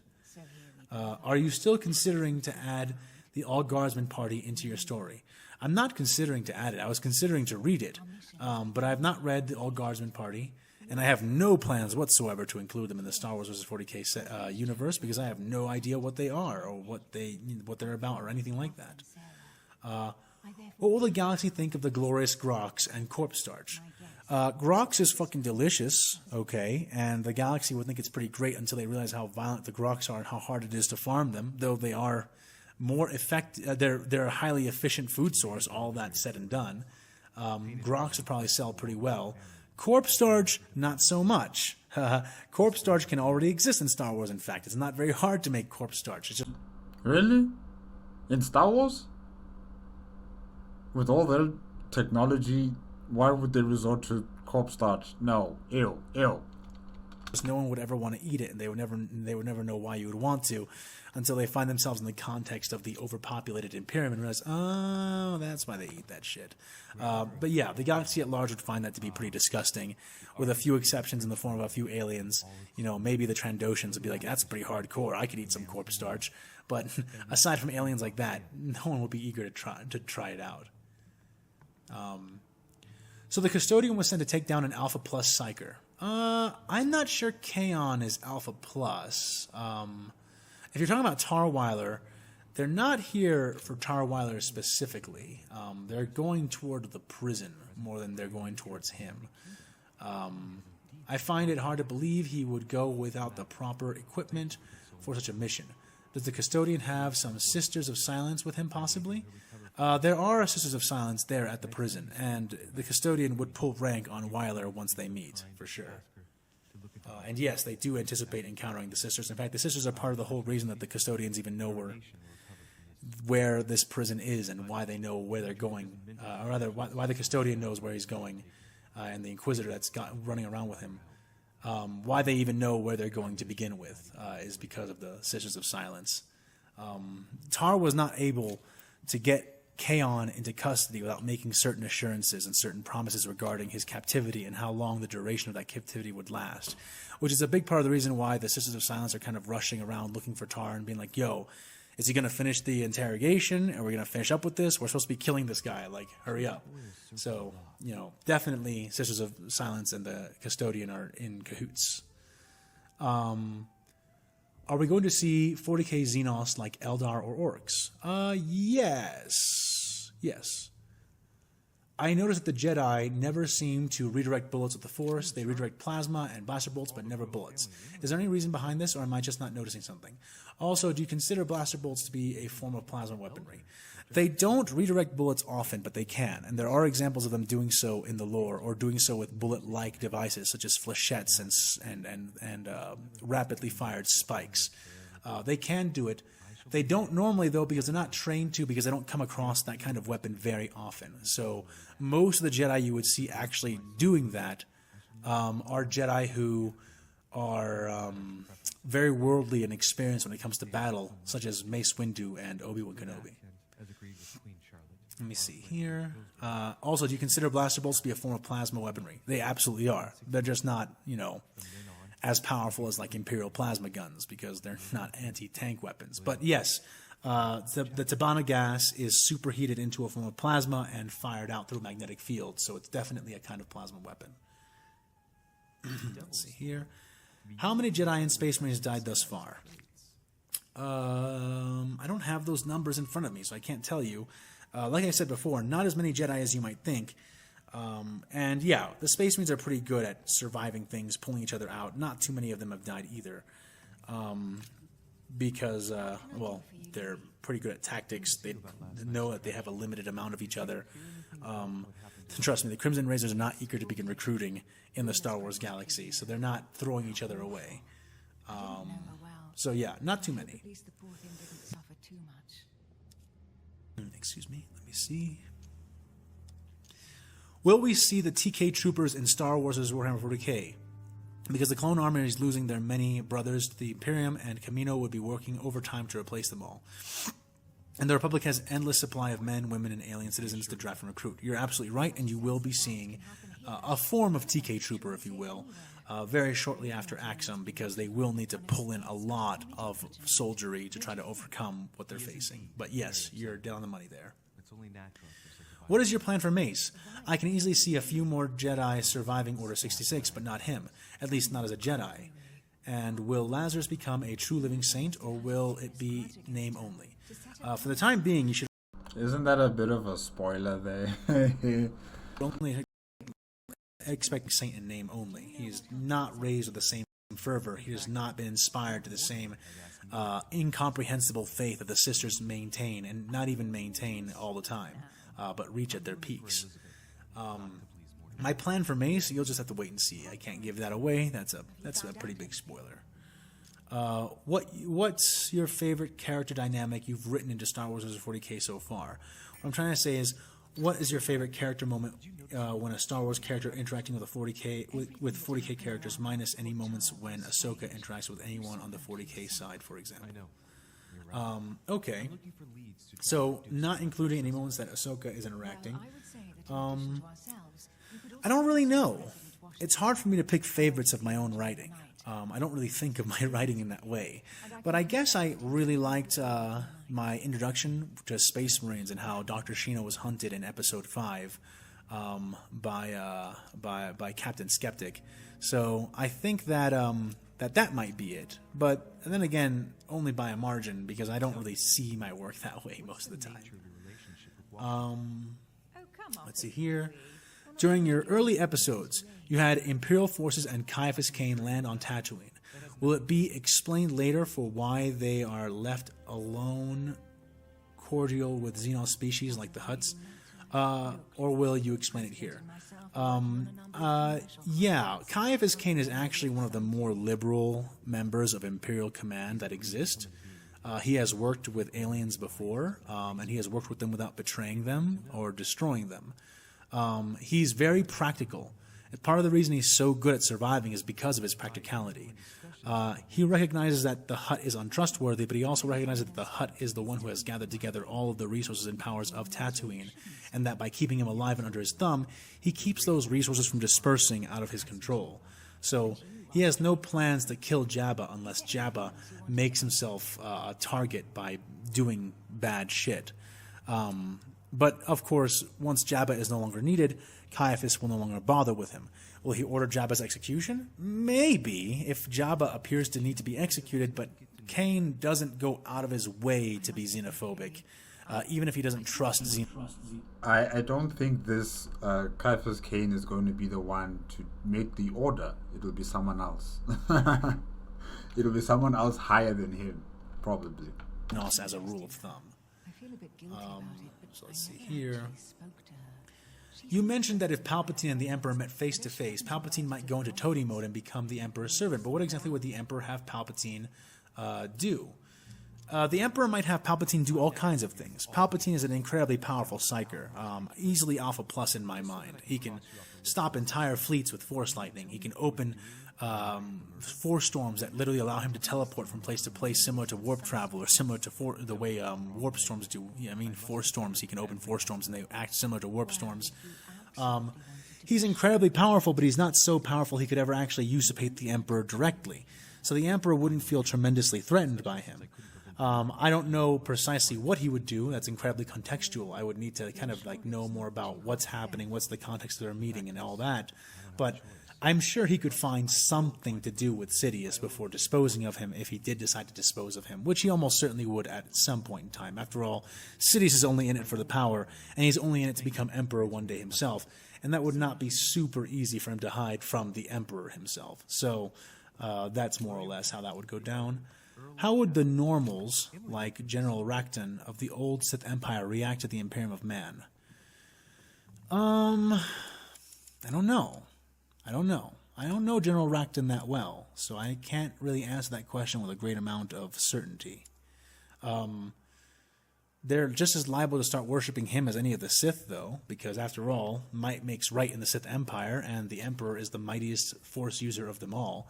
But it's pretty up in the air, and I'm not super well acquainted with the character, based on his name alone at least. Theoretically, how would the Jedi react to finding former Republic worlds brought into the Imperium that are clearly better off than in the Republic, and thus its people are completely loyal to the Imperium? Well, some of them would be disillusioned, for sure, but the vast majority of the Jedi that have existed this far into the Clone Wars have already seen the same kind of thing happening with Separatist worlds, where they arrive at Separatist worlds that are now better off under the Separatists than they were under the Republic, because the Republic has been pretty shit for a long time. And they ignore it. They delude themselves. That's been the common practice for them. So I don't doubt that they do the same thing, at least the majority of them, when it comes to the same thing happening with the Imperium. Probably that. Let's see here. And besides, I don't think the Jedi are going to truly believe that the planets are being well run by the Imperium of Man, when you know that the Imperium of Man, kills off any Xeno race that's not human. If you're not human, you're dead. So you're going to expect concentration camps. You're going to expect the infrastructure on the planets radically transformed into this manufacturing, dark cloud, cesspool, hive city, wannabe type of situations. And I don't think the Jedi are really going to be impressed by that. I don't think anyone in the Galactic Republic are going to be impressed by how the Imperium of Man run planets. Yeah, I don't think so. How would the Sith react to Perturable's concept of leave them better than you found them, of keeping people loyal, especially if they see that it works? They would think it's a weak concept. They would not think that it works, at least not as well as it could work for them if they just don't care about that kind of thing. The Sith they're self-destructively selfish, to the point that they don't even get accomplished what they want to get accomplished. Most of the Sith become Sith because they're seeking power for a reason, and eventually they lose that reason, and they just begin seeking power for power's sake, which is a very dark side thing to do. The Sith are almost as a rule, they're short-sighted. I mean, the least short-sighted Sith of all was probably like Darth Bane or Darth Sidious, and they're still short-sighted enough that they can't see themselves building the destruction of their own order even as they build it. So the Sith don't have any concept of compassion like that. The Sith see compassion as an extremely Jedi thing. The Sith see compassion as a Jedi thing. They see helping others as an extraneous task that does not actually directly help you. And while they might be willing to subvert someone by helping them momentarily, the idea of, in general, leaving them better than you found them, they would see as an incredibly childish concept that has no real merit. How would Dooku, or more importantly, Palpatine, fare against Tarweiler's interrogation? I'm not sure I can answer that. Maybe wait and see. So then, are legend-only characters like Mara Jade in this universe? Yes, there are legends-only characters in this universe. What are your thoughts on the Return of the Lion? I gotta wait to see how they execute him in the lore before I know what my thoughts are on him. What are your thoughts on the Return of the Squats? I really do not like the Leagues of Votan. I'll probably go into this in detail later in another video, because this one's already dragging on longer than fucking imagination can conceive of. It's such a long video already, and this would be a very long part of that video if I go into it, but I don't like the Leagues of Votan. I don't think that they suit the setting in several ways. I recognize that there is a grim darkness about them in their raw materialistic sense of capitalism, and how they treat worlds that they harvest for resources, and the disparity and slow downfall of their society through the deterioration of the Votan. I don't really have a problem with those things. I have a problem with almost everything surrounding it. Again, I can't get into details because if I do, I'll be here for another 2 hours. But no, I don't like the way they return the squats. I think that they damage the lore by the way that the squats contextualize themselves in the universe when compared to the Imperium, the Eldari, and other factions and their relationship with AI specifically. So no, I do not like the Leagues of Votan, and I ignore them as much as possible. Have you considered using AI art for your series? I have not only considered it, I use it in almost every episode. Let's see here. What are your thoughts on the Lion returning, and will that have any impact on your story? Like I said, I gotta wait to see how the... Man, this is the 3rd time or the 4th time that same question has been asked. Huh. The execution of the Lion's return is handled before I know what I think about him, but either way, I highly doubt that his return will impact the story in any way whatsoever. There's just no way for it to have that impact. Let's see here. Fan, are we going to see any Mukali and Ambuls? I really like those 2 creatures. Maybe. Nothing's impossible, but I haven't planned on it. Will the Imperium discover Tatooine is full of kyber crystals, plus renewable kyber crystals alternatives like sand dragon pearls, and these bugs, which I forgot the name of, that have crystals in their eggs? Edit, forgot the name of the planet that has radioactive kyber crystals just growing everywhere. You'll have to wait and see what the Imperium discovers on Tatooine. Did Luminara Unduli and Ramkota survive their ordeals? Yes, both Luminara Unduli and Ramkota are alive. Last we see each of them, they were in dire straits, but we did not get confirmation of their fates. Yeah, Ramkota is one of the captured Jedi in Tarweiler's impromptu jail, and Luminara did not die. I thought he got eaten by Jakal. Honestly, I thought he was eaten. Safran stayed true to his word. He did not kill her, but her arms and legs are smashed and broken, and she has been viciously tortured by his psychic powers. Let's see here. Hardware and software used for writing, recording, composing this video. Oh, you're asking what I use. For recording, I use the Action app on Steam. I think it's Action 4 or Action version 4 at this point. For writing, I think that I just use Google Docs. Yeah, just that. And for editing, I use Video Studio Ultimate. Because I don't have to maintain a subscription to it, which helps me save money in the long run, and it works just fine for me. Favorite characters to voice that are voiced. Favorite characters to voice. I think I like voicing Samael Weiler, and I like voicing Tar Weiler. They're both... I knew it. I knew it. There's so much passion when he's Tar Weiler. There's so much passion. I just knew it. Their own fun. Though Tar Weiler's voice I can only do for a little while before it grates on me. But you enjoy it. I know you do. Let me think here. Yeah, I think I'll choose those 2 for now. Though I don't have, they're not super powerful favorites. What would Mechanicus think of the Maker, the god of droids in Star Wars? Would they see it as an avatar of a machine god? And if so, would droids in the Star Wars galaxy be servants and be... There's a god of the droids? Okay, I've never heard of this. Resolved of abominable intelligence. No. The Star Wars galaxy, those droids are abominable intelligence. It's going to be very hard for them to get around that. Droids are just AI, so that's not changing in any direction. But the Maker, this is very contextual now to the specific members and sex of the Mechanicus that you'd be talking about. Some of them might try to allegory him to some aspect of the machine god. Most probably would not, at least not initially. They would just see it as another potential powerful AI that makes other AI, and therefore classed for immediate destruction upon encounter. What would the Warhammer 40K reaction be to the infinite Rakata Empire aside from hate? If you want, you can also talk about what the current Star Wars galaxy would think about their ancient past.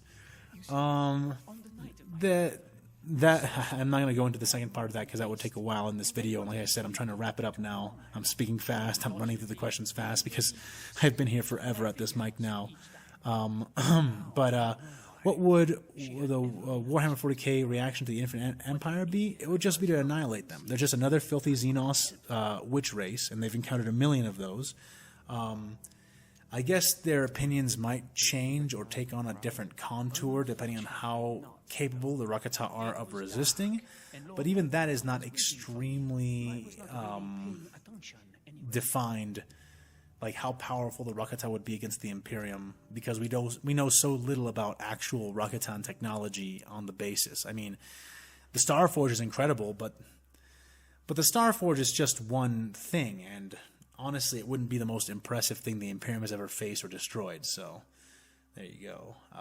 It would need more context, in other words. Favorite characters made and favorite characters from Star Wars and Warhammer 40K. I think that one of my favorite characters is Orion. He's an old fan favorite of mine that I've been working on for a while.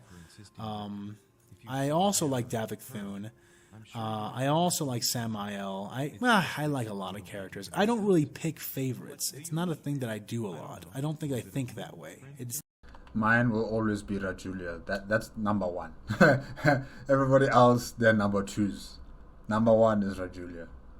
Not the way that I approach the thought process. So it's kind of hard for me to single them out. I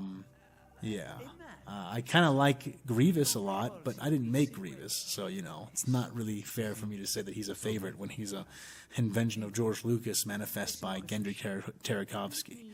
I just try to do him justice. His height? The sound of his footsteps, maybe. I know it would basically end up in way too many powerboat, I know it would basically end up in a way too much of a powerboat for one side, but could we get a random appearance of a Primarch? No. No Primarchs. I'm sorry. This isn't going to happen because they're too powerful. Like, seriously, you guys are asking for... You're asking for too much. You're asking for too much. Yeah, they're way, way, way too powerful. It was dark, and Lord Mortimer was See it working. I also wonder how maybe something from Star Wars universe could invade 40K and cause genuine destruction and death as well. I mean, there are things that could invade from Star Wars into 40K, but they would just at best be on par with other major threats. I don't think there's anything in Star Wars that would become a bigger threat than that would destabilize the universe. I mean, even Abeloth would get pretty tempered out by the Chaos Gods. So it's hard to say. But there are things in Star Wars that could contend within themselves inside of the 40K universe.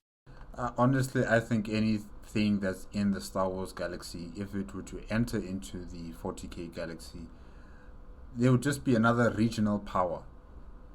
They won't really be a great threat to the Imperium of Man.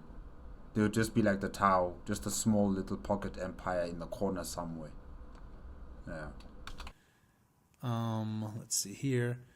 Just how many Astartes, Guard regiments, and Navy battle groups does the Imperium have? I mean, the Republic is throwing everything they have at the Imps. Would that even mean anything if they win? It will mean something. The garrison here is relatively small compared to the rest of the Imperial forces, but they're relatively small, but they're made out of very elite forces. They're meant to hold the planet until Davik Thune comes back for it. So they were given what they believed would be enough resources to actually manage to do this. So yes, destroying all these groups would have a big impact on the Imperium, but not in the form of numbers. In the form of the mentality, or the psyche of the Imperium of Man forces, it's going to drastically change. And this is what Tarweiler wants. This is what he wants. He's thinking that this will galvanize the Imperium of Man forces in the galaxy. The form of actual prestigious military forces going out, and also in the actual impact this would have on the morale of the Imperium. which is something that Tarweiler is trying to facilitate in order to make the Imperium kick into high gear and also to leverage more power for himself, which he thinks is just more power for the Imperium. He's crazy. He's crazy. Is General Grievous going to get a Kalish army? You betcha. You betcha. The Kolk Province are coming back strong. And last question before the video ends. It says, not really a question. Please, when you get to the explanation of whether the Warhammer 40K and Star Wars are the same universe, don't say it's a parallel universe and they just stumbled into it. More extensive lore, for example, human exploration missions getting lost at the end of the Dark Age of technology in another galaxy will provide more interesting narrative than the normal. Oh, they transported to another universe. Okay, well that wasn't a question. That was just you, I guess, making a request of me for the lore, and you will have to wait and see how that goes down.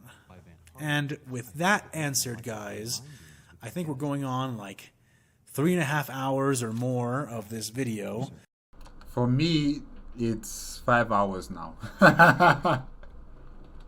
The last time something like I reacted to a video this long, it's with the Amber King. Yes, the Amber King and his Warhammer 40K content. I think maybe the Magnus video. Yeah, that one was around 5 hours long. Yeah. So I've been here for some time. Please forgive and please don't attack me for having an aftertalk that is so much longer than the actual video. I covered a lot in this one, a lot. And now I am quite thoroughly exhausted and I still have to finish up Saturday or Sunday's episode. So I will see you on Saturday or Sunday with the last part of Mortal Fall. I'll catch you then. Alright guys, that's it. That's it with the after talk of Star Wars vs. Warhammer 40K, episode 42, Mortal Fall after talk. And yeah, well, a lot has been talked about in this after talk by AFanWithTooMuchTime, dealing with the internal politics of his country, dealing with the Star Wars vs. Warhammer 40K, lore, and the contributing factions into this universe, and of course the questions coming from many of the viewers. And yeah, some of the questions, it was a repeat. Like there were many questions that just sounded the same and asking pretty much the same thing over and over again. So I didn't really take much interest into those ones. But pertaining to the ones on the future of many of these characters, and how do they feel about the fact that they're in this new universe. So when you think about what's his name again? Iskander? Yeah, Iskander, and what he's going through in terms of the rods being pulled out from him, from his body. And when you also think about what's happening with Mace Windu, the fact that he is slowly but surely turning to the dark side, I'm hoping that he can be taken back from that. I'm hoping that he will be able to be returned back to the light side, but with the help of other Jedi pulling him back from the dark side, especially Obi-Wan Kenobi. And also, discussing about the confusion between Sister Rejulia and Sister what is the name again?